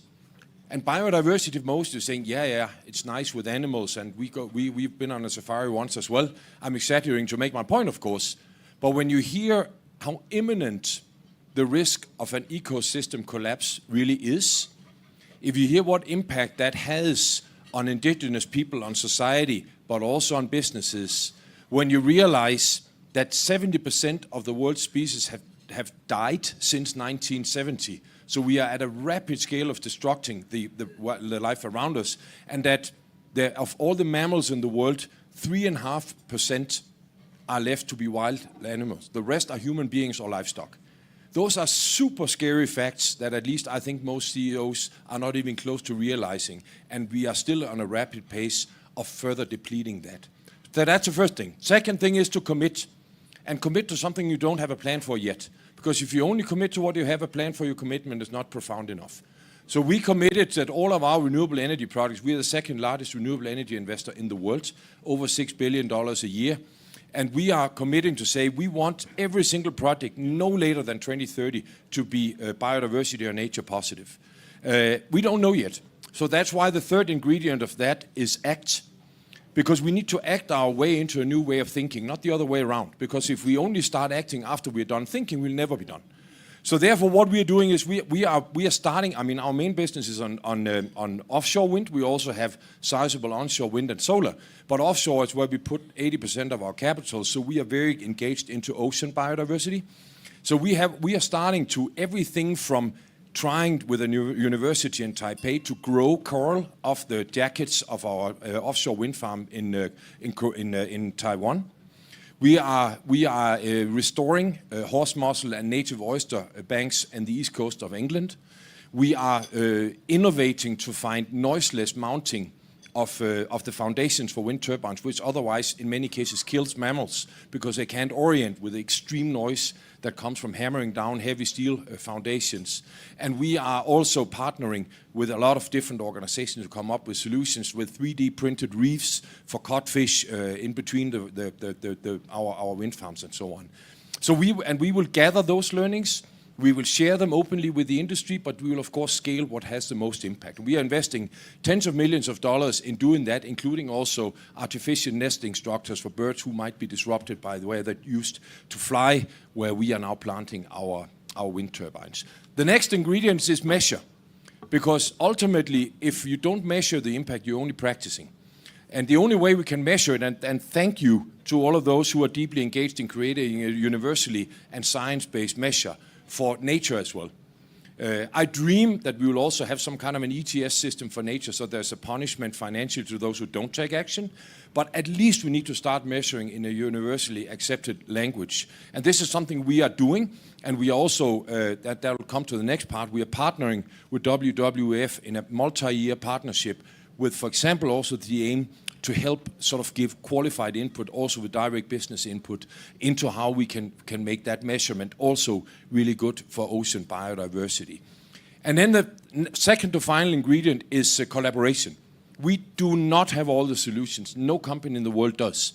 So we work with other companies, very often small innovative companies, AI-based, who can track sort of how are the bird flight patterns and so on, but also wonderful organizations like WWF, like the Nature Conservancy, where we are working on saying how can we take input, how can we learn, but how can we also give business back, and how can we make joint activities that can also attract even further investments and even further scalability. And the final thing, and maybe most important, and then I'll shut up, is in our business, so far, we are doing biodiversity initiatives because they are right. Because we fundamentally believe it's the right thing to do if we are to do the things that we feel a responsibility for as a business. And don't be mistaken, we already felt like the good guys because we were rolling out renewable energy. But we need to be on a constant transformation where we're not just rolling out renewable energy, but doing it in pact with nature. So we do it as something that actually creates further good. And the only way we can scale that beyond our own company, because I can also share with you that in the last 8 roadshows I've had with our investors, guess how many questions I had from our largest investors on biodiversity? Not one. Not one. So the pressure is not from investors. It has to come intrinsically. But the only way to really benefit and create scalable impact for businesses in our industry, as an example, is to work heavily with regulators. For example, countries who auction offshore wind auctions and say, make biodiversity impact a criteria for who wins the auction, not just who supplies the lowest price.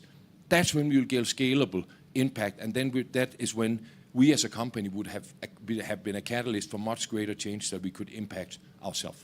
Thank you. Thank you. Thank you, Mads, for sharing that with us. Barry, let me turn to you. So initially, talking about this $200 billion gap, my question to you is, how do we begin channeling finance to close this gap? How do we channel financing to close this gap from the perspective of Rabobank? Well, thank you, and good evening, everybody. Let me start saying it's the most exciting period to be a banker. Really. Let me start saying that. How many bankers here? Not too many. So I tell you, change your career, come to banking. This is the most exciting moment because we need to change completely the way we look at stuff, right? So we have really to think about it. Look, the future is clear, right? So we started with Paris. I mean, we started, and quickly the banking industry started to grasp it, and we put the price on carbon, right? Now we need to go to the next part. We need to put the price on nature. That's what we should be looking at. So we not only science, but we as financial institutions should start looking at it. So it's actually very exciting, right? Please, it's very exciting because we as a banking industry need to think differently. It's going to be extremely risky to finance companies that are thinking about nature positive. it's going to be extremely risky to look at countries, that are not thinking about how are we going to keep our biodiversity. It's just risky. Because we as a bank, banking is a very simple process, right? What we do, we take money from you, right? We think something and we give it to somebody else, and then after time we want to get that money back, and then we repay you again. And we try to make a lot of money, we try to make money in between, right?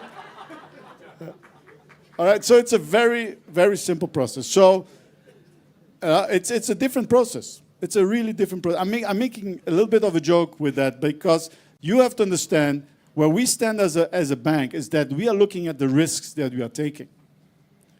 And today, if there is a company that is not thinking about how to get to Paris, and if there's a company that is not thinking about what's the impact on nature it's having, and I'm happy that, Diane, you're getting there, right? You really, it's a risky thing. Right? So that's just wanted to say. And we need to start thinking, our risk models are changing. So this is, you have no idea how excited our people came back from Montreal. Right? So very excited about what's going on there and that finally there is something. So let's go to the 200 billion. I think it's not enough. Absolutely not enough. Right? So, but what is good is that this is money that it looks to be concessionary money. So we can leverage on it. So what we are starting to do more and more as Rabobank, and I'll go to my organization, is to test things out there to see how can we leverage.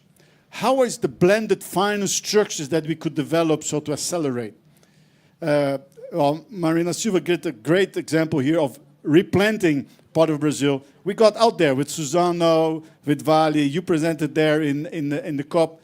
We're just going to replant, together with other 6 partners, an area of the size of Switzerland. It's good, we are here right now, so let's talk about Switzerland. So that's what we are going to do, and we're trying to find different type of financial instruments that we can generate cash flow so that we can pay for the communities to replant and take care of the land.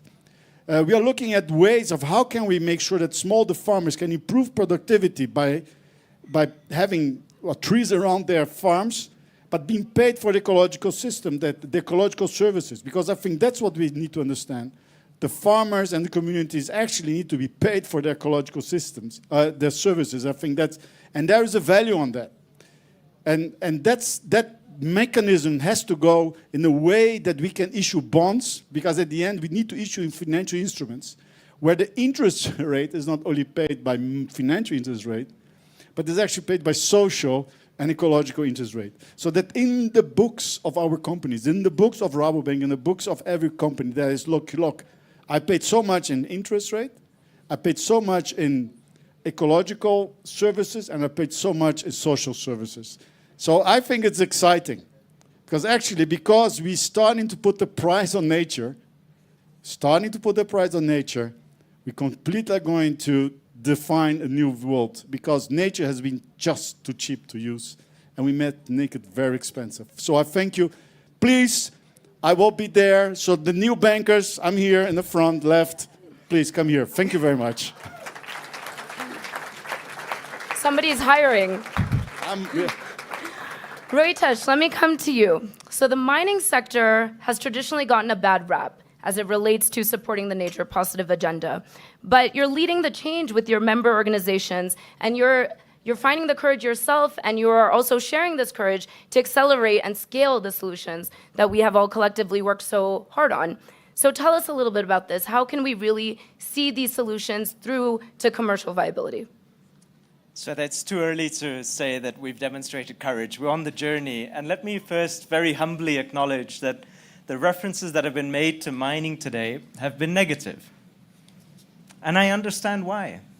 I understand why, when you first think of nature positive, the last sector that may come to your mind would be mining. But I want to tell you 3 short stories for why perhaps we might want to think differently, because these 3 stories, I think, demonstrate that principled and values-based leadership can actually lead to really positive outcomes. The first story is to take your inspiration of setting a goal that we may not know how to meet. We have 2 mining companies that set a nature positive goal well in advance of COP15.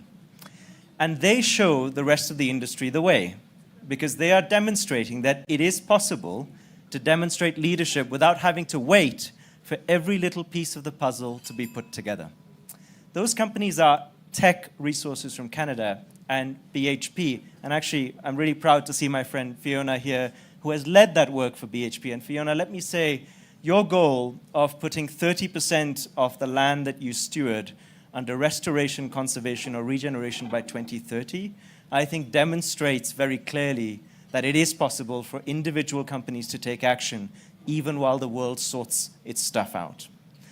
So I think every sector needs companies that are willing to light the path. That's one example, Sveta, of where I think principled leadership gets us to a good place.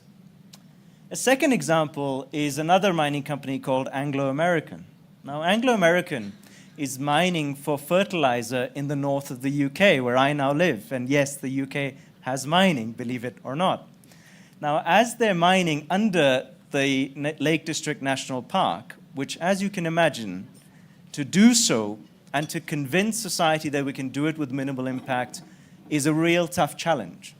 But as they've done so, they've used environmental DNA techniques, which many of you will be familiar with, to understand that there are species there that we thought were extinct. Now, when they did that, what did they do? I think they had two options. They could have kept quiet, because that information wasn't public, or they did what they did, which is share 40,000 data points with the IUCN Atlas to tell the world there are species here we didn't know existed. If that wasn't enough, they then changed their mine plan to ensure that the habitats of those species are then protected. I think that's leadership. Now, does that mean that the impacts of all of our operations are entirely benign? No. But if we repeat that principles-based leadership over and over again, I think we get somewhere better. The last example of leadership I want to talk about is from Minister, your country, Brazil. You talked about Vale. Now, Vale in Brazil, as you said, is now in partnership with others conserving a very, very large area of land. But Vale on its own today protects about 1 million hectares of land. That's 12 times as much as it disturbs. But that's not even the most impressive part. The most impressive part is, as many of you will know, there are about 25 million people that live in the Amazon. And in the words of Vale's own CEO, Vale had an arrogant relationship with indigenous communities. And until they changed the arrogance in that relationship, a sustainable way of conserving that land was not going to be possible. And I'm proud to say that under the leadership of Vale today, and I saw it personally, the relationship between Vale and the Shikrin community represents, I think, the kind of people-positive, nature-positive agenda that we are all asking for. So 3 examples, and I want to end with just one simple commitment and request. Andre, thanks to your generosity, we don't pay anything to come to this wonderful dinner. I'm not proposing that we pay, but I am proposing something else. I'm proposing that there is a ticket to entry. The ticket to entry is that all of us need to demonstrate how the work we are doing aligns to a nature-positive agenda. And my commitment to you is, you will not see me here next year if I cannot demonstrate that not only do we have champions like BHP and Tech, but the entire mining industry is aligned with nature positive. That's my promise. Amazing. Thank you, Ritesh. You just set the gold standard, my friend. Thank you. Okay, panelists, thank you very much. We appreciate your insights. We are moving swiftly along now, and I would love to welcome to the stage Chris Close, Director of Planning, Enabling, and Integration, Deputy Global Conservation Director at WWF, not just a translator either. Yeah. Thank you. We know we're changing the agenda. I'm sorry because we're running late, as you know. So we're skipping a little bit some things we had planned. So I'm actually going to invite Marco and Eva to stage, because we're going to have our interventions from the floor section. Some of you know that. So get ready to wake up a little bit. And move your chairs as people are going to be moving along. And please, Marco, Eva, we shall welcome you to this section. Yes. First, I think it's everybody now. Marina, selfie for me.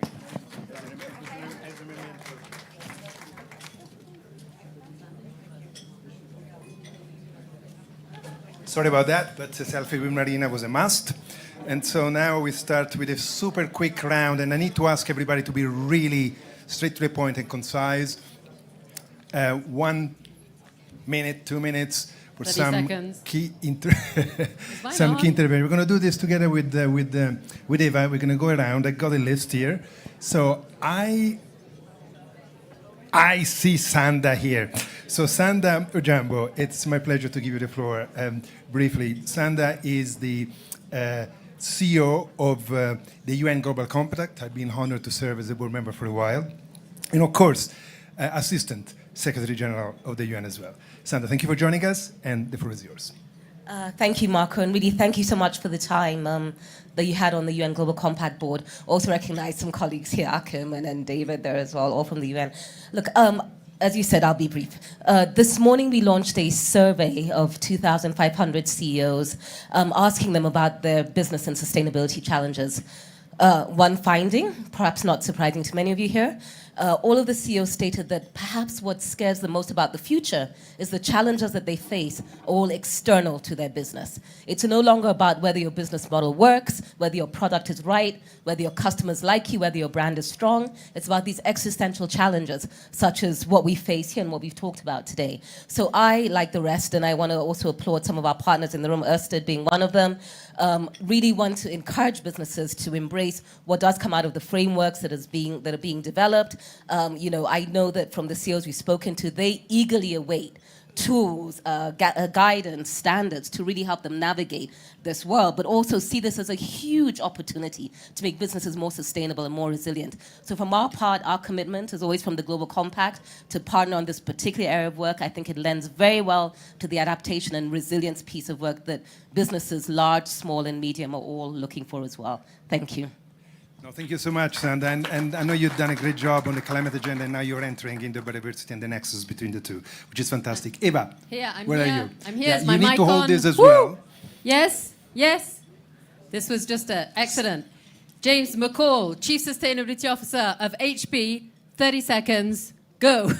I think I'll take my 30 seconds to just really thank the people of Brazil. We've been doing a lot of work with WWF in the Brazil and the Atlantic rainforest there, and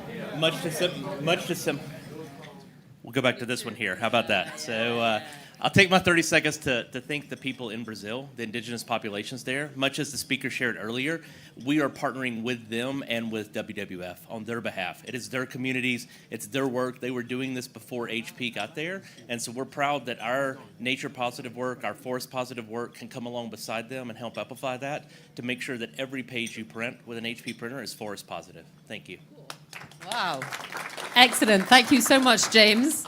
Not at all weird to have someone filming you in your face while you talk to a crowd of people. Back to you, Marco. Actually, we had Alain Pilou, the Vice President of the European Bank for Reconstruction and Development, but he had to leave. So, Eva, back to your next. 30 seconds. Excellent. Erin Billman, Executive Director of the Science Based Targets for Nature. Erin, over to this. I love it. Over to you. You're cornered. Don't feel intimidated. Don't feel intimidated. It's all okay. It's all okay. No pressure. So I'm really excited that Science Based Targets Network is going to be issuing the first version of Science Based Targets for Nature for companies at the end of first quarter 2023.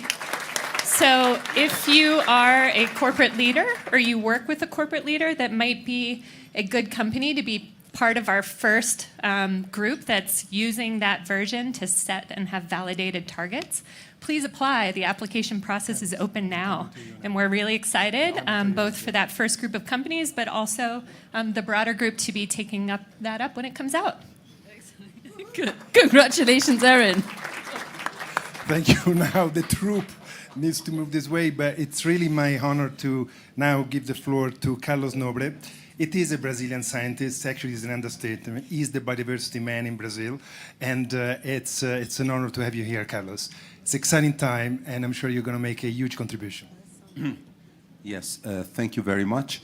Well, first, Minister Marina already mentioned that Brazil has moved to a nature-positive government. So this is very important. I just want to say that the Amazon is very close to a tipping point. So we have to get zero deforestation, zero degradation, zero fires in the Amazon immediately. Immediately. Then we have to get a large-scale forest restoration to save the Amazon. So we need support by all governments, all Amazonian governments, all investors, banks, etc., for this restoration.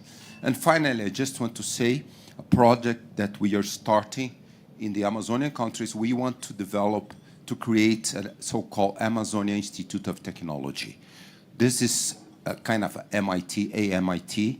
We want really to merge science-based knowledge with traditional people, indigenous people, local communities knowledge, to find the solutions for this innovative standing force by economy. And I just want to invert. 500 years ago, the Europeans came to the Amazon, to the Americas, and they brought cattle.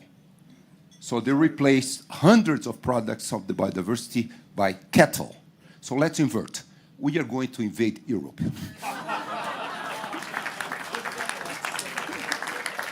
Brilliant. Thanks so much. Eva.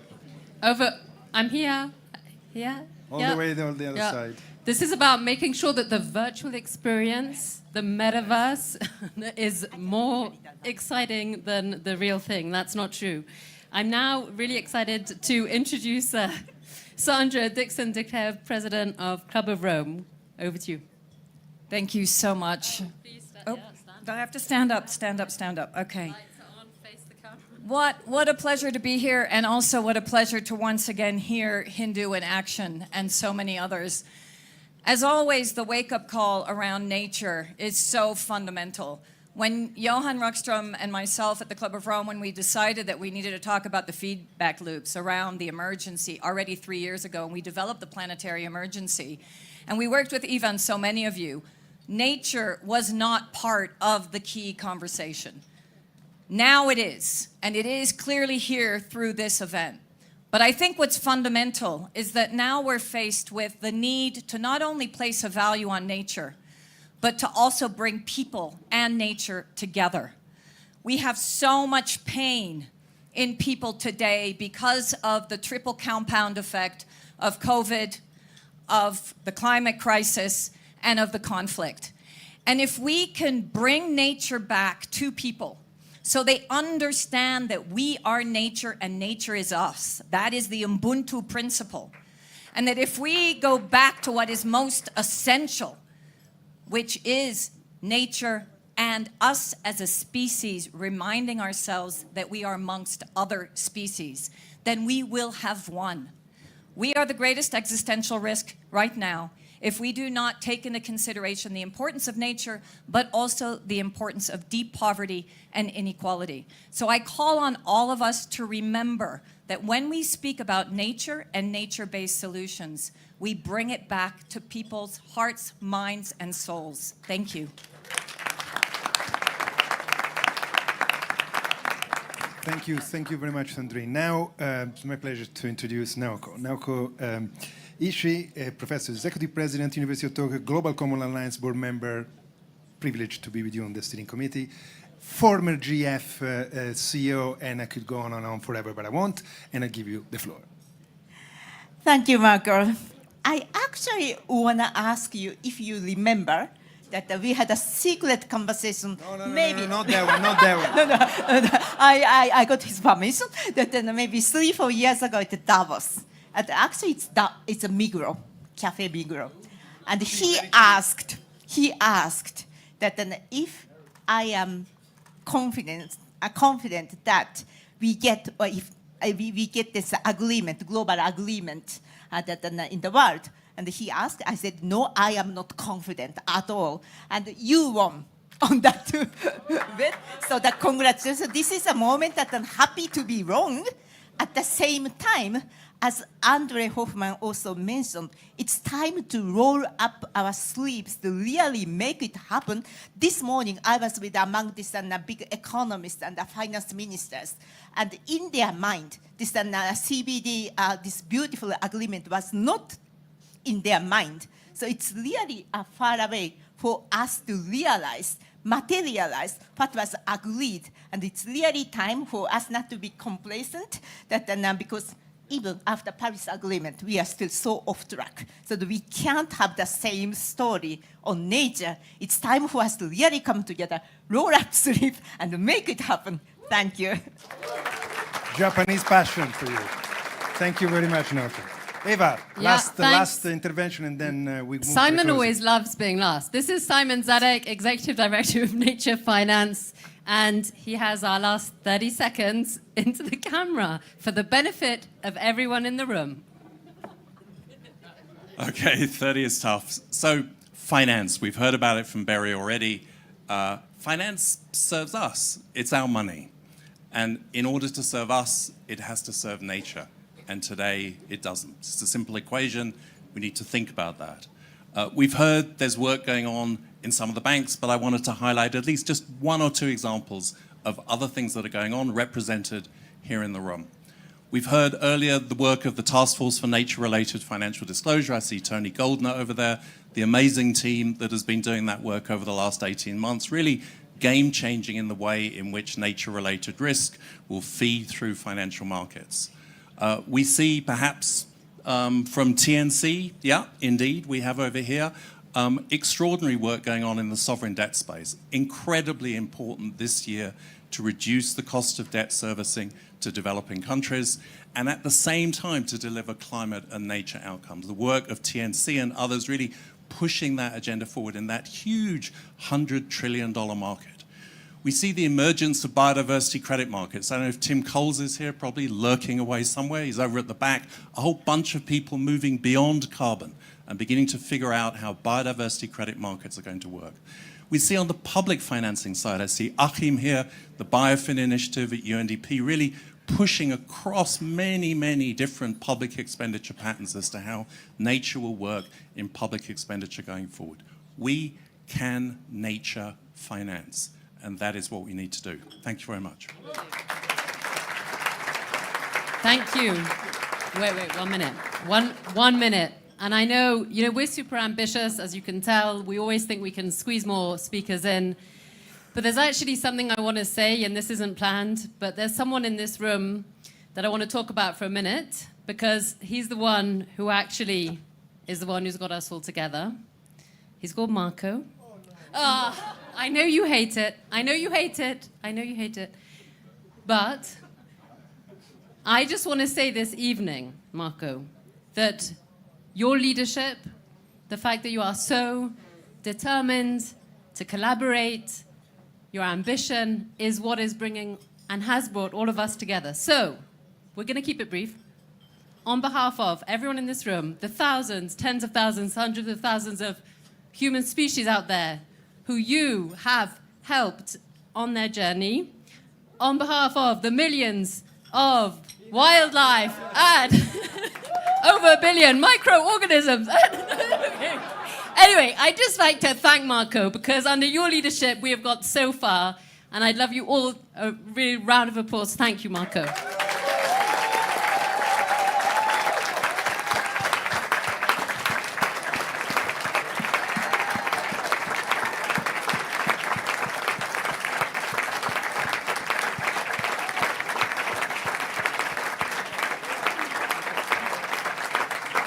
You should know that. You should know that. Thank you very much. As I said, this is absolutely not the reality. The reality is we work together. But you should know something that is really embarrassing. I cry a lot in public. I broke down during the final press conference of the COP15. When I see a movie on a plane, I cry as well, and it's so embarrassing. The steward is coming. Is something wrong with you? No, it's just moved. Yeah, thank you so much. So I escaped tonight, but anyway, thank you so much. But guys, we need to pull together, stick together. This is the most important thing, because there is a lot of work to do. But thank you, Eva. Thank you so much. A kiss. Thank you, Marco. Thank you so much. Thank you, Eva. Thank you to everybody who spoke on the floor. And to all of you that are in the room, really imagine a world that is net zero, that is nature positive, that is equitable. To all of you tuning in from around the world, same to you. And with that, let's move to our keynote.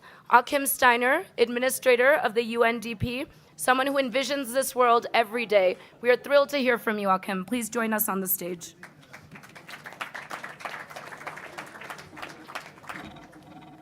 You know, last year, I managed to come in and join the dinner, and then all of you looked so tired, and Al Gore had us all in tears that I was released. And so tonight I came thinking I'm actually having a wonderful evening. So Marco and colleagues from WWF, thank you for this surprise. But, you know, just being in this room here is always so energizing. And I thank you, Andre, and the many people who make this dinner possible, because every year I leave from here reassured, and I think everybody must have that same sentiment.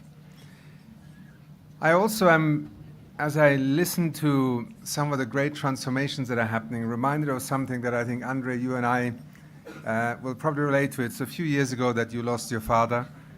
My dad passed away about a year ago, and one of his great transformations was he was a plant breeder. He grew up in the 50s and 60s when science and technology were going to redefine everything that happens on our planet. A life of being an agricultural scientist, a farmer, and at the end of his life, he increasingly became conscious of the fact that in everything that he had learned and everything that we had then tried to do as, you know, economies, as civilizations in the 20th century, was essentially make nature redundant, to somehow replace it with human ingenuity. And the interesting thing was that here was a man who really, you know, had the skills to do this, arriving at the end of his life at the conclusion, and actually the whole secret of living in the future was actually to work with nature, to unlock its ingenuity. And, you know, two simple things that he left me as something that he could not do anymore was, on the one hand, to rethink the way we grow food. The fact that we still have put everything into essentially disrupting soil fertility every year by reseeding, hybrid seeds, the entire seed economy and agriculture economy is centered around the notion that in order to make money, you have to get farmers to essentially disturb nature every year. Do we actually remember that food crops very often have a history in perennial food crops? Nature is actually perfectly capable of producing food without ripping up the soil every year, using extraordinary machinery in today's world in order to feed the world, as we say. And therefore, he looked around the world to see if there were actually places where perennial food crops were being researched. He found only 2 places on the whole planet. Because our entire agricultural economy today, and I use this example because as we dream and rethink the role of the private sector, of markets, we actually have to go deeper. We have to rethink the way that economies can actually work, the way nature finance can become a part of driving a different way of thinking. And the second was, why do we not understand better how photosynthesis could be intensified? Another extraordinary frontier. And again, he looked around and there is so little research going on. So I only offer these 2 thoughts because tonight we heard amazing examples, from the wisdom of indigenous peoples to the future of banking, and many of them come to you. I've followed Rabobank for many years, to the kind of rethinking of a business such as Ørsted has done. And, you know, the examples could go on, and may the mining industry truly transform itself over the next year, because otherwise it might be difficult to come back to that dinner. So I wish you all the best.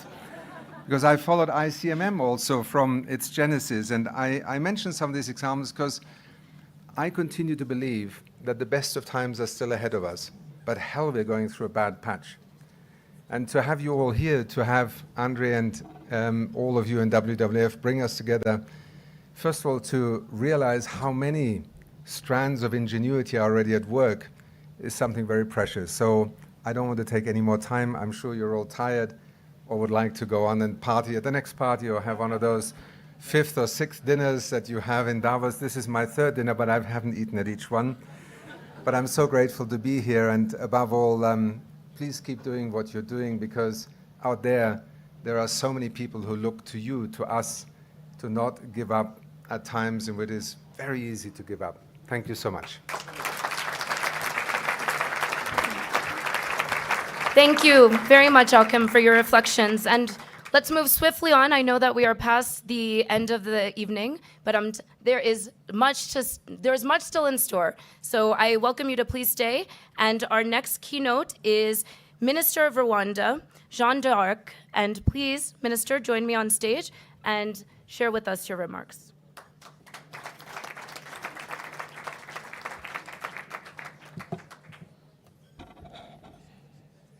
Thank you very much. Distinguished guests, Marco, Kristen, all protocol observed, good evening. You all look wonderful as friends of nature. It's a pleasure to be with you tonight for this wonderful dinner and to share some of Rwanda's experience in putting nature at the heart of everything we do. Our planet is facing interdependent crisis, and we are now in a state of emergency. Biodiversity loss, ecosystem degradation, pollution, and climate change are threatening human health, well-being, and our shared prosperity. Zoonotic diseases, including COVID-19, are mostly caused by ecological degradation. That is why you cannot only be nature neutral. We have to be nature positive. There is no gray area in friendship with nature. You are positive or you are negative. You can't be neutral. So we have to choose the best, that is being nature positive. Such an approach, the actual restoration of the natural world, is fundamental to both human health and the health of our societies. If the international community doesn't take strong measures to halt and reverse degradation, significant damage to social, economic, and political resilience can be expected. Rwanda understands the importance of conserving and restoring wildlife and protected areas because we host unique biodiversity, which is also a significant source of revenue through tourism. That is why we need to invest in nature-based solutions.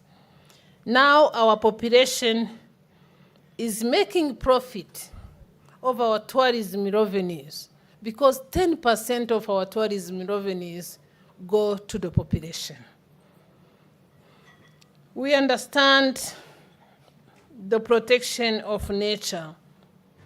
That's why we should not fail to do what we are supposed to do, or we should not do what we are not supposed to be doing. By working with nature, not against it, these solutions are more sustainable and cost-effective than infrastructure investment. In addition, biodiversity-friendly agroecosystems can ensure sustainable and resilient agriculture.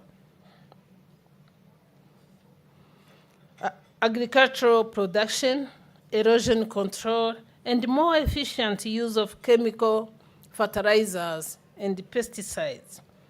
The pledge for nature and full implementation of the recent adopted Global Biodiversity Framework is needed now more than ever.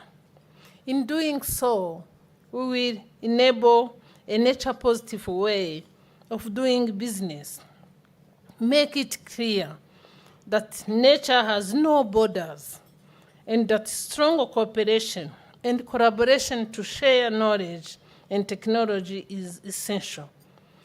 By raising our voices for strong and effective resource mobilization of commitment to an ambitious global biodiversity framework, we might just have a chance to not only save Mother Nature, but bring her back to life and give a legacy to our children and our great-grandchildren.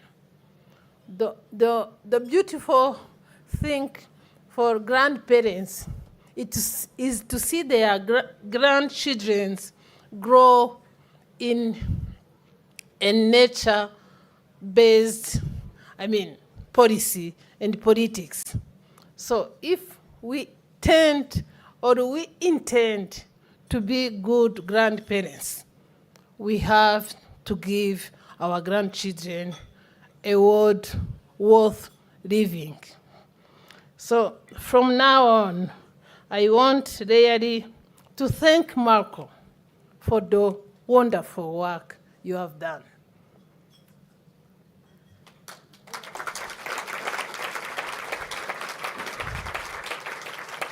Yes, I know you said you like crying, but I think for now you should not cry.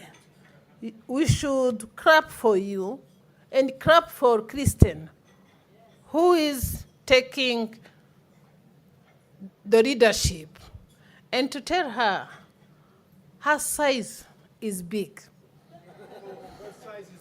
And your size is big, but I was looking at her blog for the new year.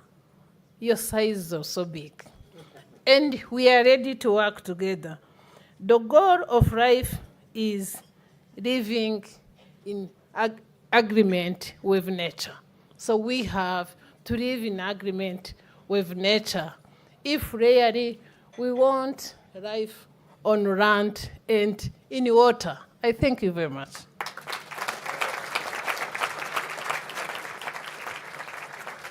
It's this fantastic lineup of speakers, which is why this dinner is always so popular and oversubscribed. So thank you so much to all of the speakers this evening.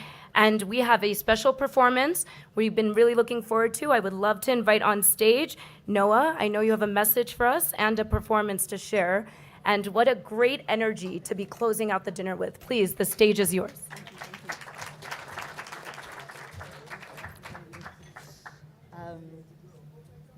Hello, everybody. Shalom. I think maybe we should wait for the microphone from Alex, right? The singing mic on the stand. Is it coming? So I'll begin. What?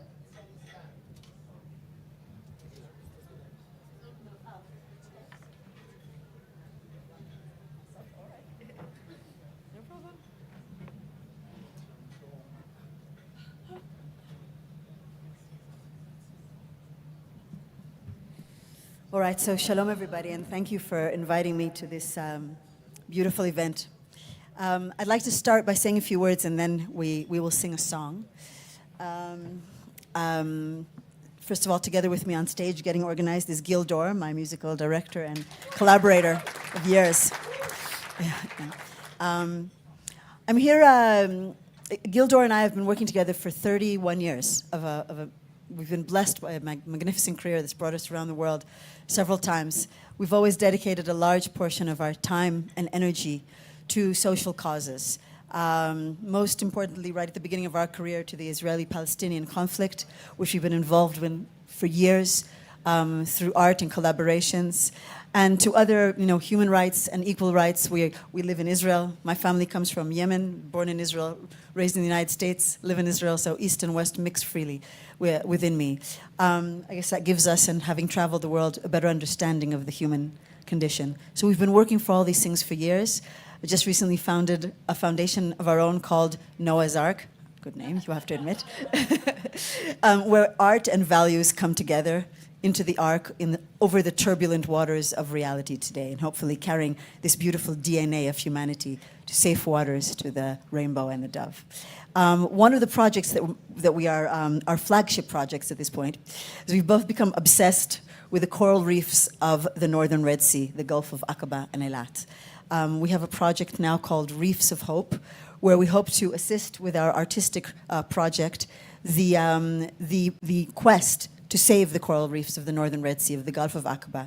These reefs, which it appears are the most resilient in the world to the warming of global waters. And the reason that this project is so alluring to us is because not only are these reefs so precious, this incredible ecosystem, you all know, that sustains so many millions of livelihoods in our region, but if we were to all agree together to save these reefs, we would also be scoring a goal in regional diplomacy. Saudi Arabia, Egypt, Israel, and Jordan would be working together to attain, hopefully, UNESCO Natural World Heritage Site for this incredible place. So this is an incredible opportunity to protect reefs for posterity. Maybe these reefs, I mean, I'm sad to say, could be the last reef standing because of their incredible resilience, could help us learn more about how to save reefs throughout the world. So Gil and I, what? Yes, to replan, to relearn. There's a lot of potential in this, of course. So that's our quest of the moment, and a whole project that we're involved in and really passionate about. So now I'm going to say something about the song that I'd like to sing, and it's also something I've been thinking about a lot, which has to do with our names and our identities. So my name is Achinoam Nini. That's a really tough name to say. So I couldn't go around having an international career with that name, and that's why I finally toned it down to Noah. Now, Achinoam in Hebrew means sister of peace, which is pretty, right? I didn't want to let go of that. But Noah, the center of that, is the first feminist in the Bible, it appears. She was a very, very strong woman, so I said Noah is good.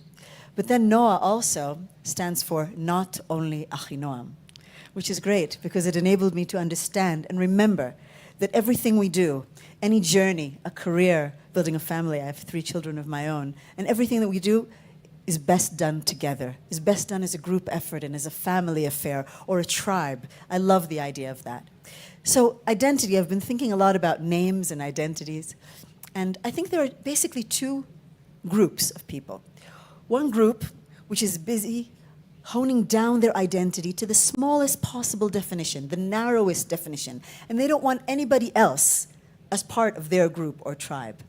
And that, I think, is a dangerous dynamic.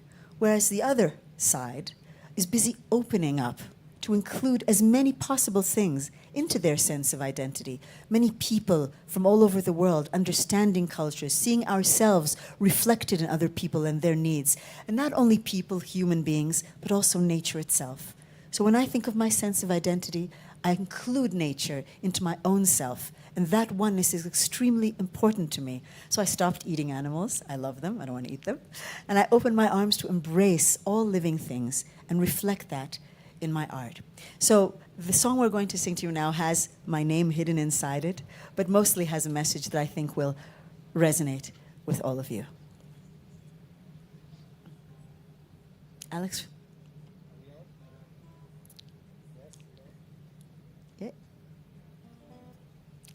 Guitar, please. Yeah. This is an opportunity, since I'm here, to say huge thanks to Andrew and Rosalie, right? Andrew and Rosalie Hoffman for hosting this event. I've been following you and your activity for a long time, and I think that you're wonderful. Yeah. Right? See? Is everything working? Yay! Let's go.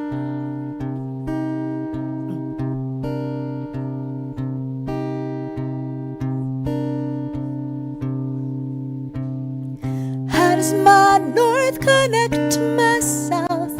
How does my heart connect to my mouth? How does my skin connect to my soul?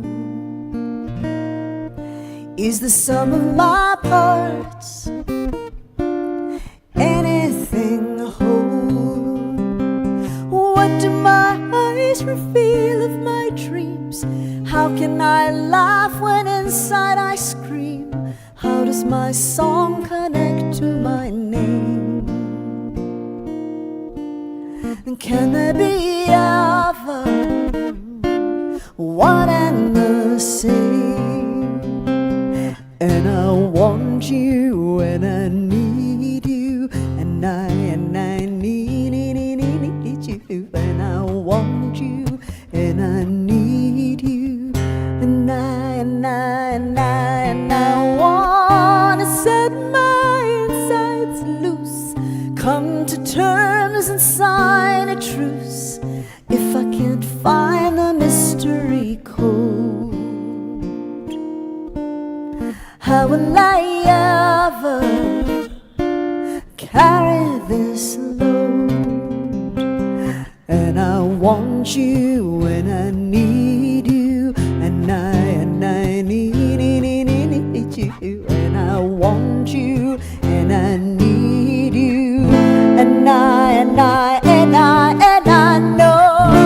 you're getting tired of the fight,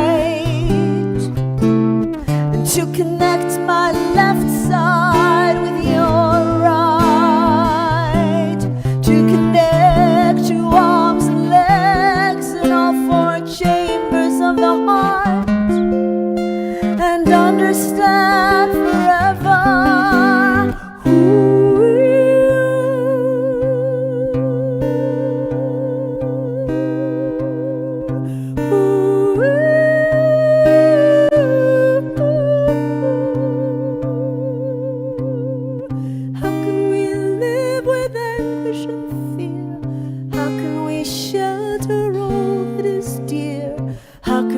take our fate in our hands.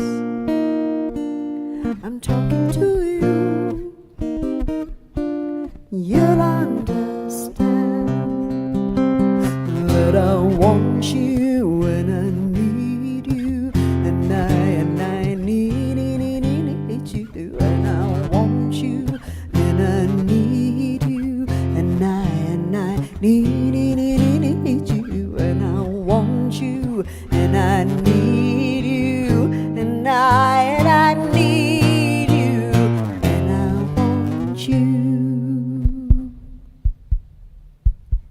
The universe begins with you and I. Universe begins with you and I.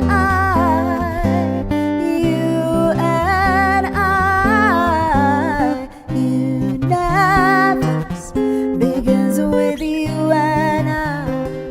Oh, universe begins with you and I. You and I. Universe begins with you and I. Oh, universe begins with you.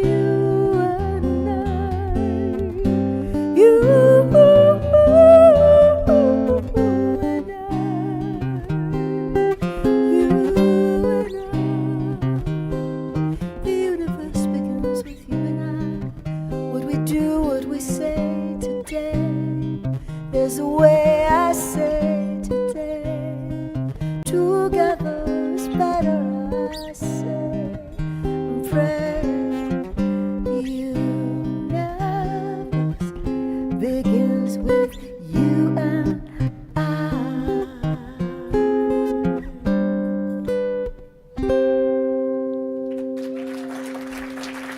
Thank you very much, dear friends. Thank you to Gildor. Toda rabba. Thank you. Fantastic. A round of applause for those of you in the audience who appreciated Noah's performance tonight and all the speakers we had on stage today. Thank you so much. Unbelievable. We really couldn't think of a better way to end the fourth Nature Positive Dinner, which has become legendary, the second day of at Davos at the World Economic Forum. Thank you so much to those of you who participated in person, to the millions tuning in from around the world. This community has really ushered into reality this nature positive narrative.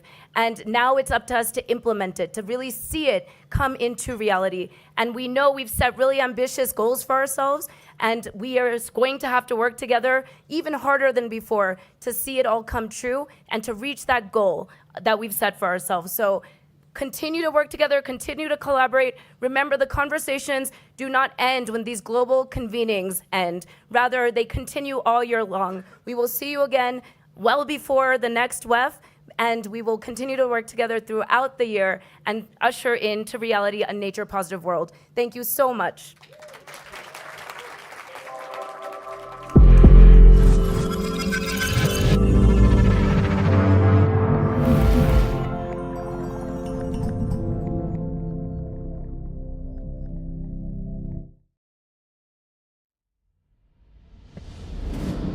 Okay, that's Robert Miller.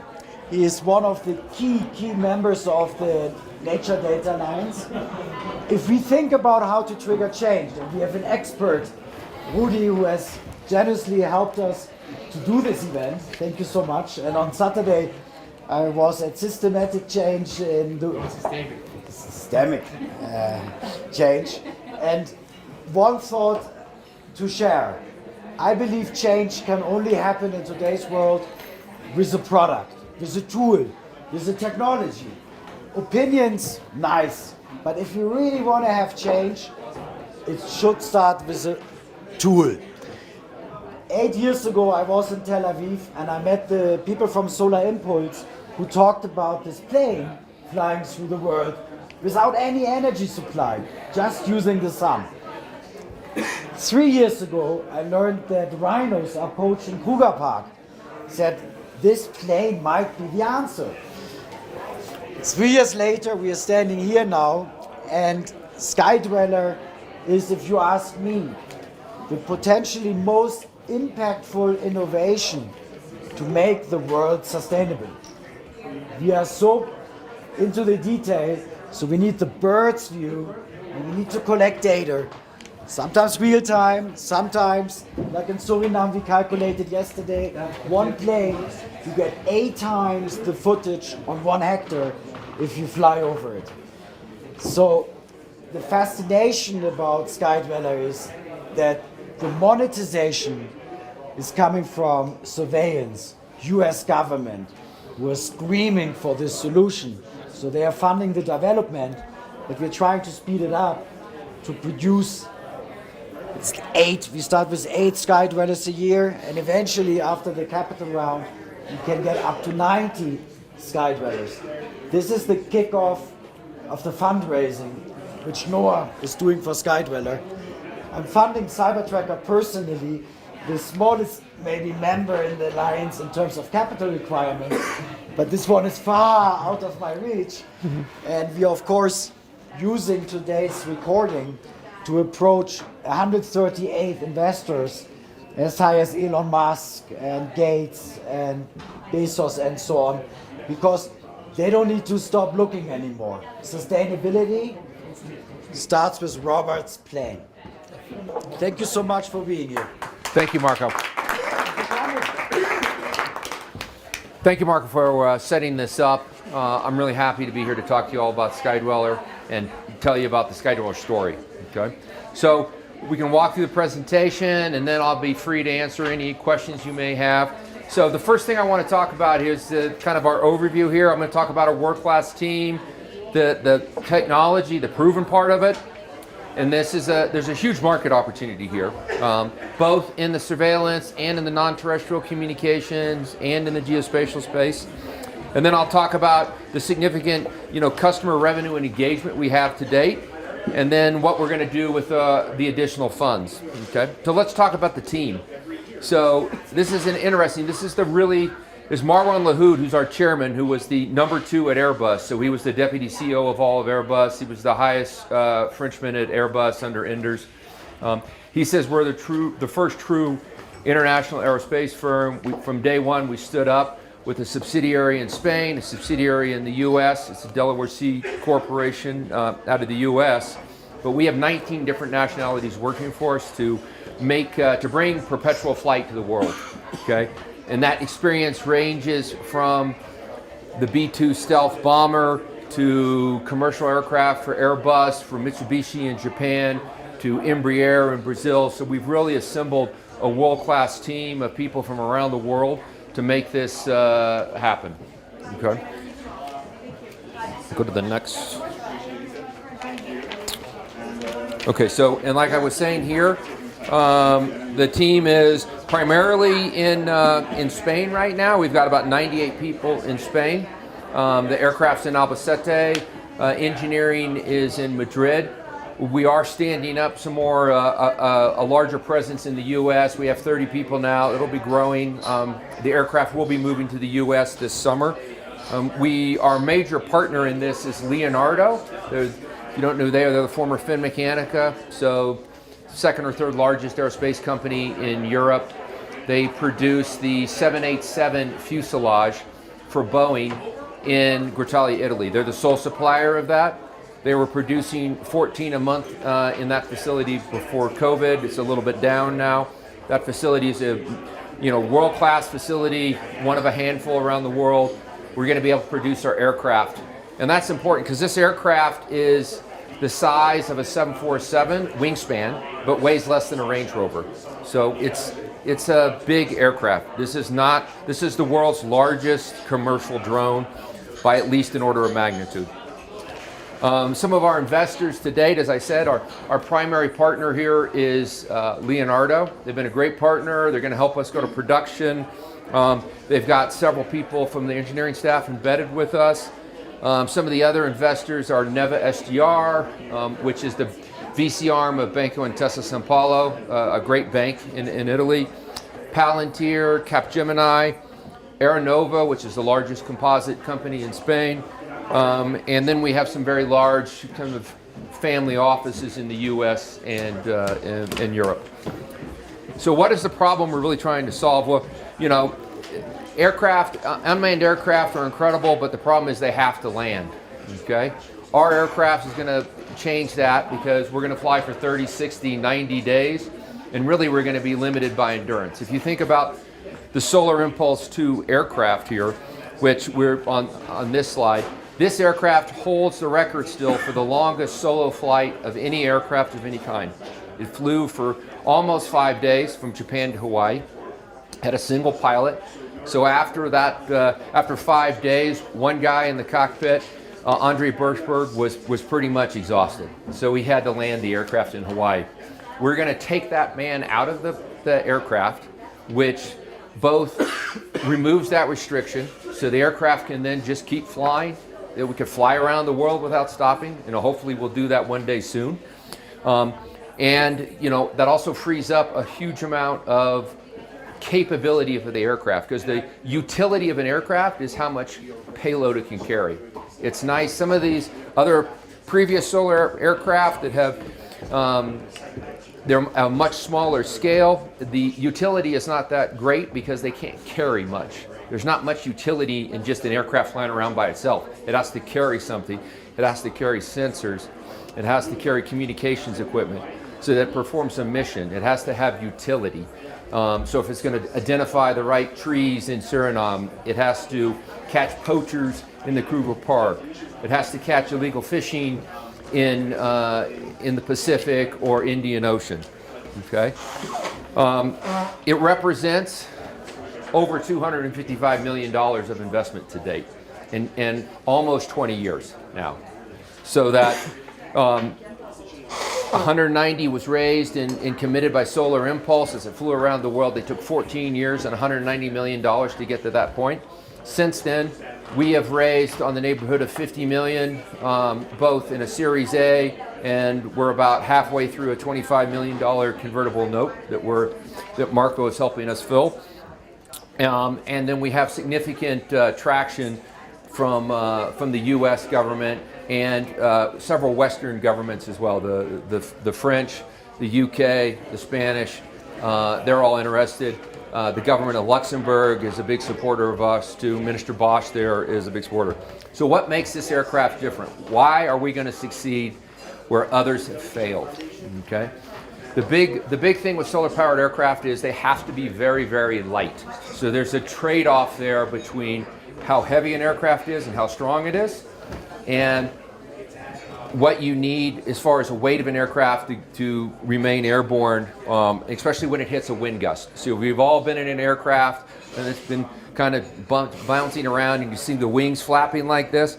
Well, you've got to make that trade-off just right so the wings don't pop off when a wind gust hits. The problem is, as you can see the RIP tombstones here, a lot of these other solar-powered aircraft have had problems with this, okay?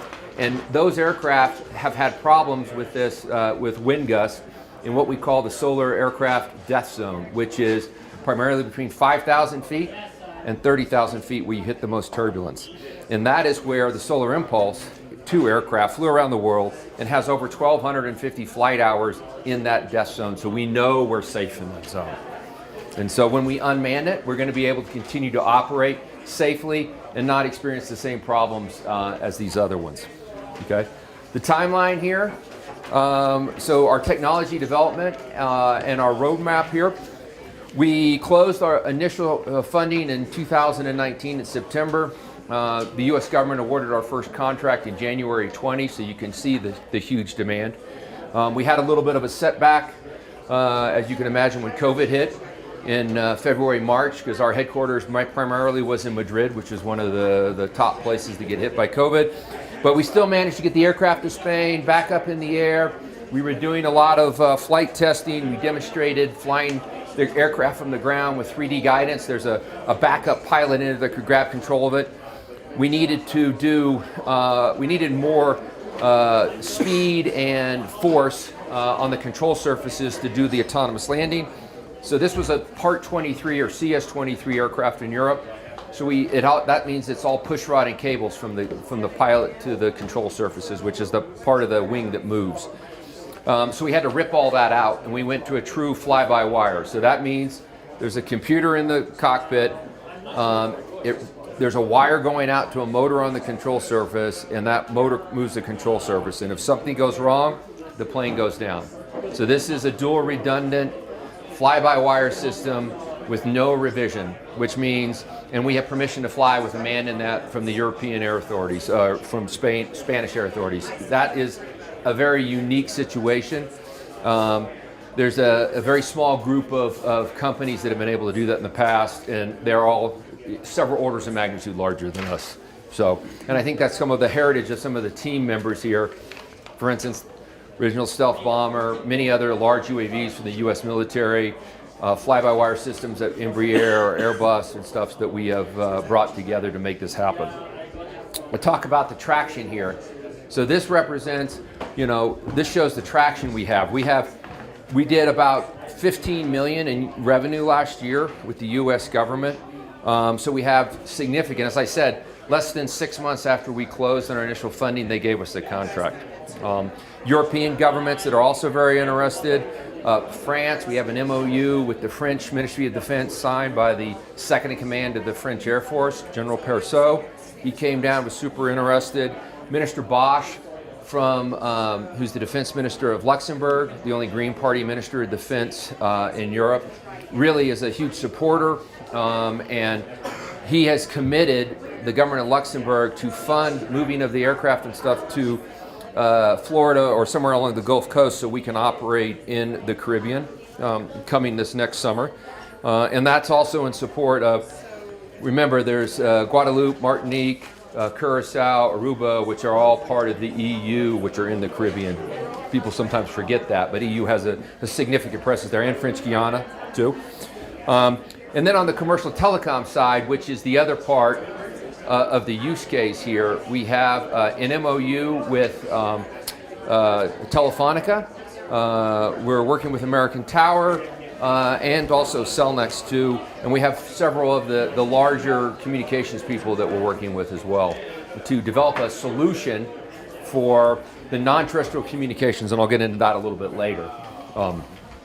Okay, so, what are we trying to solve? This is, a big program with the U.S. is maritime domain awareness, so broad area maritime surveillance. And this is this is a big Navy program that would provide surveillance over the ocean.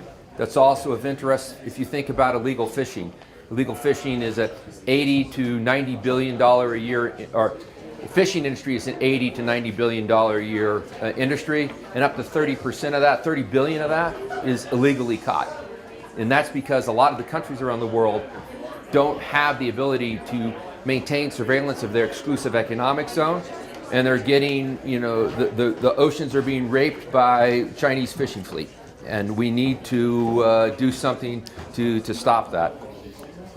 So the markets that we're going after, as I've mentioned, surveillance, non-terrestrial communications, and geospatial data IoT. Surveillance and geospatial are very similar. They carry a lot of the similar payloads. And here is where we would feed that geospatial and some of that surveillance data to the data alliance and use that data more productively for sustainability. So our target market with this is a solar-powered aircraft, okay? So that means Denmark in the winter probably is not the best use case for this particular aircraft. We're not going to solve everybody's problems, okay? But plus or minus 30 degrees, 25 degrees latitude around the world, we are an ideal solution for many problems. And so you're talking the Canaries, and that's 360, when I talk about that, that's 365 days a year that we can operate. If you go further north, say the summertime in the Mediterranean, then there's also an opportunity there. But this also happens to be a band of the world where there's a lot of political instability, where a lot of the more endangered species deforestation is happening. It's also where the digital divide is the greatest. So again, we're not trying to solve everybody's problems, but there's a huge set of problems here for us to solve. Oh, this way. So what are we trying to do here? We're trying to build a safer, more connected world. Okay, so with that, this is, a breakthrough military capability where, for instance, the U.S. Military is one of the largest carbon producers out there, and this would be a component that would help them reduce their carbon footprint. It's not going to eliminate it by any stretch of the means, but we could do a lot of the missions in the Pacific. And reduce the amount of aircraft time that they're flying with other aircraft that are large carbon producers, where we would do it with zero carbon, which is becoming an increasingly important aspect. It's certainly an aspect for the Australian military and some of the other militaries we've talked to in the Pacific to do that, to reduce their carbon footprint. The other use case here is surveillance. So this is an example of what you would want to do to try to catch poachers in Kruger. Okay, you would look for their radios. You look for them walking around on the ground. They're tracking them once you've identified them, so you could get the park rangers in to catch them. So there's a very significant use case, especially in Africa and other places with this.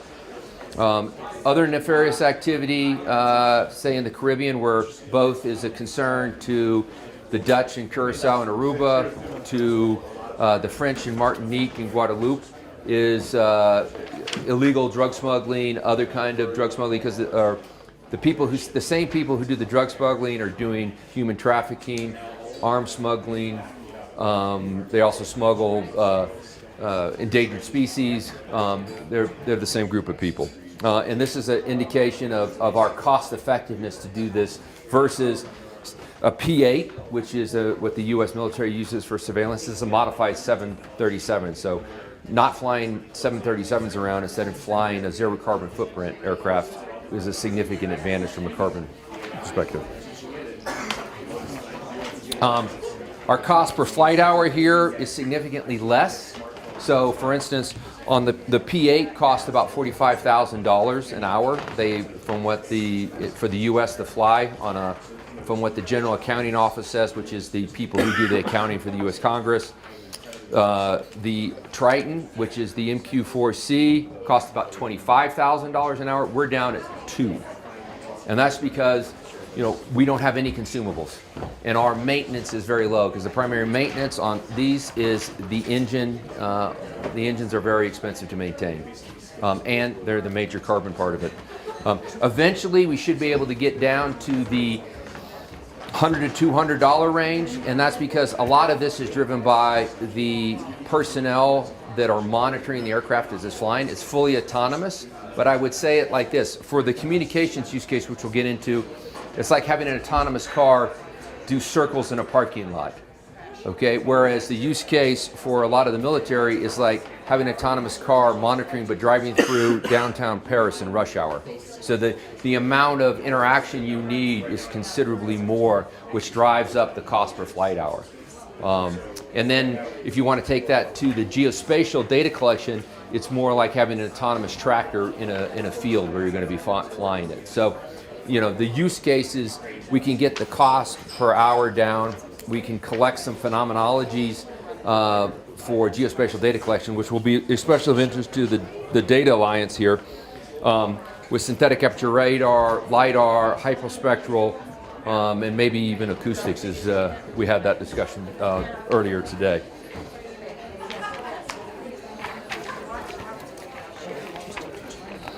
Go to the next slide here. Marco, you want to talk some about the Data Alliance here? Sure. So for the ones who know me, I've spent the last 3 years looking for tools. And it's so important to connect those tools. Rainforest Connection, which has sensors in the trees. Cyber Tracker, which provides an app to the people on the ground. Citizen Science. The communities are so often forgotten in the battle of climate change. But imagine what we could do if 60 Alliance members, many of them do remote sensing, who depend on good resolution, could get from SkyDweller the exact footage with a very high resolution what's happening on the ground. Suddenly we don't need to calculate anymore with the 10-meter resolution from Copernicus. We have 1080 HD video. So who has seen the Vera report yesterday from The Guardian and Zeit? They basically said 94% of Vera's work is actually harming the climate. That's shocking, right? But there are alternatives, and we are trying to build this Vera.com. And SkyDweller is the most important data delivery to make everyone's work more precise.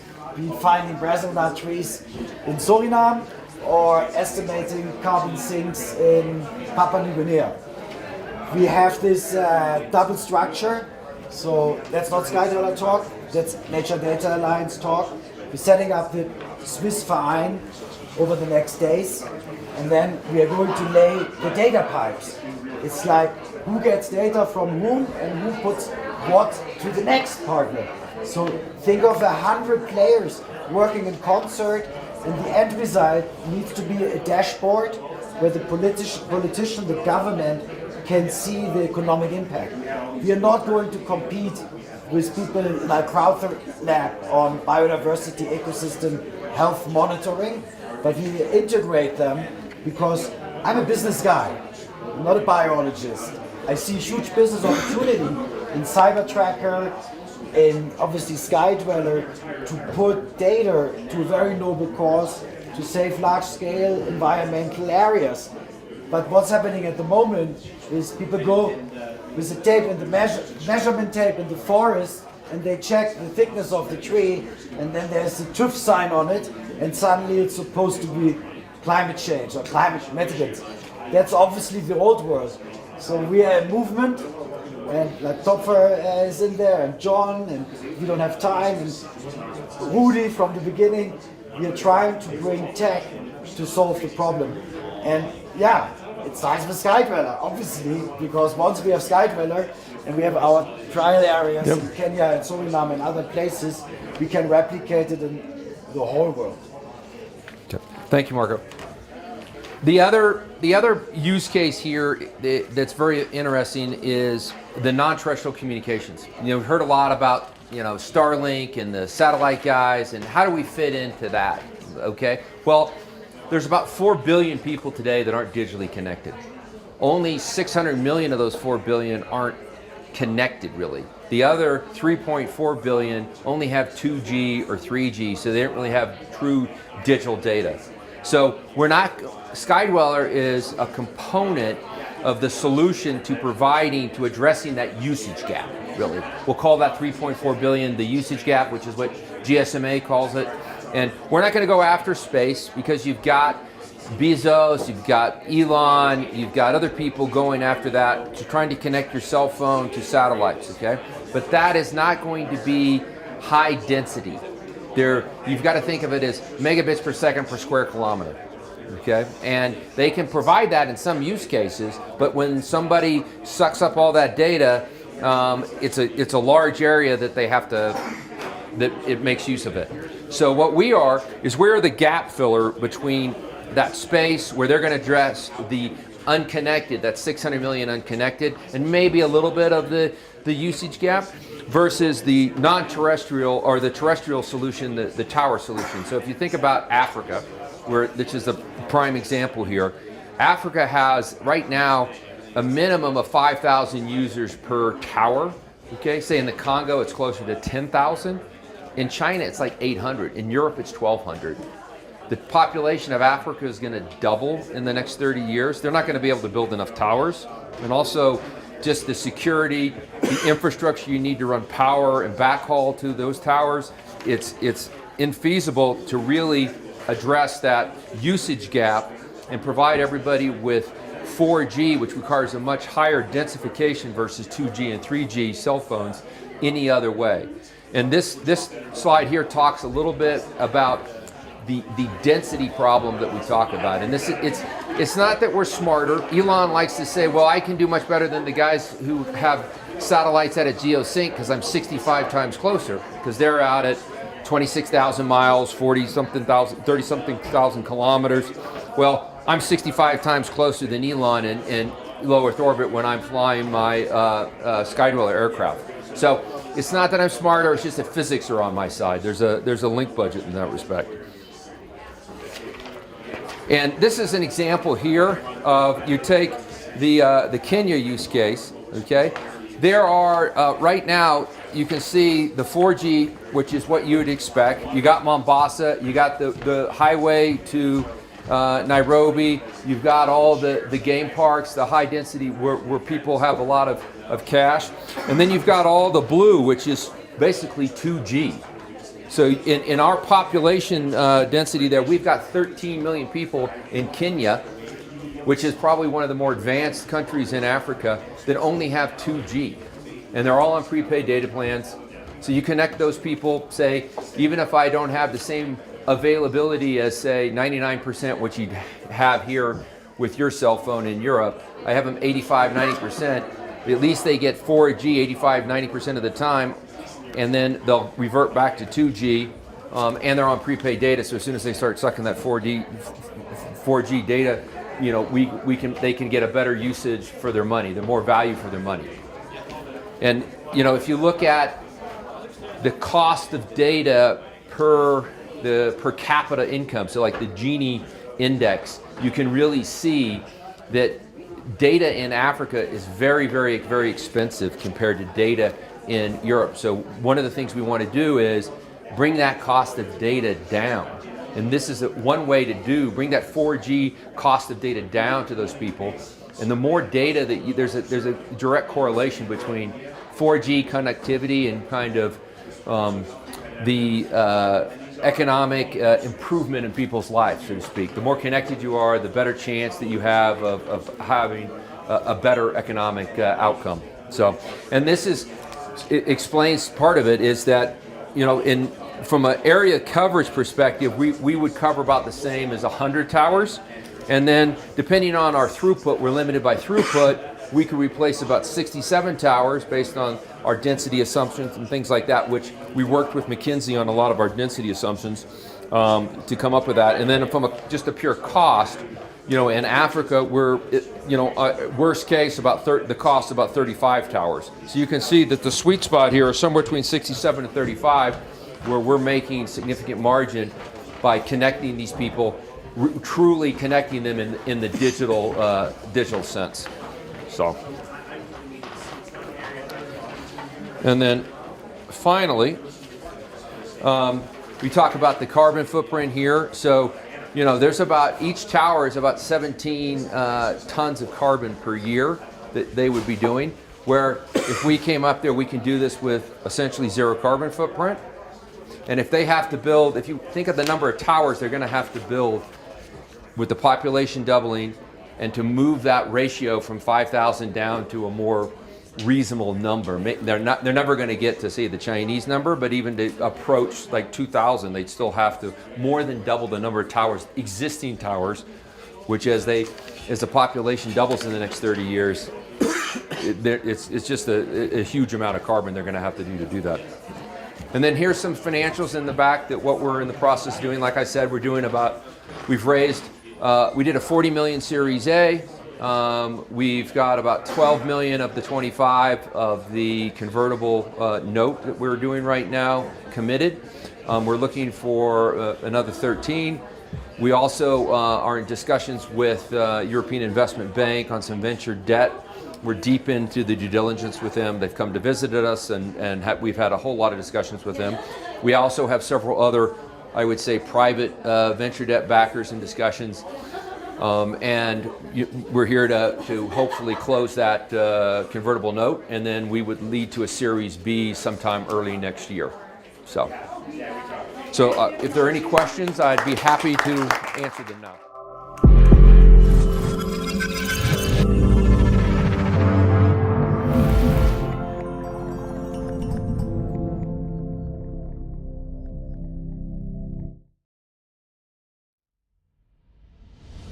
Are we at something of a crossroads when it comes to climate finance, green finance, however one phrases it? Last year there was I suppose a little bit of an attack by The Economist on things like ESG, environmental social governance investing, and then there were some reports that some of the big funders, or the big funds, have climate funds, but you find that there's still a fossil fuel footprint in those funds. There was a lot of discussion about how we deal with claims, how we deal with moving the direction of money, so it truly is working for climate. Do you think this is an important moment for the perception of climate finance? I think it really is, and I think there are a number of crossroads, but I'll back up one step. When we work with clients on anything to do with ESG, we remind ourselves before we have the first conversation, ESG is not one size fits all. So we tell clients if there's 3 things they need to know about ESG, it's ESG is not one size fits all, ESG is not one size fits all, ESG is not one size fits all. I was in a meeting recently with 14 investors that are very passionate about climate change, and as they went around the room and talked about their programs, it was 14 different approaches. So some of the major crossroads, you see the US political debate on ESG, and if you kind of look through that to the substance of it, is this about risk and return? Mm-hmm. You told us this is about risk and return, where's the risk and return? Or is this about values, which could be fine for some investors, but for others, they see a difference between values-based investing and risk return. So going back to infrastructure and disruptive clean tech, are we doing that because we think we're going to get a higher risk-adjusted net fee return, or are we doing that to reflect our values? And that can lead you to 2 different types of investment opportunities. And those are synergistic. They're not conflicting. The values-based investors may be willing to take the first risk, the most difficult risk, off the table to attract the risk return based investors. So these things that seem contradictory, they're actually synergistic in the system. Okay.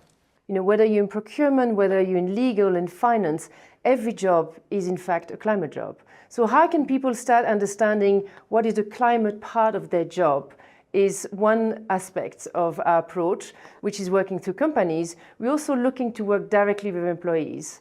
Employees themselves are going out of their way to upskill themselves. How can we facilitate, accelerate their ability to do that and to be constructive climate activists in their own organization?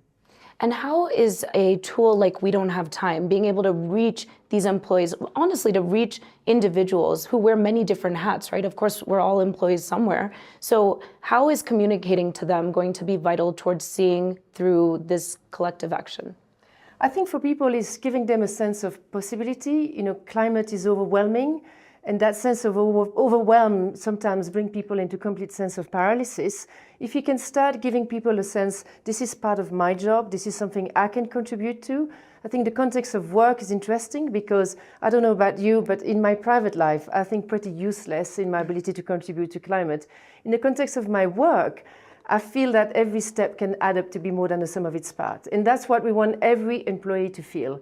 Empowered to act, and how you communicate about the crisis as a possibility of action, even a privilege of action, I think can unlock that sense of I'm part of the solution as well.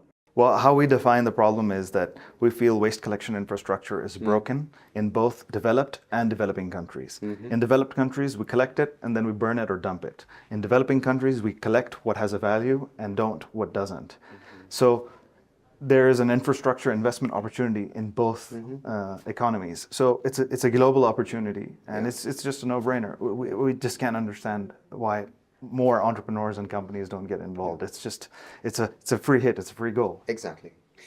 So we could explore this in great detail. We could go into government policy and incentives and all kinds of other things. But we did talk before this brief interview about another passion that you have and another passion that the world has. I mean, so many people talk about it. That's plastic pollution. And the good news is, as we both discussed, there is now a UN treaty through the UN Environment Programme on this. Yeah, I suppose everyone's looking to this treaty to set some basic norms and standards about plastic reuse and recycling and the circular economy. Do you think it will have teeth? Because they're discussing right now exactly how the treaty might operate and what the rules of the game will be. Absolutely. Yeah. Well, look, as per the title of this year's annual meeting in Davos, Cooperation in a Fragmented World. The world is fragmented, getting more fragmented and divergent. So the fact that this is being taken up at the UN level by Inger Andersen and her colleagues, and we had a chance to spend a day with her, and she explained to us how the process works. We have to understand the world is over 200 countries and so many complexities as people. So the fact that it's happening, we call ourselves a circular economy platform now. But back when I was in school, we were the garbage collectors. We were the garbage business. Exactly. So for me to have the United Nations inviting my chairman and myself to discuss a UN global treaty for plastic pollution, it's a big coming of age that, wow, we were behind the scenes along with our colleagues doing our work, and now this forefront. So being talked about is a big step forward, and it's being done with great credibility. A lot of credible organizations are together with the UN in it. A lot of countries are involved, and as we go back to the global consumer has spoken. Right. So at Goodwall, we're building a skills-based social network for young talent, aged 16 to 24. We help guide them to develop their skills, to showcase their skills, and then connect to opportunities, jobs, scholarships, internships based on their skills. And why is something like this so needed? Why is it important? What made you think, oh, this is something that's missing that I can really fill the gap in? So from a global macroeconomic perspective, this decade, you've got more than 1 billion young people expected to enter the workforce. Of that billion, 90% in developing countries. And if we think of the way in which we value and assess talent today, it's based on 3 criteria. It's based on your work experience, it's based on your education, and it's based on who you know. When it comes to work experience, catch-22, you need experience to get experience. When it comes to education, only a percentage or privileged few benefit. And then unless your parents are well connected, more often than not, you're not connected. So by default, your typical young person's at a disadvantage when kickstarting their career, which is why we believe skills can really play the role of the currency of the future of work and help us value and assess talent at scale. Yeah, I mean, that's very sensible. So what challenges are you facing in seeing the success of Goodwall actually make its way to those that could use it and really benefit from it? 100%. So there's a lot of momentum in the direction of a skills-based economy, but there's a long way to go. What we've seen and what we've really benefited from have been strategic partnerships like the likes of, with UNICEF and the United Nations, giving us access to those in most need of a skills-based platform like Goodwall. Tell us about She Changes Climate. Let's start at the beginning. What made you even come up with this concept, and how has it been going since you founded it? Yes, so we are a global partnership and we advocate for women empowerment. We encourage women to take leadership role in climate policy, and our vision is a 50-50 vision. We want 50% of women at all levels of decision making. We started just before COP26 when we saw that the presidency team had only men on the team. And so now we're working in preparations for COP28 because we feel it's so important to have diversity and inclusion at the heart of COP. Oh, fair enough. I'm thankful for that as a woman in leadership in climate as well, that there's this support system that is really advocating for women. So how has it been going? Are you seeing improvement? It's been very challenging, I must say. And if you look at the statistics, actually since COP1 in 1995, when Angela Merkel, who was then Minister of Environment, was chairing COP, there have only been 5 women who have been appointed as president of the COP. And now we're very concerned about this appointment of Sultan El Jaber, who will be the COP28 president. This is a choice of UAE, but we also want to really encourage the United Emirates to appoint Mariam Al-Mehri, who is Minister of Climate, as a co-chair, as a co-president. We feel this is important for gender balance, but also to restore trust in the multilateral system and to safeguard environmental integrity of the UN process, which is really important. So there's a dual positive outcome here. It's one, seeing more women in these positions, having equal representation, but also we need to protect the integrity of COP, absolutely. And we're seeing from COP27, there was that picture that kind of went viral showcasing leadership and how few women were actually in any sort of position of decision-making at that multilateral level. And then even at the World Economic Forum, the representation of women is maybe 1 in 5. Is that accurate?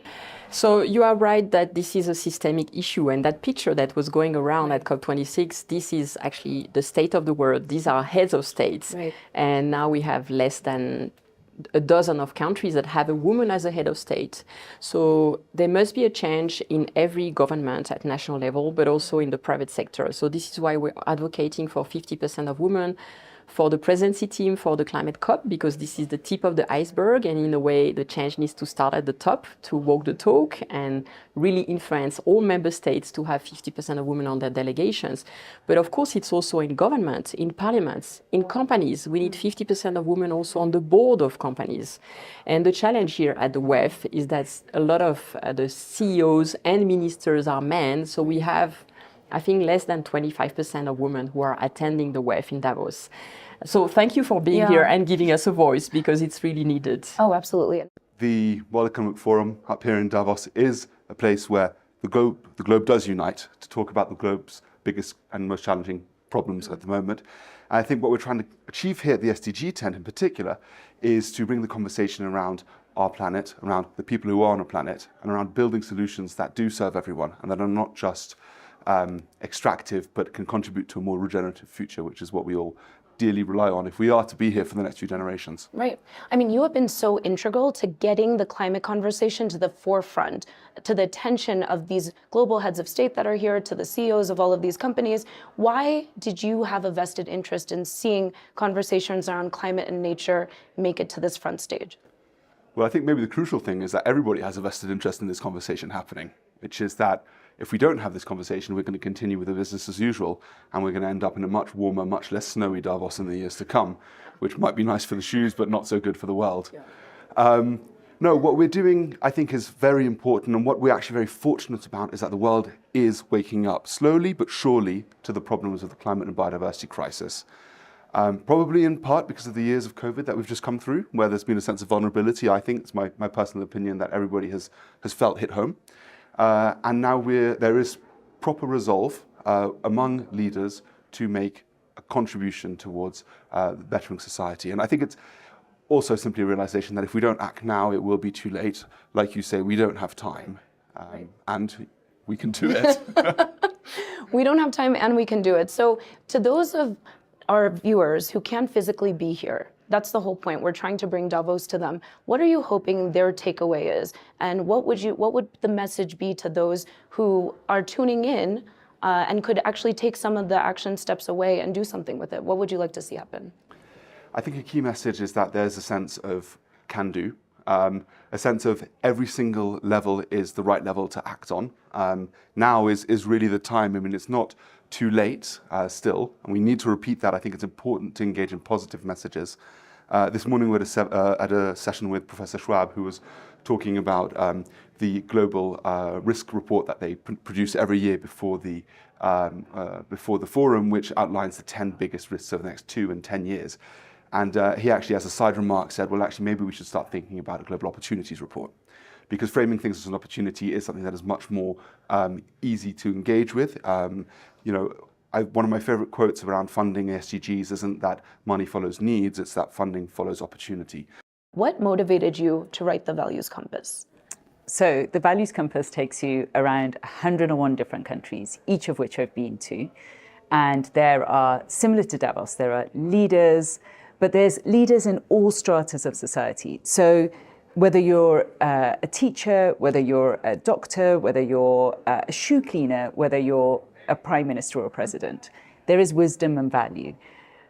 What the book does is it takes you around the world and shows you how different values are performed in different places. So for example, loving, compassion, the emphasis on that, and devotion from Tibet, but the pragmatism of China. Or the way that America can be entrepreneurial again and again and again and again, or indeed the attention to detail and the precision in Switzerland. What it does is it helps you connect with your values, because even just one value, let's say compassion, can transform your life, transform how you live it, how you're perceived, how you conduct yourself, how you are to yourself, how kind you are to yourself or not. So it's a sense of connecting to what really matters to you, and what will be most helpful to you. It prioritizes your values and then helps you achieve your goals, but according to the legacy you truly want to leave. Oh my gosh, I love this. Is music to my ears, because as a behavioral scientist, what I lead with is that we need to be compassionate to those who are different from us, because we are irrational universally. We don't always make the best decisions for ourselves. So if somebody else is making a decision that doesn't seem aligned to the best outcome for them or their community or the world, there might be an actual reasoning behind it. So we have to lead with compassion to help people close the gap between what they perceive to be of risk versus what we collectively know is of risk, what we care about, a better planet, nature, overcoming some of these impacts of climate. So how does this pertain to coming up with solutions to creating a better, more nurturing community of humans and how we interact with the world and nature? Well, let's say we took just compassion as an example. If you're able to then think, like you said, all the different ways that you could respond. If you decide to respond in a compassionate way to yourself and to others, whether it be to nature, whether it be to, like, you going into work, you're not just working for your salary, you're working to provide, so everyone can provide to the community. So you're providing a service and a product, but also that you're giving. It's like this sense of deep generosity and compassion. That alone can transform. So what it does is it allows you to see each and every positive virtual value and have that, infiltrate that into your life and then expand it. We need Dr. Raya with us all the time. This is the energy that we need, because this will be what heals us ultimately. We have to start with ourselves, so then we can also heal the planet. How do you think that this can be used by those that are really working towards overcoming this crisis that we're in, this climate crisis? I'm really grateful that we're here in Davos, because there is a lot of criticism and protests and problems always when you get here. But actually, this is giving each of us an opportunity to connect with one another. So if you're coming from business, or if you're coming from politics, or if you're coming from the NGO world, you have a chance to really build bridges. And I think that each of us then has a responsibility to be able to think, what can we do? Your question was, how can we nurture ourselves so that we can give to others?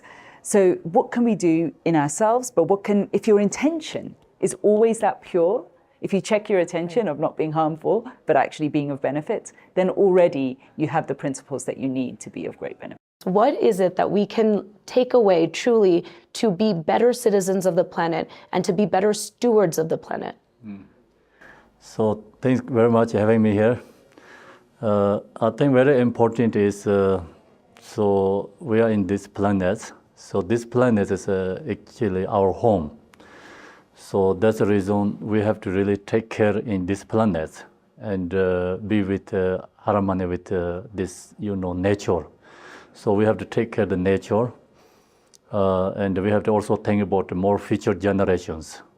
So we have to concern about, climate change. So that's all very important. And right now here, all the leaders are gathering here together. So I think we have to talk about that more important discussion in this time, stages. Why is it important to be here at the World Economic Forum, talking to these leaders? Why did you make it a priority to come to Davos? So, in Davos, my understanding is like here more all over the world, leaders coming here. So these leaders can really do something, change in the planet, can help. So they can gathering here, and during this time they can talk about, do something, action to change the world.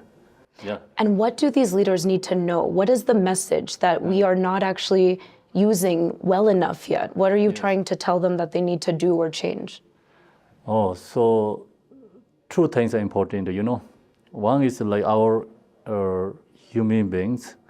We have to create, love, kind, taking care of each other. And that's very important. That's this world, the leaders has capacity, ability to do that. Second, we have to take care of of course, the environment. So if we don't take care of environment, then future generations not possible to live in this earth, So that's why this environment is our home. It's the same as our body. So we have to take care of this, environment. So it's wisdomly and think about more long goal future generations. So I know that this is not a simple process Yes. to achieve enlightenment. Yes. But how do we share the process with those who might be learning about it for the first time? What is the kind of first step to take? So you mean To become more centered, to become more compassionate, to become more caring of the planet. I see. So the point is, every single human being, every single animal beings want happiness. So no one wants suffering. And so that's what we have to recognize. And then no one other people suffering, so we same as us, right? So we have to create love. Every single being want love. Every single being want compassion, like someone help. So that's what we have to think and create for ourselves and for others.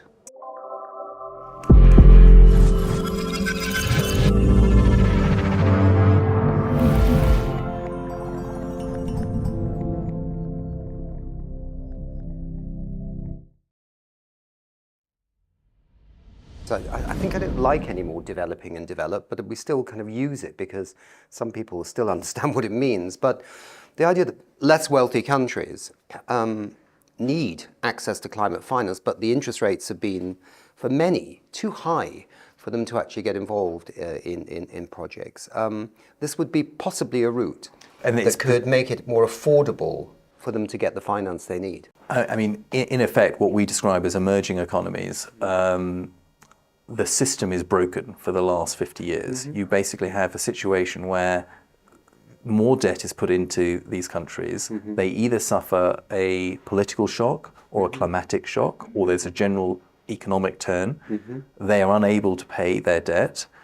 The debt gets forgiven, more debt comes down the line. Implicitly, the market assumes it is a default, and therefore their cost of capital keeps going up. And you're at a point now where even with some of these very nature-rich or mineral-rich countries, the cost of capital is just too high.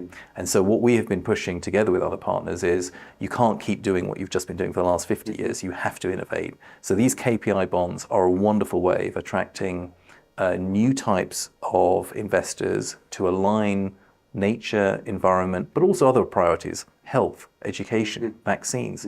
All of these are applicable. And it's exactly how the private market is already operating. You see E.ON issued a bond the other year now where it had a 15 basis point differential linked to how much renewable energy they were using in a few years' time.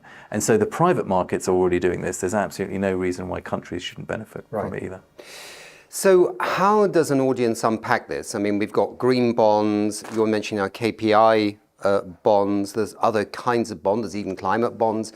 How will we know if what you're advocating is successful? Could it be in 2 years, 3 years, 4 years? Could we meet in 3 years' time and you say, yes, Pakistan, Bangladesh, Bolivia, Peru, they've now got these KPI bonds?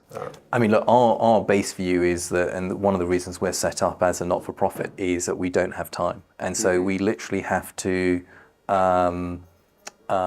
view the client as being the environment and social good. And so right now, teams are working with not only emerging economies, but also developed countries. We don't think that they should only be limited to countries that are emerging. Existing countries that are large and developed should, as they've been issuing green bonds, there's no reason why KPI bonds can't be applicable to developed countries as well. And so I would like to think, in terms of your question around success, 3 years from now, if there are $1, $3, $5, $10 trillion of KPI bonds in the market that build in these priorities, that will be a good measure of success. Okay. Let's talk about just green finance briefly as we come to an end here generally. I mean, it was a bit of a fascinating year in 2022, wasn't it? I mean, the economists really took the gloves off and absolutely savaged ESG. There were many other reports out. I mean, some people were quite shocked with the Standard & Poor's, is it 500 Sustainability Index having ExxonMobil in there, but kicking Tesla out. Then Influence Map out of London comes out with an assessment of these big investment funds, which have names like Climate Action Fund or Climate This Fund or whatever, saying that only a very tiny percentage of these funds are actually aligned with the Paris Climate Change Agreement's goals and aims. But yet there's other things going on. Governments, the Secretary General of the UN asked the former Environment Minister of Canada, McKenna, to look at claims and things like that of what people are making about what they're doing. So, I mean, it's kind of a very dynamic space, but I think a lot of ordinary people were left with the sense of, the finance houses, they're pretty much having it both ways. They're greenwashing, blah, blah, blah, blah. What's your sense? Are we at a crossroads in terms of credibility, the need to strengthen transparency, all those other buzzwords that we hear about a lot? It's a great question, and it's not a easy topic to unpack in a short space of time. What I would say is that we have seen these transition pathways before. So if you think about 20 years ago, there were questions around Enron and the financial statements they put out and the role Anderson played in terms of verifying these. At the moment, around the ESG credibilities and sensitivities and disclosures that take place, what level of verification and disclosure, what's the balance that is currently pursued? And at the moment, there's probably not enough verification. There's also a role for more standardization so that these greenwashing companies that might have very large ESG teams but actually be doing a lot to damage the environment, what they put on their forms may not match reality. So there's quite a big role there for all forms of regulators.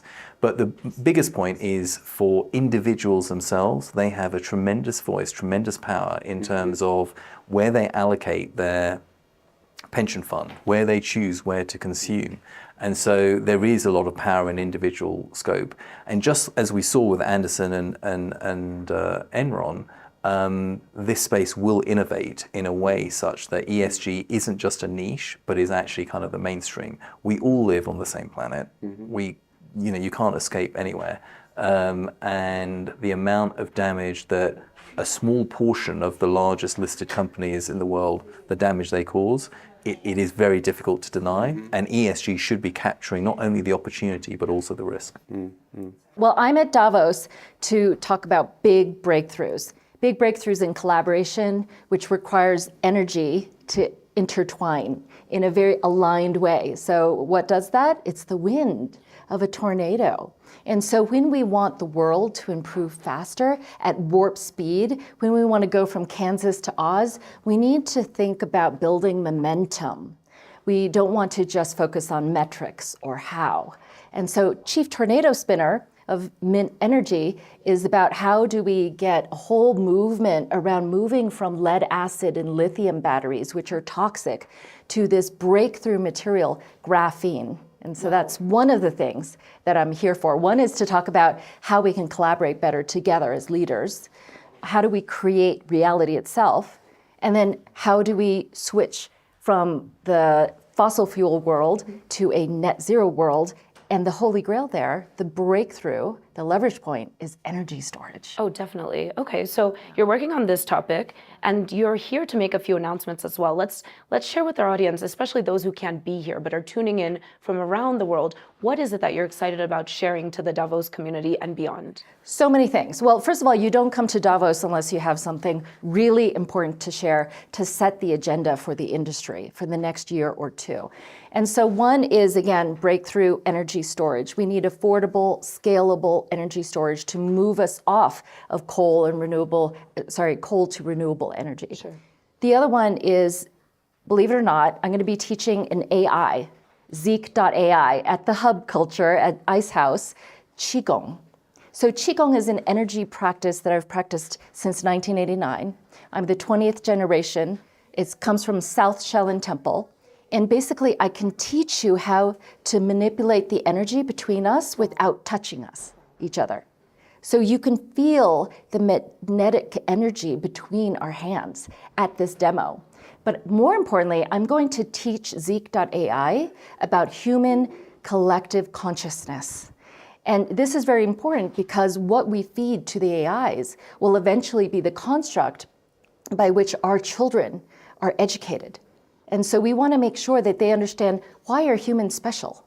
Humans are special because we can connect to an organic energy, what I call the source.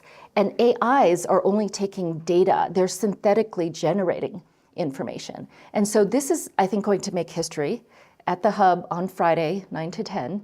And then the last thing that I'm doing is teaching people ancient Hawaiian indigenous wisdom called Ahupua'a. Ahupua'a is basically a watershed governance system.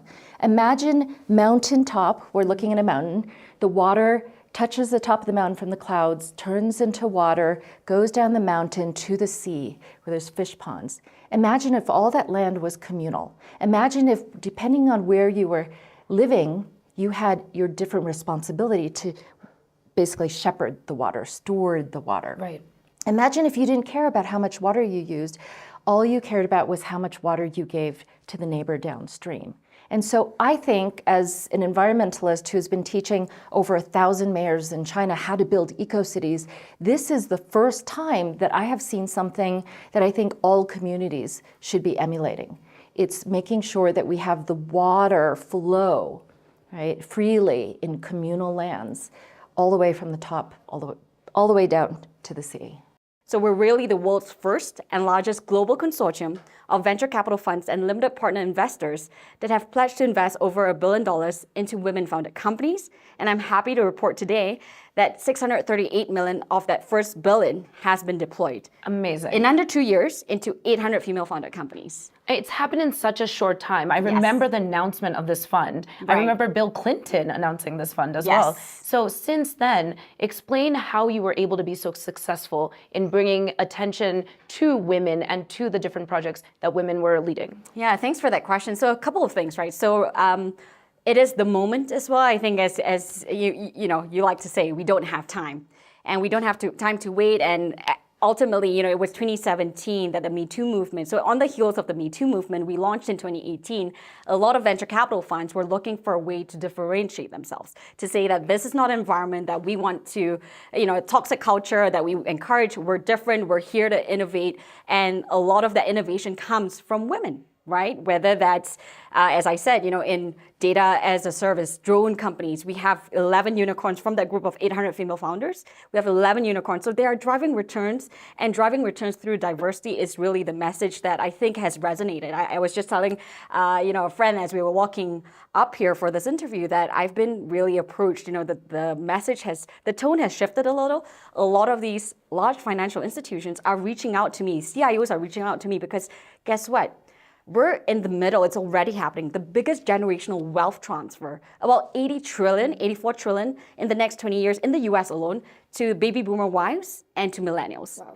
And guess what they care about? They care not only about profit, but profit and purpose, and not concessionary returns. And this is what we're all about. So we have become the brand for fueling women-led innovation, where investing in women is just good business. So I think, we've got the wind behind our backs. It was the right time. And I have to say, we wouldn't be here without all our partners, whether that's the venture funds who were willing to take a risk and say, okay, we're going to go publicly. We have funds that declared how much they were going to invest into women-founded companies publicly and owned up to it, right? I mean, you and I hear pledges all the time, but the fact that we were able to hold them accountable, right, I think made a lot of difference. And the fact that they were also seeing others in the ecosystem from the supply chain of capital. We talk not only about the venture capitalists, but who funds the venture capitalists. We're talking about endowments and foundations, pension funds, financial institutions that are moving capital, and this capital is moving in the direction of impact, right, which is what we both care about. And impact across many different sectors, but I know that you're interested in climate tech too. Yes. We're here in Davos,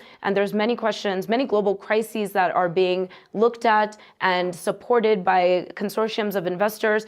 And so you cut across many different areas, but climate tech is definitely a focus. So talk to us a little bit about why it's important, why to get more women leading some of these solutions to overcoming the climate crisis. Yeah, this is a great question. And in fact, you were just chatting with my co-founder, my amazing co-founder, Shally Porges, where ahead of COP, where we were present as well, we spoke about a lot of our funds. We have one of the largest clean tech funds, a veteran in the industry, Cycle Capital, that's about close to $1 billion, 500 million to date under management, that is investing into, the clean tech energies that will be fueling our future.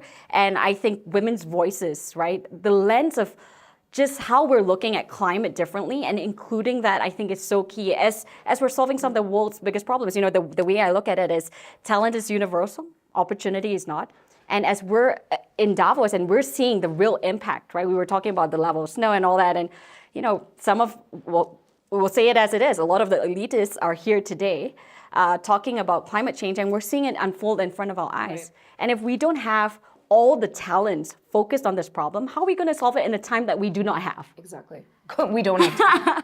What we feel is the biggest problem with the food systems right now is everyone eats one thing, right? I'm not a vegan, I'm not a vegetarian, I'm plant-based. What I mean by plant-based is I eat a little bit of meat, I encourage people to eat more vegetables and fruits, right? But the problem with different parts of the world, where I come from in Malaysia, we love chicken.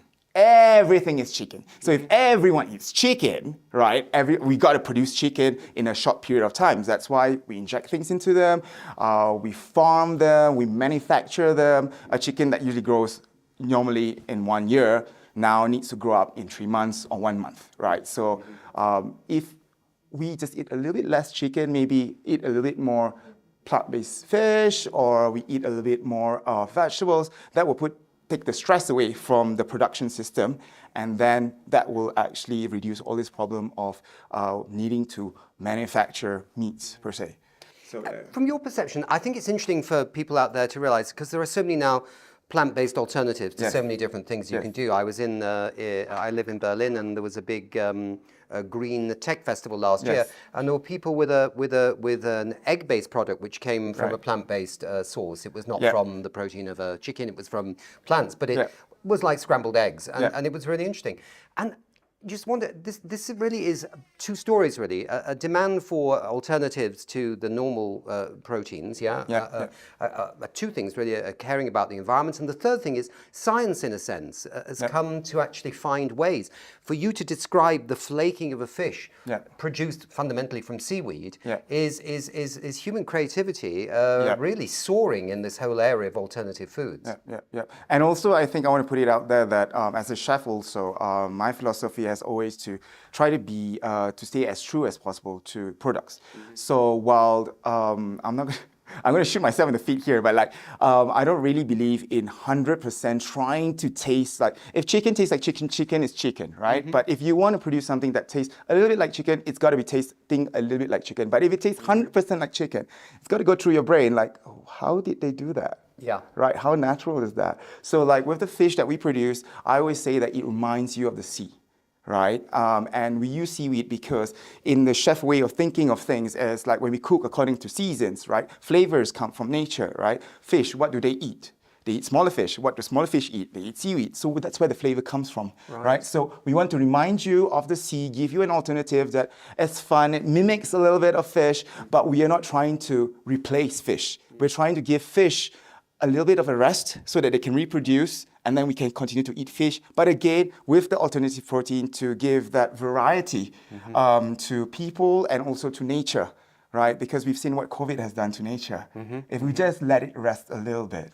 Exactly, exactly. I'm really interested in the environment and food as well, because you mentioned your interest in also agriculture when we were talking before, and obviously there's a lot of people associated with agriculture, livelihoods and jobs, and yet it's always lagged behind as agriculture in terms of a solution, say, to the climate crisis. But we know that the land in which food grows is a great way of actually absorbing carbon from the atmosphere. And I think at the last UN climate conference in Sharm el-Sheikh in Egypt, there was a sudden burst of interest in finding solutions, regenerative agricultural solutions in Africa, but also in richer countries. I mean, Unilever, a large corporation, is doing a lot with regenerative agriculture in, for example, Iowa in the US. Do you think we're turning the corner a bit on the understanding of the importance of agriculture in terms of its environmental benefits, plus a way of livelihoods for farmers? Yeah, so like my perception on this is that sometimes within different industries, there seems to be a competition of people saying that this is the solution, or that is the solution, or this is the best solution, or this is the best way to solve this problem. I don't really believe in that. I believe in the fact that there is an ecosystem of solutions that exists.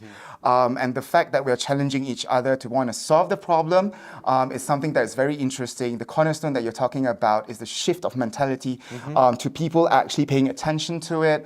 And I feel that although there is why I don't believe in one solution for all, because every nation, every farmer, every land experiences different things. And I think it is the local farmers, we need to listen to our farmers, because they are the ones who are on the ground, touching the ground, feeling the ground, and we need to heed their advice because they are living it. And I don't believe in imposing one solution for all, and really going local and actually connecting with these farmers. Every single location has different policies. You have countries like Colombia being extremely aggressive, and Chile being extremely aggressive in terms of policy making around renewable energy. And then you do have countries like Mexico being extremely, I would say, slow to adapt into the new way, in the new era of thinking about power. They have a monopoly, obviously, as a utility company. And so, but to your point, I think on energy storage, I think, I've spent the last 10 years around batteries and energy storage and automotive. Prior to starting Kawan, I designed electric vehicles. And I think one of the biggest opportunities in Africa is actually having energy storage at point of use, so that if you do own an electric vehicle, you can actually have surplus energy being stored in the battery packs, and then therefore utilizing it on point. Yeah, no, that's a very good point. We were earlier, before coming to Davos, at something called the World Systemic Forum near Liechtenstein, and there was a paper produced there which was given to the Prime Minister of Liechtenstein, but also I think is being presented at Davos, on this issue of multiple flexibility of systems. And they were describing how buses would charge up at night, and then if there was a power outage in a hospital, the buses could come and be the power systems for the hospital. And this is a very exciting vision, but it requires interesting policy, not too hard regulation, but at least guidelines, some description, good policy by governments, and also kind of enthusiasm for a vision of a different kind of system. Yeah, absolutely. We actually work very closely with Minister of Energy and the Environment in different countries. We have a big presence in the Caribbean, and that's an area where traditionally it's a monopoly. It is very much fuel or hydrocarbon-based economy. In fact, in some islands, they even turn on bunker fuel as being primary source of fuel. One of the dirtiest fuels in the whole world. Exactly, the most carbon intensive. And so I think coming up with policies such as what happens if you have surplus of energy? What are your feed-in tariffs? Do you have net billing processes? Are you able to isolate from the grid? And if so, what type of hardware will allow you would allow isolation between your load and AC mains. And so there are different, I think, pathways of getting there. Policy is most, certainly one to get there. I think having the capability to generate power at point of use is extremely important. But, this is, it's important to say, and this is important to say this out loud and repeat it, that the technology is there. We have to, I think that we have to come up with good sources of capital. Capital that is not just wanting to invest in first world countries in the US and in Europe, but emerging markets. Emerging markets is where the majority of people are living now. Yeah. And that's a trend that is gonna, I think, continue to expand, like I mentioned. And so having investors that want to come into emerging markets, because ultimately you could have people that are educated, you have people that are want to work and are, you know, hungry for, I think, hungry for a transition, I would say, especially my generation. So, I mean, the world, I know sometimes people feel right now, because of all the various crises and things going on, that the world feels a little bit poorer. But in fact, the world has actually never been really richer than it is right now. I mean, a lot of money seems to be sitting on the sidelines, waiting for things to happen. But these are the kinds of projects that really could be where they should be putting their money. I think for a lot of developing countries, they feel a little concerned that the interest rates being charged to them are just like much higher than they might be in Europe or the USA for the same project.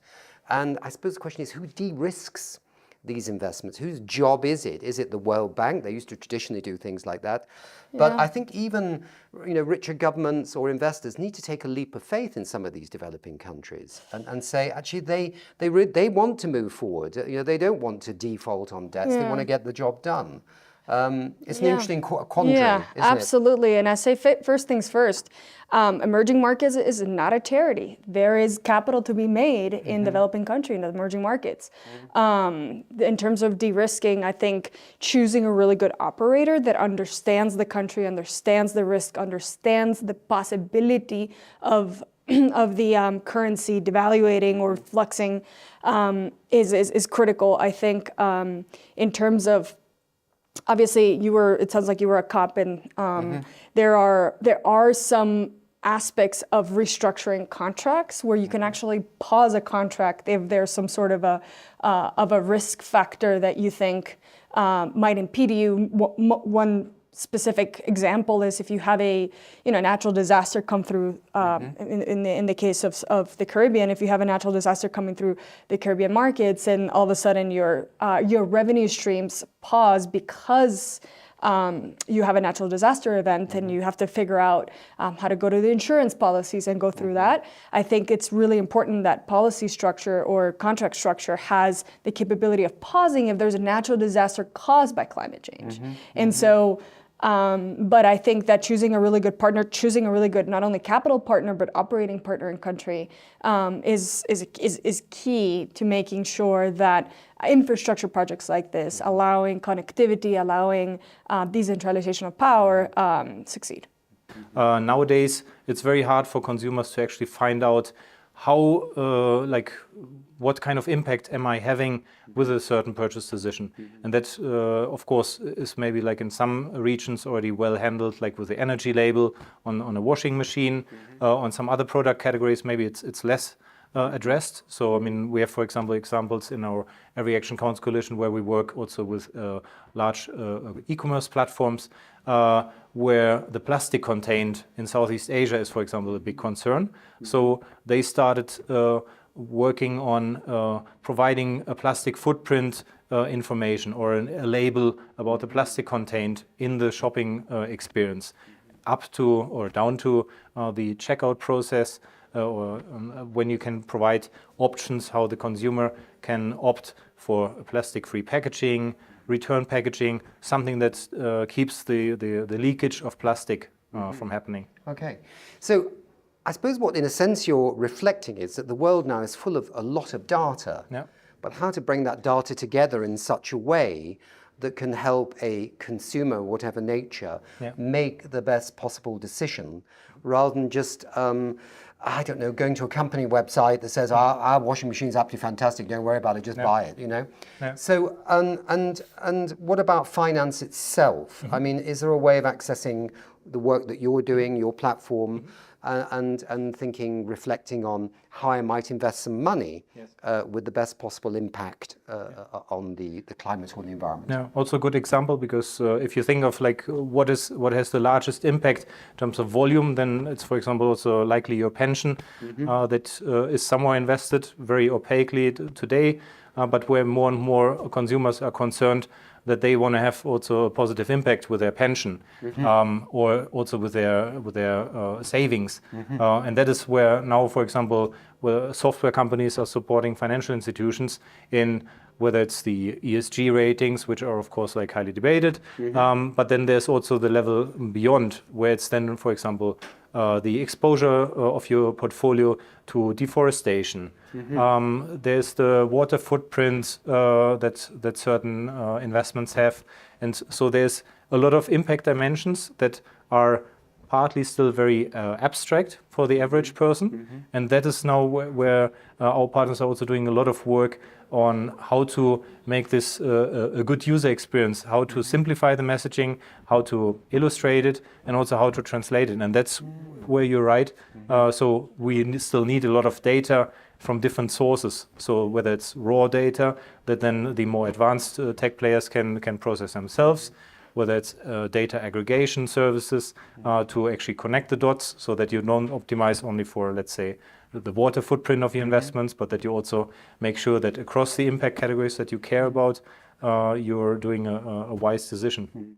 Sandrine, you have done so much work. You've been on this broadcast many times, sharing the work that you've put out through Club of Rome, the Earth for All tipping points that we have been hearing about that are really quite terrifying.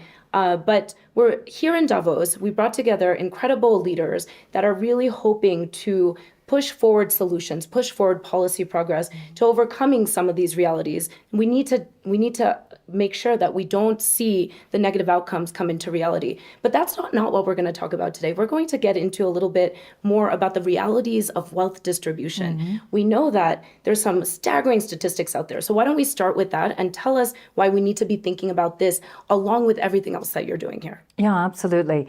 So the Club of Rome has been working on for the last 50 years a concept around how do we move beyond growth, right?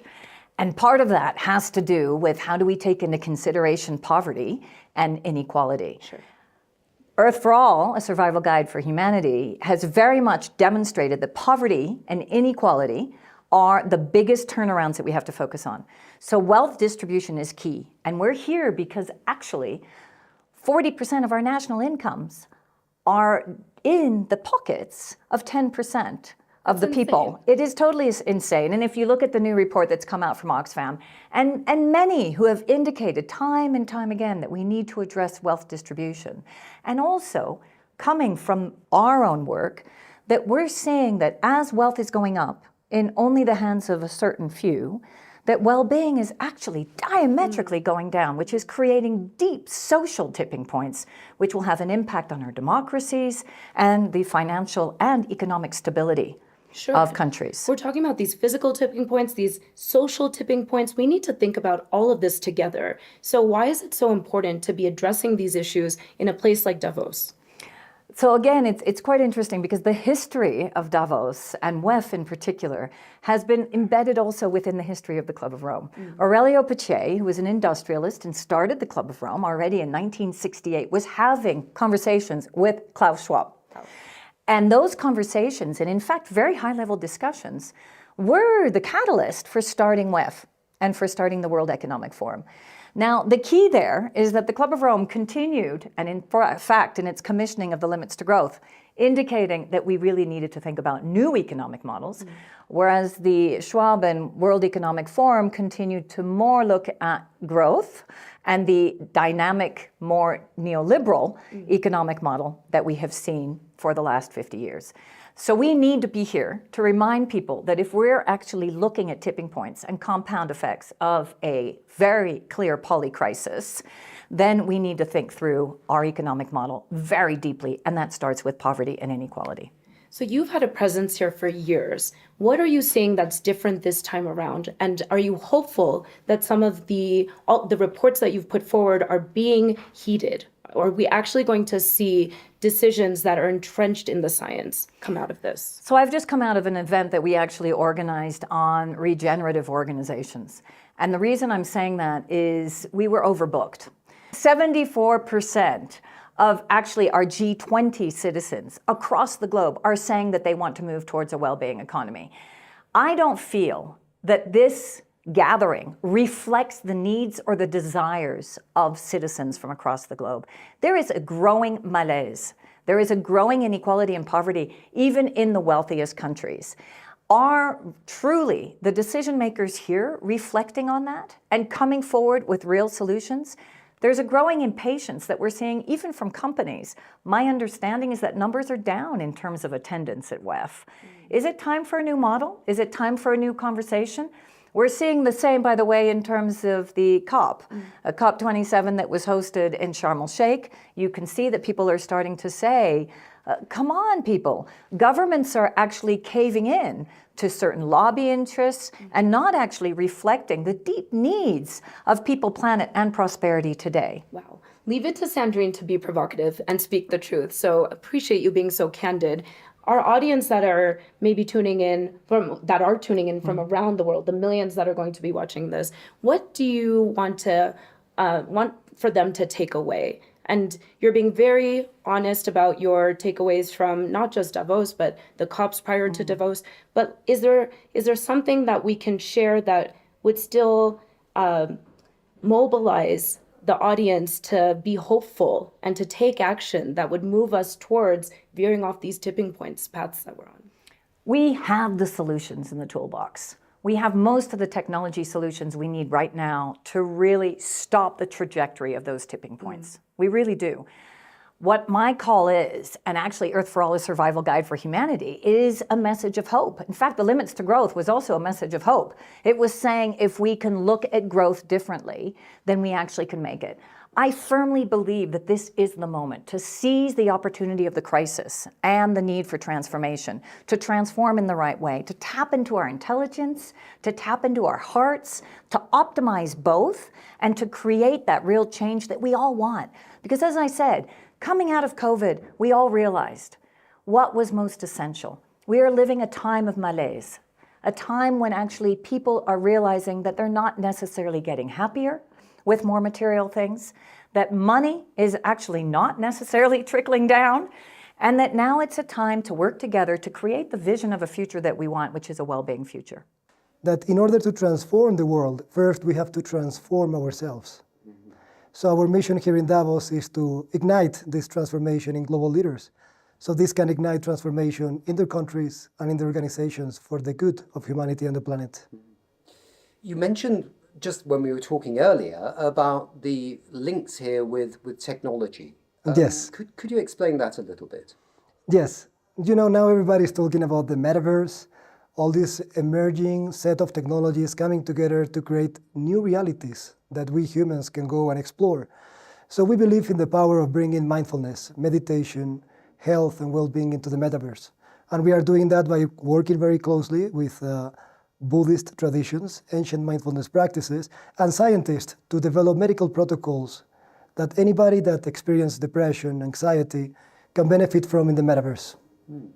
So, with the Metaverse, we may all one day engage with an alternative world, which is kind of online, it's technology-based, and to an extent where some people are already starting to move into these worlds through gaming and through other things like that. So you think that this obviously is going to be a challenge for some people. There is a risk attached to this, and they need to be mentally prepared with a kind of wellness in their mind to be able to enjoy these experiences and not suffer from these experiences. Is that the general idea? Correct. At the seat of the vision in our company is to alleviate suffering for all beings. So the intention of working in the Metaverse is to create an extension of another reality that can support your environmental conditions of suffering. So when you go into the Metaverse, you learn more how to cope with suffering and develop more joy, love, and compassion that you can bring back into your family, into your work, into your neighborhood.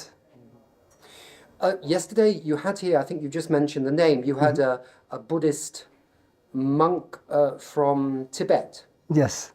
And why did you choose him? Is he somebody you know, or is he a special figure in your life? Yeah, Khenpo Sandup Rinpoche is a Tibetan Lama and scholar, spiritual director of several Dharma centers across the US, Mexico, Canada, and the spiritual director of Optimal XR and Wisdom Health. I think we didn't choose him. He just like showed up as a light force in our life. When I was looking to bring ancient wisdom practices into technology and into leadership development, and for me as a Westerner, computer scientist and entrepreneur, I believe that we need like the support of guidance of teachers and mentors to implement this wisdom into science and technology and organizational development. So through Garchen Rinpoche, his teacher, we met Khenpo Sandup Rinpoche and invited him to be part of this project that he very kindly accepted. When you talk to him about Metaverse, about technological living, you might almost call it, or technological experiences, an alternative way of existing in some ways, does he understand that, or is he surprised? So that's a very good question, because when I explained to him at the beginning, he understood nothing. He was like, Alvaro, what are you talking about? Like, okay, I see the intention. So we were having conversations for a few months until one time I gave him the virtual reality headsets. And then he wore the VR headsets, he had an experience, and then he came out, and then he said, Alvaro, now I understand. This proves the teachings of Buddha, that everything is part of our imagination, and there are multiple universes. And we can create controlled environments in the metaverse to teach people how to get to know who they are.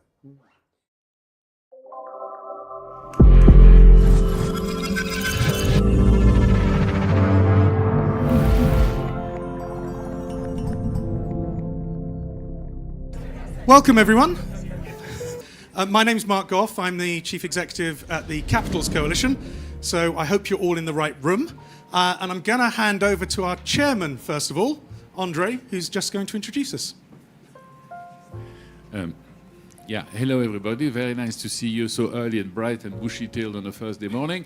Some of us have already had 2 breakfasts behind them, and you will see that when you look at concentration levels. Thank you very much, Mark, for giving me the floor. I have very little to contribute other than to tell you that I am the chairman of the Capitals Coalition, and it is one of the organizations which I think is doing absolutely crucial work for what we're going to discuss going forward.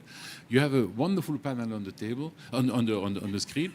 I just wanted to sort of perhaps start about the moment, the historical moment that we're living here in Davos this year. We are at I think at a bend in the river, if that's the right expression.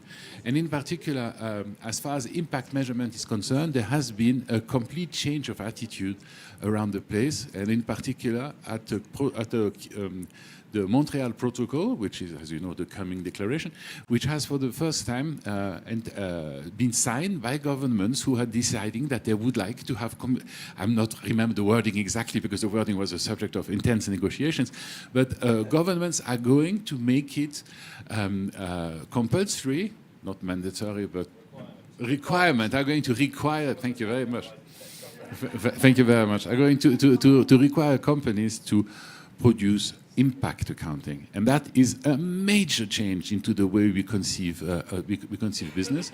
And I'm delighted that we are able to discuss that here. You can, when you go back into your families, you can say, "I was there," because this is a historical moment. And I think I'll stop ranting now, and I'll give the mic back to Mark. Thank you very much to all of you. Thank you, Andre. So COP15, a lot of us here have been working towards that Montreal agreement for some time now. Eva Zabi has been leading that business voice, and as you know, we took an awful lot of businesses. I actually had 160 staff, according to the number of badges that were handed out. I've only actually paying 25, so there's something going wrong there. A lot of the other businesses in our network. But Eva, maybe you can give us an update on some of the key takeaways from that agreement. Thanks so much, Mark. Hi, everyone. So happy to share just a few highlights and then maybe emphasize 2 points. One on mandatory or not, and which it is, by the way, just to be clear. And the second is just what we do now in terms of next steps. So really, highlights from Montreal. We've said it before, but it was unprecedented. More than 1,000 business and financial institutions showed up, spoke up. We were so aligned in our messaging, and there was so much engagement and interest in the negotiations. And that's something that I think on the climate side, when we've been discussing with others here, the point of the UN conferences of the parties are the negotiations. That's the point. And in the biodiversity COP15, everyone was focused on the negotiations. All the non-state actors were. Of course, it was an amazing opportunity to catch up, but we all had a vested interest. The result of the Kunming Montreal Global Biodiversity Framework is really strong. The text is stronger than anything that's ever been agreed before. The clarity of the language on what it means for business and finance is more specific and more ambitious than anything we've seen before in the global policy. So we've really made an impact. It is clear that our voice as a leading business voice, helping advance in a constructive way the negotiators, made a difference. So we can be proud. Now then, it was a collective effort. Thanks, Chris.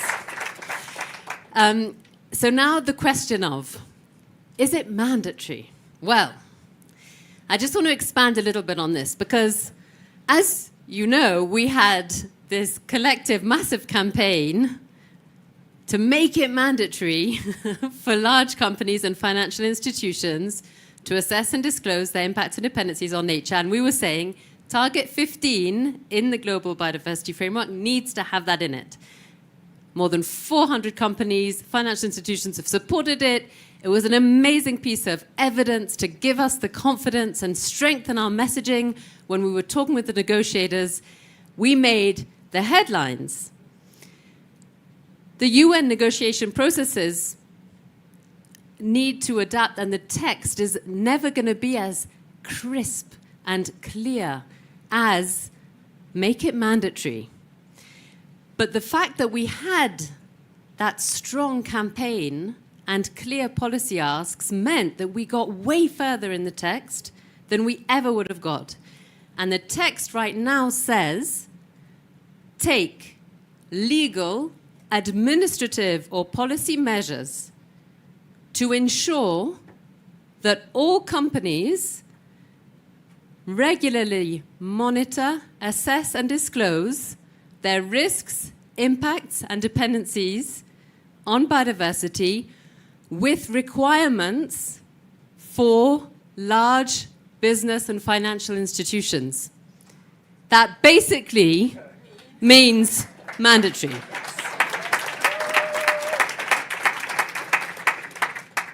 And so now what next? So amazing. Now is not the time to say, great guys, good luck. We've got it in the UN text. Now is the time to take responsibility for what we were all advocating for and actually doing it. And all the targets in the Global Biodiversity Framework need to be achieved by the latest 2030.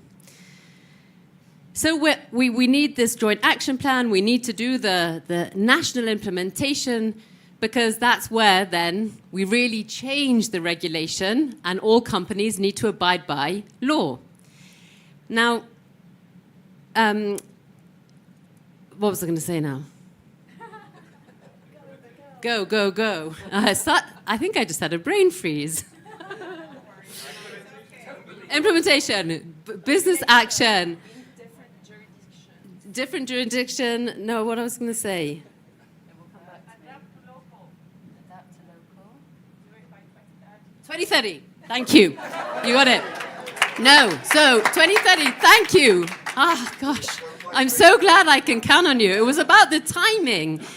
It was about the timing because 2030 seems like tomorrow, but actually, this momentum we've got together, we need something at the end of this year. We need something by to demonstrate that action has already been taken by next Davos. Because it's not going to be enough to say, all right, let's do this by 2030. And so we need to now collectively identify what is it that will keep that business momentum and ambition and action happening in this pivotal year that we have right now. And we will be back, coming back to you. So expect to hear from us and from all of the partners that we work so closely with. Because given what happened, what was shared yesterday on the safe and just planetary boundaries, and I don't know how many of you in the room actually are aware of the new findings that have come out from Johan Rockström and the team in the Global Commons Alliance on the planetary boundaries, the fact that we are overstepping, and it's even, when you consider justice in that, we are so close, the emergency is so real, and we are overstepping and reaching tipping points in our planetary systems, which means that it's just not good enough to say, yeah, we'll assess and disclose on our impacts and dependencies by 2030. So I know it's a big lift, but we've got to keep that momentum going. So thank you to all of you for being part of this journey with us. Let's do it. Thank you, Eva. So what we're going to do now is we're going to spend the next hour or so actually working out some of those things of what we're going to do to actually deliver on what Eva's just been talking about. So we're going to introduce, you're going to be the first people to see the new integrated protocol. So not just linking climate and nature, but also looking at how the people element comes into that, social capital. We're going to launch that here today, the first look. So you're going to be the first people to see that in a minute. We're also going to give an update on the Value Commission in a minute, one of the breakthrough moments I think we're going to see in this next year to actually allow people. You won't be able to do the impact and dependency without the work that the Value Commission's doing, really. You're going to be playing a game of bingo later. Who's excited about that? Good. So I'm going to hand over to our communications director now, Joseph, who's going to, I think, do a sit down with Eliane. Is that right? Thanks, Mark, and Eliane, if you want to join me up here.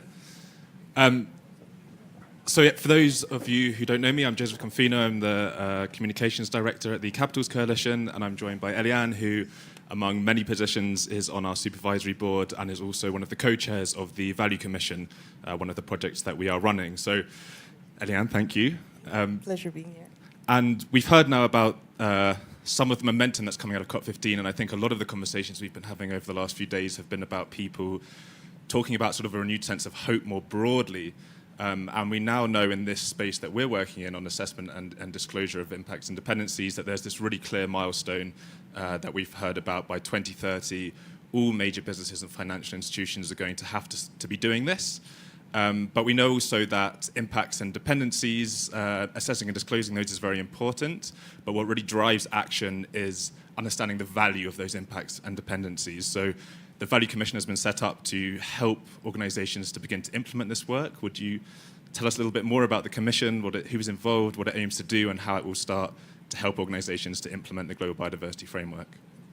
So the Commission was set up to really look at how do we bring a really diverse community of people to get a sense of if we're really going to look at the dependencies and ensure that we have a space and databases where all industry value factors are represented, how do we bring about a diversity of people from around the world, from different fields, from users, from digital space, from the financial industry, from indigenous communities, and really see what do you see are the value factors that are important in your space? What are the value factors that are important for different communities? And how do we ensure that we create a system where that's transparent, that can be automated, that can be digitalized, where values factors that ensure that nobody is left behind are considered?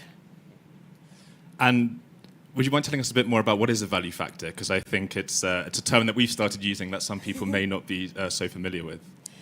So if you think about a value factor, it's really, last night as some of you were at the biocredits market, one of the issues we're talking about is like, okay, how much are you valuing something, and what is the value for you versus somebody else, and how do we create a transparent system that allows to say, this is a value factor and this is how much it's valued by this community, and being able to create a transparent space for that. So if we think, I mean, the easiest thing we can think about is carbon, and let's say, well, how are you valuing this carbon? And the difference between the biodiversity credits and the carbon credits is there's value, cultural value, there's values around bending the curve from biodiversity. And so it's determining what that factor, value factor is, putting a number to it, so you can be able to look at how are we accounting for these different value factors, and how do we ensure that the value factors we're considering are value factors that consider the diversity of people and interests. And so, for example, if you're looking at a mining concession, there'll be the price of the mineral, and that will be critical in terms of how the company is looking at building profit. If there are Indigenous communities around there, they're going to look at what is the quality of water coming into the mining, and the mine, and what is the quality of water coming out. And so what is the value factor that you would consider if you were an Indigenous community by that mining, that mine? And so I'm not going to give a dollar value, but the idea is really, how do we consider value factors that are important to all communities and really ensure that we create transparent, ideally automated, digitalized systems that really allow transparent, automated, and interoperability around the consideration of value factors that are critical to all who are impacted, not only all who are making profit out of a certain market. And how does that fit into business decision making specifically? I mean, so these factors are broad, but how does that connect to why would a business be interested in this, and how does it connect to Target 15 and the Global Biodiversity Framework? So if we think about Target 15, it's how are we going to be valuing nature? Like, you know, on one side, we're looking at biodiversity. So are we contributing to bending the curve on biodiversity loss, or are we accelerating the loss of biodiversity? Are we contributing to increasing the quality and quantity of water in a place, or are we decreasing the water tables in that space? And so those are different things that we look at in terms of how are we valuing nature, and how are we going to be accounting for nature as we're transforming our accounting systems to take into account social capital, human capital, as well as natural capital. And so we have amazing science metrics today that help us understand the value of different forms of capital. And now it's really, we need to transform our accounting system to have an accounting system that is values-based. And so it's not about saying this has more value than this, but it's really about saying different factors are going to have value, and we need to consider them to ensure that we are considering all forms of capital and how we're looking at contributions of companies to society, to bending the curve on biodiversity loss, to solving issues related to climate change. And it's really about this paradigm of how do we accelerate the work we need to do by 2030, and how do we ensure that accounting systems are coming along and we're making it easy for businesses big and small to be able to contribute. And how do we ensure that all parts of society that are impacted are contributing to determining these values factors and bringing in that level of granularity to be able to put a value, a number, so that this can help transform what we have today as chief financial officers into chief value officers. And I know that the Commission brings together about 30 commissioners, and they sort of stretch across the system, from those who are developing these factors, those who are using them, those who are regulating them, and we'll aim to be putting these into sort of an open source database. So can you talk a bit more about that, and also maybe tell us what does success look like for the Commission? If we look back in 3 or 5 years, how do we know if we've been successful? So I would say the fantasy would be to have a UN-like agency that has a portfolio of all the possible value factors that are critical to all parts of society and nature, of course, and to have transparent, interoperable, fair accounting systems where, if you're in a business, you can figure out what are all the value factors that you need to be considering that take into account all who are impacted by the work you're doing. And this would be a global commons that would be accessible, that would be easy to use, and that would allow all of us to be able to account for value factors in how we are accounting for climate, for biodiversity, and for social capital. So really ensuring that we create a system that allows all of us to really go from a transactional type of economy to a values-based economy. Thanks, Leanne. And I know that we've been having conversations about the Value Commission with various people from business and finance over the last few days, and they've really been excited about the sort of the open source nature of it and really talking about it in terms of a game changer. So thank you very much. If people are interested to learn more about the Value Commission, come and grab us and speak to Eliane. I'll now pass over to Mark to talk a bit more about the integrated protocol, how that connects to the Value Commission and to the work more broadly.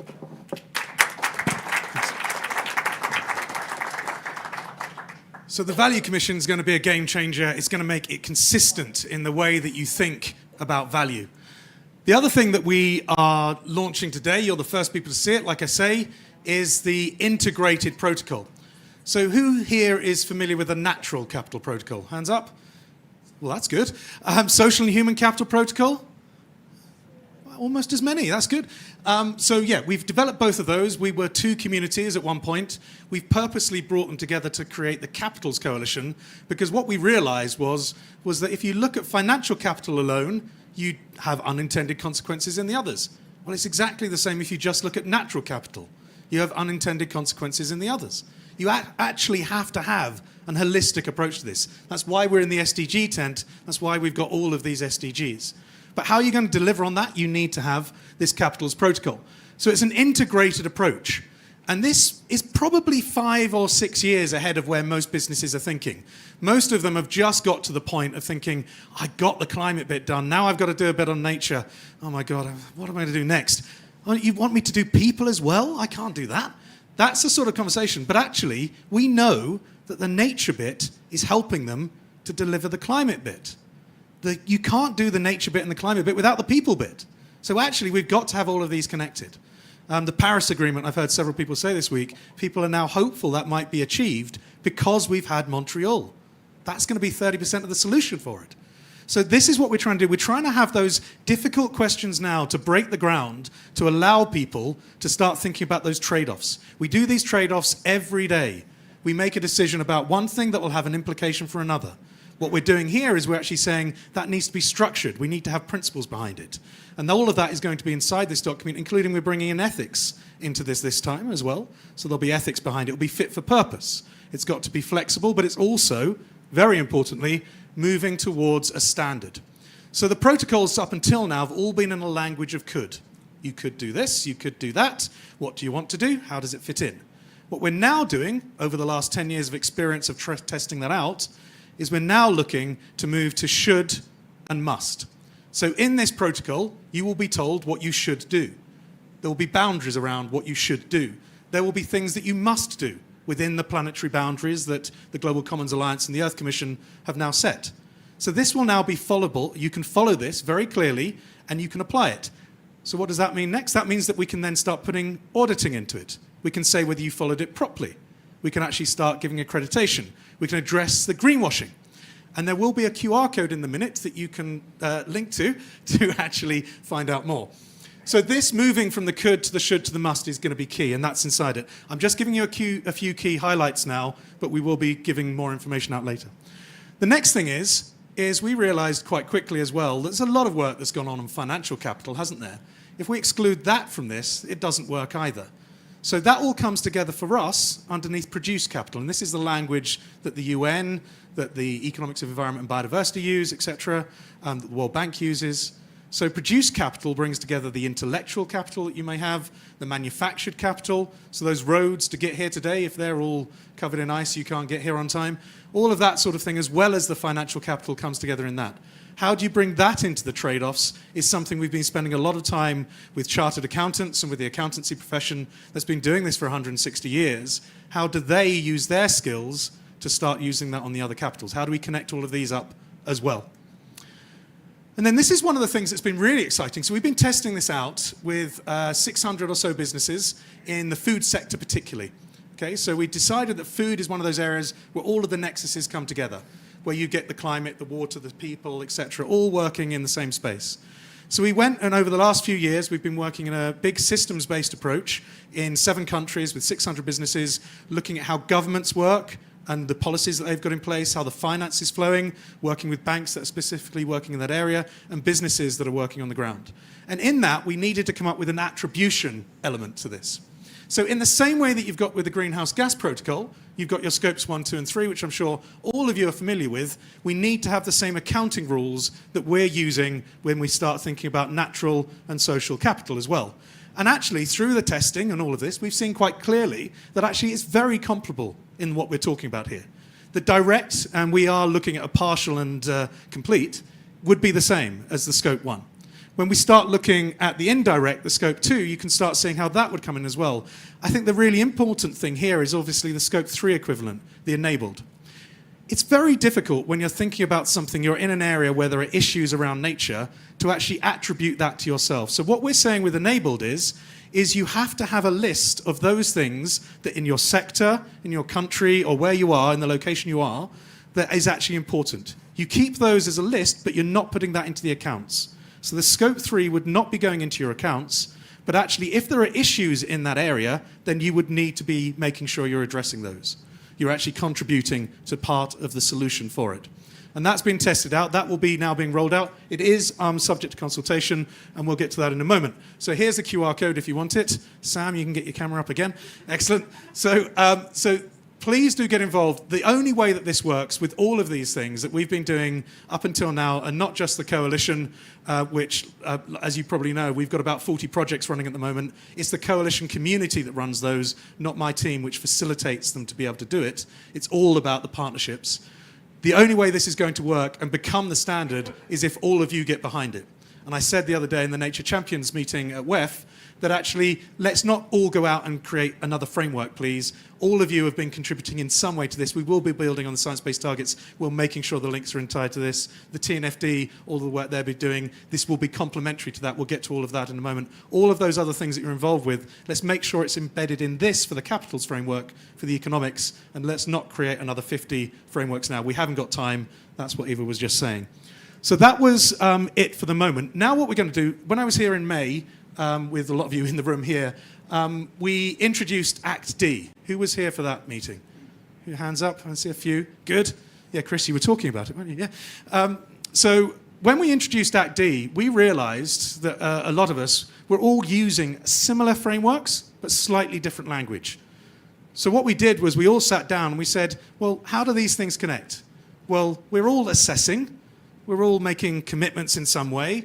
We're all then transforming and we're all disclosing. And that came up with this framework, Act D. Now, individually, we all might have our own slight different ways of doing it. But what we're doing here is we're actually bringing all of that together. So what we've been doing, Martin, I'll hand over to you now, is we've developed some case studies from May, so in the last 8 months, which Martin's going to run us through. Thank you very much, Mark. And already you introduced the first slide, which is great. Sorry. So no, that is all great. Act D, assess, commit, and transform. And we brought this together, and you see on the bottom line all the organizations that were part of this. And what we also did following that was that we realized it's good to create the 4 steps for high-level actions for business to act on nature. That's good, but business cannot do it by themselves. So that's why we made it a little bit more complicated, but also more interesting. Sorry about that. Maybe more interesting, we created the Act D acceleration loop or infinity loop. And because we thought it's not only business that needs to act on nature, it's also finance and government, and they need to do it in a consistent way. And also finance needs to assess impacts and dependencies, commit. They transform by reallocating money in other directions, and then disclose. Governments transform by changing incentives and rules. So this is the loop that we created, and what I now would like to do is ask you back on the stage, Mark, together with some of the other leaders. So Aaron Billman from Science Based Targets Network, Diane Holdorf from WBCSD, and Tony Golden from TNFD. Please come to the stage. And what I would like to do together with you is go quickly through what you're doing as organizations to help business, finance, and governments to act. So to act on nature and tell the rest of the world what they are doing. So Mark, can you please start on this? The Natural Capital Protocol, the integrated protocols, how do they fit into this loop? So the protocols, as you will know, were all about trying to do that assessment. About 80% of the applications of capitals is actually about internal decision making, understanding actually how you might assess your impacts and dependencies. It is used occasionally for disclosure, and there are disclosure bits that are coming in together. But I think the key thing here is that all of that work, we've got a large community, as you know, who are doing that work. They can now feed into this. If they've done their assessments already, they can feed into the work that Tony's doing with the LEAP model, because the LEAP model will be consistent and is consistent at the moment with what we've been doing. So the way that I've been seeing this is as a house, and I think this has been very helpful for me, where there's lots of different doors. You might have a doorway in through the targets and want to come in through the commitments. You might be actually making transformation, or you might be doing a disclosure. But actually all of those doorways need to go into the same house. And if we can do that through this work and make sure we're as consistent as possible in the way that we work, then the users have it much more simply. So we should be doing the work between us to make it easier for the users to actually apply. Thank you very much for that, Mark. And opening the door to the commit phase. And then, of course, we have the Science-Based Targets Network that is assisting businesses to how do you decide on a science-based target that's going to provide the direction that you need as a business to become nature positive, but also people positive and all the other good stuff that we want the world to bring. I'm not sure if it's because of where we are in the week in Davos, but my brain is mini exploding over both the ACT-D framework and the infinity loop and the house. So I was wondering if we could go back one slide and take it up one level. Great. We can. Thank you. So in this session, I am wearing the hat of C, commit. Why is that? Because Science-Based Targets Network is developing the tools that companies need to set science-based targets, which is the ultimate form of commitment in that it is quantitative, time-bound, in line what science says is needed, combined with the global goals. So now that we have the GBF making concrete halt and reverse nature loss by 2030, what does it mean for a company to do its part, or a city to do its part to meet that goal? That's what we aim to provide, to equip companies with in the commit bucket. As Mark mentioned, if we're an entry point into that house, we do have guidance on assess because we want to make sure that it is the assessment of impacts and dependencies on nature are done based in a science-based way that is meant to be complementary and highly integrated with the protocol. And so that's one example of how we're working together. Another example of how we're working together on Transform. If you're familiar with SBTN's initial corporate guidance, we talked about the importance of the hierarchy of action, with first and foremost avoidance, then reduction, and then restoration and regeneration, and finally transformation. And so it's that business model and broader systems transformation that is needed to actually bring business and broader society in line with safe and just or system boundaries. And then lastly, on disclose, you may have participated at COP15 in some of the TNFD SBTN alignment sessions. We're excited that the content in the latest TNFD LEAP is drawing on SBTN's content in terms of corporate target setting. That's another way in which we're all working together. Obviously, WBCSD is a key partner organization in SBTN, both on the corporate engagement side, but also on more of the pathways, the transition pathways and actions that need to be taken in order to meet and exceed science-based targets. Thank you for that. And I don't want to bring the infinity loop or the acceleration loop right back again, but I just wonder, you are working on setting science-based targets with business, but also with cities, so that will include, I assume, governments, city governments, and you do this with financial organizations too. Is there a difference in how they approach it? And do you bring them together, just out of curiosity, in one or two words? Well, first, our corporate content is the furthest ahead. Our cities is following. We have guidance on climate science-based targets for cities because SBTI only covers corporate. And so that's already out there as a public good. So please do, if you interact with cities, be signposting to that if it's helpful. And then nature is next for cities. We're actually just going to be launching that in 2023. We anticipate we'll be able to take the content we've developed for corporates. We will need to tailor it in some ways, but there actually is a fair amount in common if you think about those two entities. And so we are anticipating that there will be more similarities than differences. That's between companies and cities. And then between the corporate sector and finance, we have to start with corporate to have something to build on for finance. But we anticipate that the finance sector can use at least our guidance on steps 1 and 2 on assessing material impacts, and that they can be an important driver of demand for an uptake of science-based targets in their corporate community. And then hopefully in the mid to longer term, we can be talking about science-based targets for finance companies themselves. It is an important insight that usually the similarities are bigger than the differences. So that's also what brought us, of course, to the ACD loop. So Diane, if I can bring you into... It makes more sense for Tony to go next. You want Tony to go next? She wants the last word, Tony. Is that okay? I'm very happy to give Diane the last word. Please go ahead. Tony, how's TNFD? I think you're right, Diane, because I can naturally segue off Erin's comments. So we obviously fit into the assess and disclose, so the green quadrant. And a lot of people, because of our name, just focus on the D. But actually, if you look at the mission statement of TNFD, right at the beginning we said, and David Craig, our coach, is consistently clear on this, disclosure alone is not going to change the world. And ultimately what we're trying to do is change the conversation, change the decisions that are made around the board table inside companies and investment committees in financial institutions. And if you read the language there in the blue box around shifting business strategy and models, where does that happen? That happens in strategy meetings and investment committee meetings inside companies and financial institutions.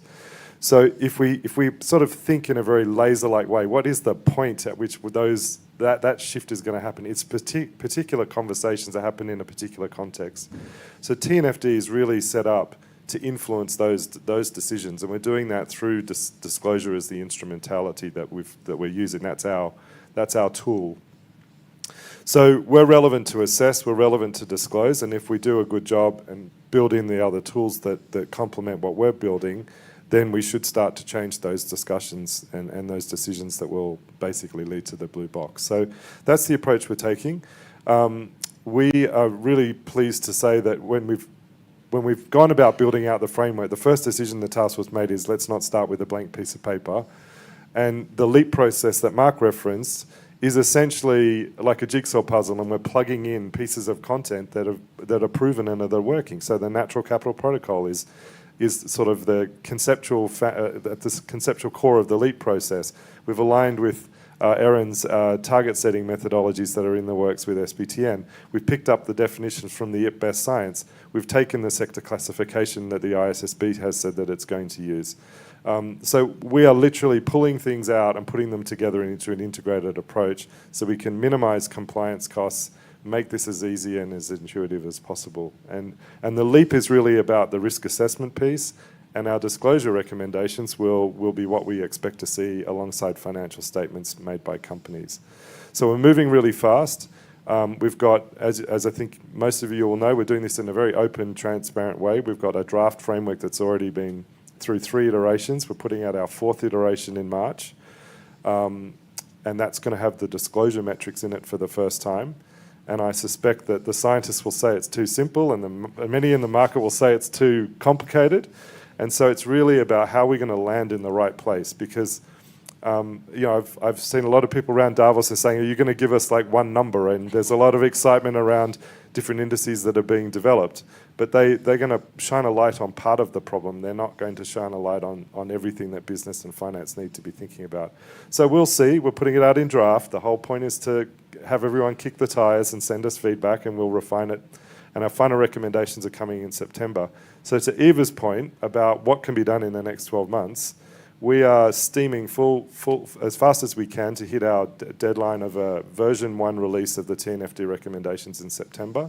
I hope to be back in Davos in January next year to be rallying the market to start committing to using the TNFD framework.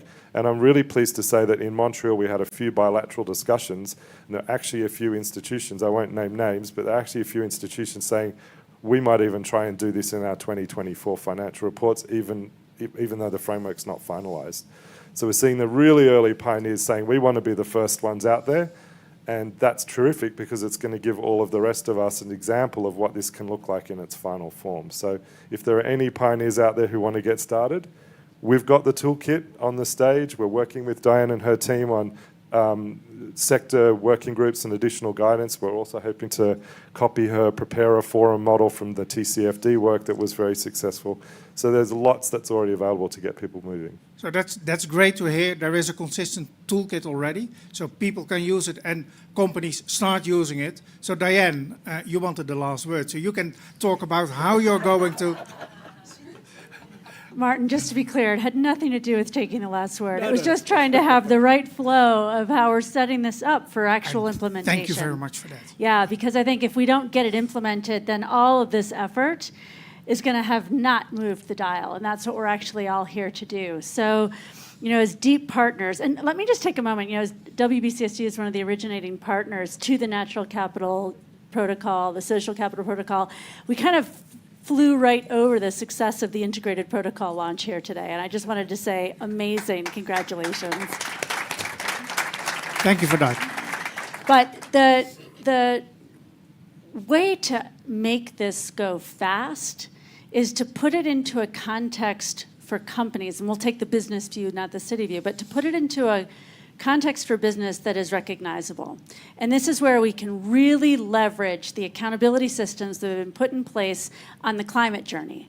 Because companies are so invested now in the carbon commitment and accountability mechanisms, they've already understood what it means to have a science-based target, how to set targets internally for that, how to drive that across their value chains, how to set transition goals in mind, how to use that transition scenario planning to report in on the financial disclosure aspects for TCFD, and how to make sure that that disclosure is transparent, credible, and aligned to good governance on an annual basis. By taking each of these pieces and putting it into a roadmap that different parts of the company can understand and relate to, we can help the leaders who've been involved in all of the different pieces of the protocols, the SBTN, the TNFD development, and communicate that more clearly to the CFO office, to the procurement office, to the different parts of the organization that have to provide the data, back to Eliane's point earlier, to make this actually move and be implemented not just within the organizational's footprint, but as we think out towards Scope 3 impacts on this exact topic. So even though it might be not one single number when we get to the target, we're leveraging the familiarity with what it means to be accountable. So that business, the co-developed roadmap guidance for nature positive business was something that we put forward in Montreal, again in draft for consultation, aligning to drive action to SBTN, to TNFD, and to move this forward so that companies who don't necessarily have the capacity, like the leaders here in the room, to lean in directly and deeply, can still see what a roadmap is that kind of simplifies this and streamlines it in a way that they can recognize and implement, and to bring others along faster. So we have that moving forward in a very joined up way to help drive acceleration. And that's going to be incredibly important especially this year, because the big drumbeat moment that we're all going to be moving towards is COP28. And we expect COP28 to be, as the recent COPs have been, an integrated climate, nature, hopefully justice and equitable conversation. But with the announcement of the COP28 presidency, business accountability is going to be right in the spotlight.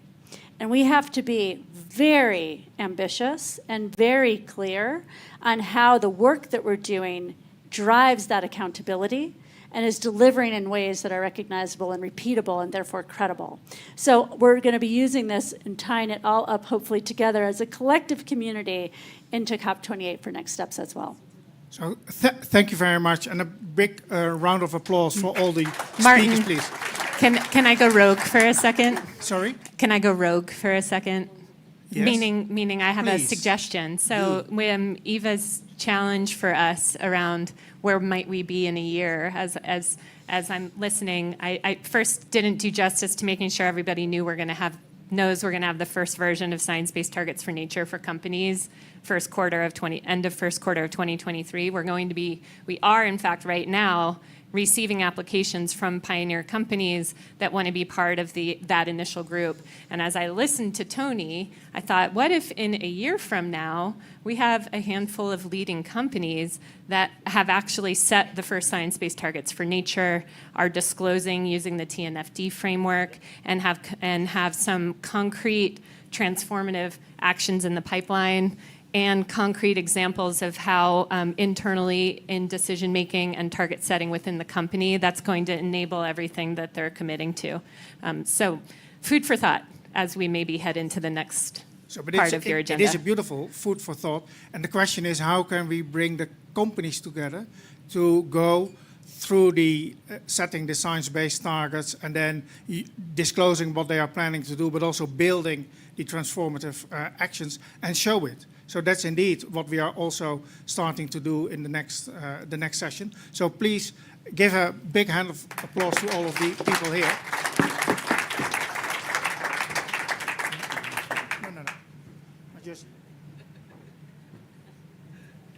I wanted a little bit of water before I started to further discuss. And apologies for this, but we are going to make it a little bit more difficult again with the infinity loop. So when we launched the ACD framework and also the infinity loop, and we were preparing ourselves for COP27 and COP15, we thought, well, we have loads of good examples as Capital's Coalition, the Science Based Targets Network, TNFD, Business for Nature.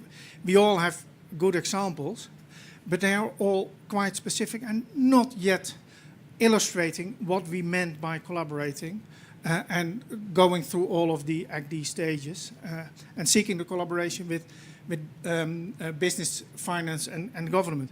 So what we decided to do is to start building an hopefully inspiring set of case studies that show how companies and financial organizations are kind of navigating this acceleration loop. And of course, I think we just started with this around just before COP27. So a lot of the companies were quite busy with other things, so it was challenging, but we managed to get 10 companies interested to work with us. And what you see here is that it's not the usual European, North American kind of landscape. We looked for companies across the globe in all continents, if possible. And you also see on the top the 2 consultants that have supported us in this endeavor. And what we now have is 10 case studies that show how companies and financial organizations are navigating this loop, what they are doing to accelerate their journey towards nature positive, not only by what they are doing themselves, but also how they collaborate with their financial partners as well as with governments. And so you see here 2 examples of a Dutch company, Eosta, buying and selling biological fruits. They use true cost accounting to calculate the true cost of their pineapples, advocates, and all kinds of other stuff. but they work with financial partners and, for example, with the S&P metrics to better understand what they need to change. And they work with government institutions like the FAO and the OECD to understand the metrics they are providing, and they also feed back into the development processes there. So they go beyond just working as a company. Likewise, BNP Paribas, one of the big asset managers in the world, of course they tick all the green boxes. They are a finance organization, so you would expect that. But they work very closely with governments and also with businesses. They support businesses in their portfolio to make the change towards a nature positive organization, or to an organization that supports a nature positive society. So you also see a couple of gray boxes. That's not necessarily problematic, but it shows that these companies are not yet developing activities in that direction. You also might have noticed there's kind of a magnifying glass, and that is because all the case studies, all of these companies do more than the case studies that we are bringing together. So the case study focuses on a specific element. So what I now would like to share with you is some of the insights and the lessons across these case studies. And I think it's quite interesting to see, and I won't deep dive into all of the language here. You can go to our website, you will find the full set of case studies that is confirmed yet. A couple of more will follow, but also this message is there. But it is great to see that the greater awareness of impacts and dependencies really help companies to stay ahead of the game and also to stay ahead of the legislation. That's one thing that popped up. They want to be there before the legislator come in. It is crucial that they can work with consistent, standardized, systemic frameworks that are aligned. So we spoke about that before. Another element was that a factor of success is a culture of ambition and experimentation. So yes, we need to further develop all kinds of tools and elements, but dare to experiment was one of the elements that came across in several of the case studies. And then in terms of the outcomes, it is great to read these case studies, and you see very good examples of less emissions, more trees, more restored land, bigger resilience, but also a competitive advantage and better ratings even from standard setters for some of the companies. So these were the insights and the lessons overall. But I want to do one thing and deep dive into one of the case studies with Holcim. So please come to the stage. Magali Andersson, Chief Sustainability and Innovation Officer at Holcim. And what I would like you to ask, do you want to sit, do you want to stand? What do you want? I mean, we have 5 chairs, you can pick one. So but what I would like to ask you is, can you please say a little bit about the journey of Holcim towards nature, becoming nature positive support? Yes, thank you, Martin. And first, good morning, everybody. I'm really happy to be here. Andre talked about how COP15 was an historical moment. I was there. I felt like we were going through history. And to say what we were doing there, you have to imagine Eva as a stage singer and us as the choir behind, echoing her voice and saying, we are... So we businesses who are members of BFN, but also hopefully others, we support entirely Target 15. So it's not just ask for an NGO. So I just wanted to say that because we came out of it with such a buzz. What was the question again? Sorry.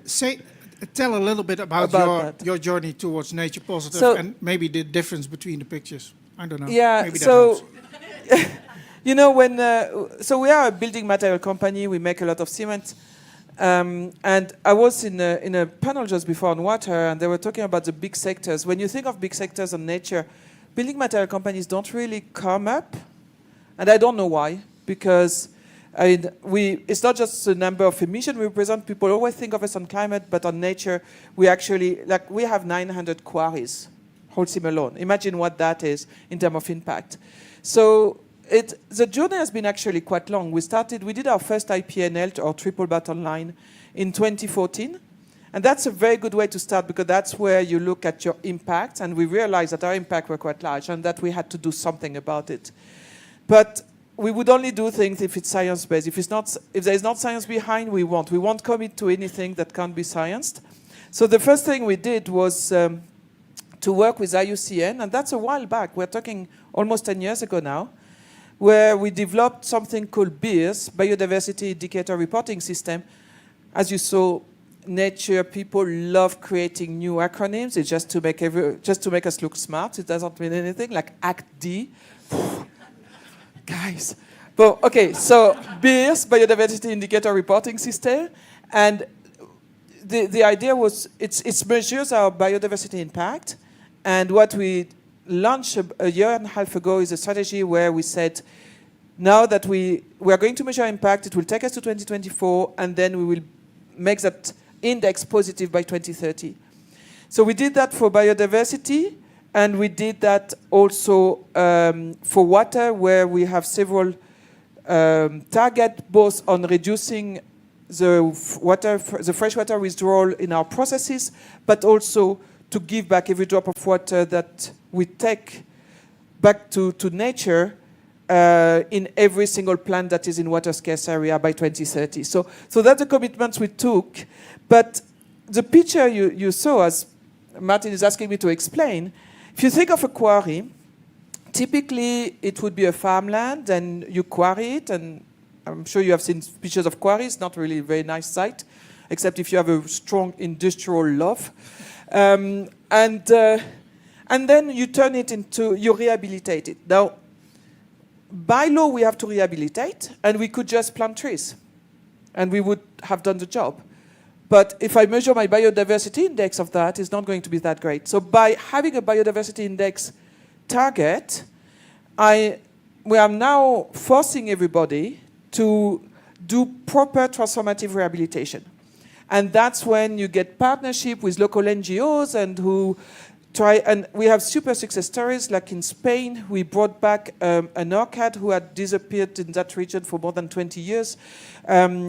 In Kenya, you go to our plant, and right next to it, you have got giraffes coming to say hi to you. I mean, we have super success story of things that have taken decades. I mean, it's really decades long.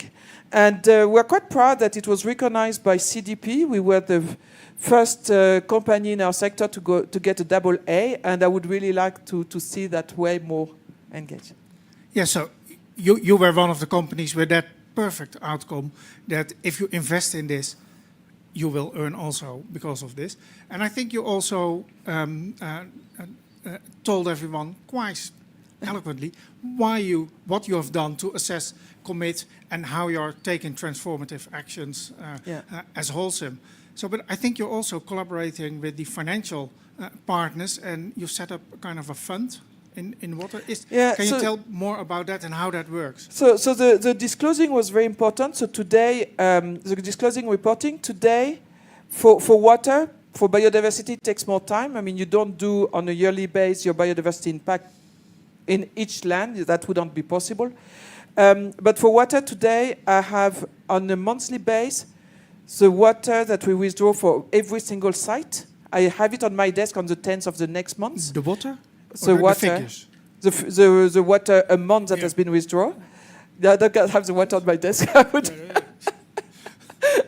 And we have also action plan per plant. So that was what disclosing bring. But to answer your question, we did the very first sustainability-linked bond we did was in 2020 and was based to our climate target. Since we have done it with water, so we now have our water target is going to decide a bit of our water result, of our finance results on that bond, which is quite interesting. And I am now contacting banks, and I'm challenging them because I want to be the company to do the very first bond that would be linked to a biodiversity target, because I think that would be completely amazing. But I'm at the start of that. So if any bank is here and have some ideas, we should try to work together on how we do a So is there a bank in the room? No bank in the room. Yeah, Oh, there's here we one are. bank. So you will have a nice conversation a little bit later. So that's great. And with governments, you were very active also in the running up to COP15, and I think signed all of the pledges and the calls that were there, which is great. Thank you for that. But why did you do that? And did it change your discussions with governments as Holcim somewhere on the world?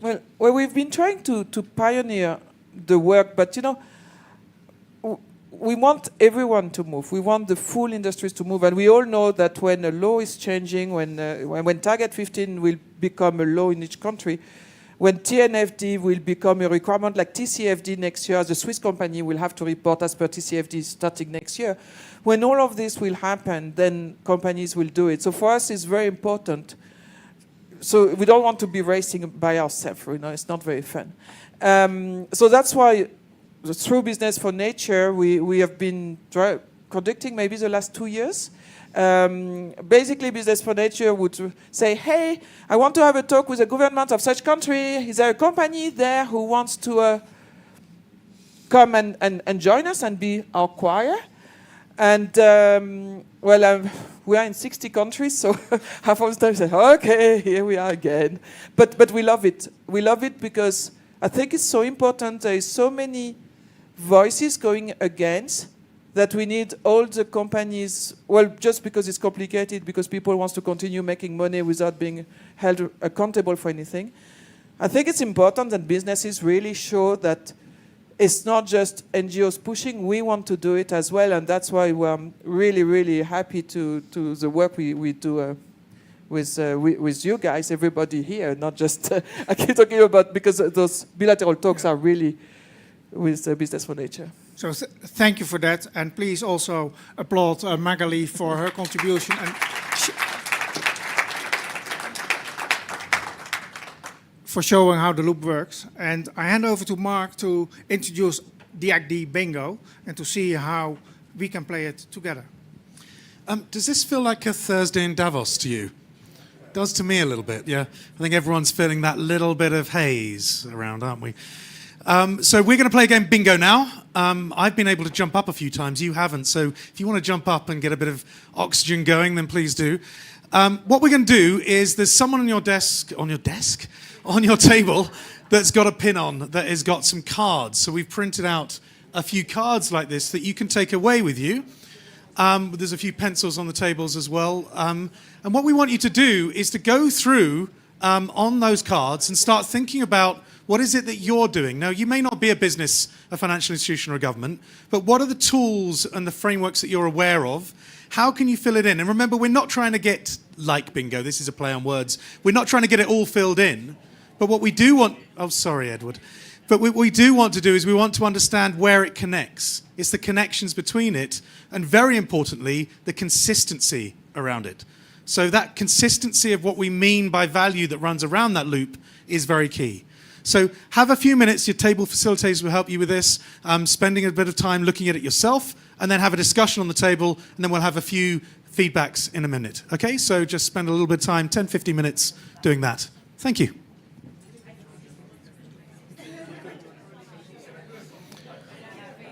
Okay, I know a lot of you are going to have to go on to other events today. We're just coming towards the top of the hour. So if we can all come back together just to close the session, that would be helpful, Edward. Yeah, if we can all come back together now. So,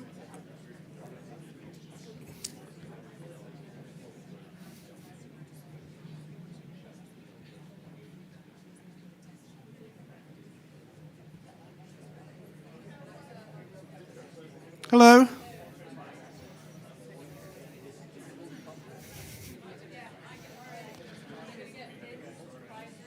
Well, yes, there was going to be some prizes, but people have to listen to me first. So, was that helpful? Has it helped you to think about how some of these things connect a little bit more? I'm seeing some nodding heads. That's good. I've just been looking at some WhatsApps that have been coming through. There's an awful lot of people watching this, I didn't realize. We're all saying, oh, I want to do it as well. Yeah, so maybe you'll wave to the camera over there. She's good. Excellent. So any insights that anyone's had that they wanted to share here? We just got a couple of minutes just to have a few insights that they may have picked up. Anyone? Randall? We had a good conversation at our table. One of the things that hadn't come up in all the panels and other conversations was the role of information informing and educating.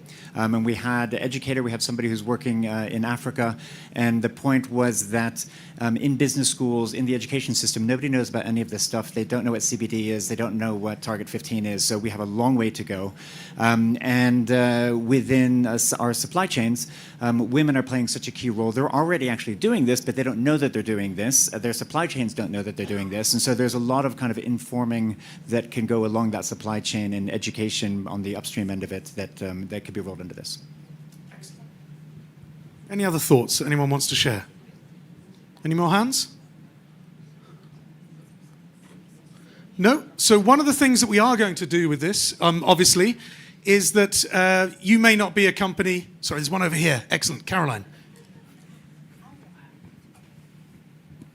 Hi, Caroline from Porticus, funding Capitals Coalition, Business for Nature, and several SPTN and some other groups here. So I would say philanthropy actually is missing. Well, a lot of actors are missing here, right? But philanthropy funds the flow to make sure the system is operational. And then we talked about how communications, coming from a communications agency, also that narrative needs to flow throughout this cycle. And we had BCG that's really there on that assessment, materiality assessment piece. A finance group here working on the allocation of capital, and then World Benchmarking Alliance also working on that assessment at the very end there. But civil society actors need to also somehow get into this loop. Completely, and obviously we've been working together, and there's a much more detailed loop which includes a lot of those that the Accountability Accelerator has been using. So we're in no way saying this is the whole system, but these are 3 areas that we want to see connected in the work that we do. So if you want to do a case study, so since we launched this in May, I'm getting a bit of an echo because I'm too close, I think. Since we launched this in May, we've then developed this, as you know, Martin was saying in the last couple of weeks, really, it's all come together. We've also provided you with an awful lot of information this morning. The integrated protocol, the steps that are coming through with TNFD and science-based targets both this year, all of those other things that are going on. There's an awful lot going to happen this year. But if you want to help us with this, the only way we're going to be able to deliver more is if we do it together. So please do let us know if you want to help to develop more case studies. It'd be great to come back here next year with 100 of these that are really going into detail, that are explaining actually how we're systemically changing the system, not just doing one element of it. And that's going to be really key. What we're doing with the integrated protocol, I think, is, like I said, way ahead of many companies, but it's got to start breaking the ground so that other things can come after it. And that's really what we're trying to do here today. So thank you ever so much for coming in. There are some badges. If anyone that knows me, I'm really, really proud of these. These are really, really, really important. So if you would like one, the prize for coming here today is I will give you a badge. Okay? So this is your prize for Act D Bingo. So thank you very much, everyone.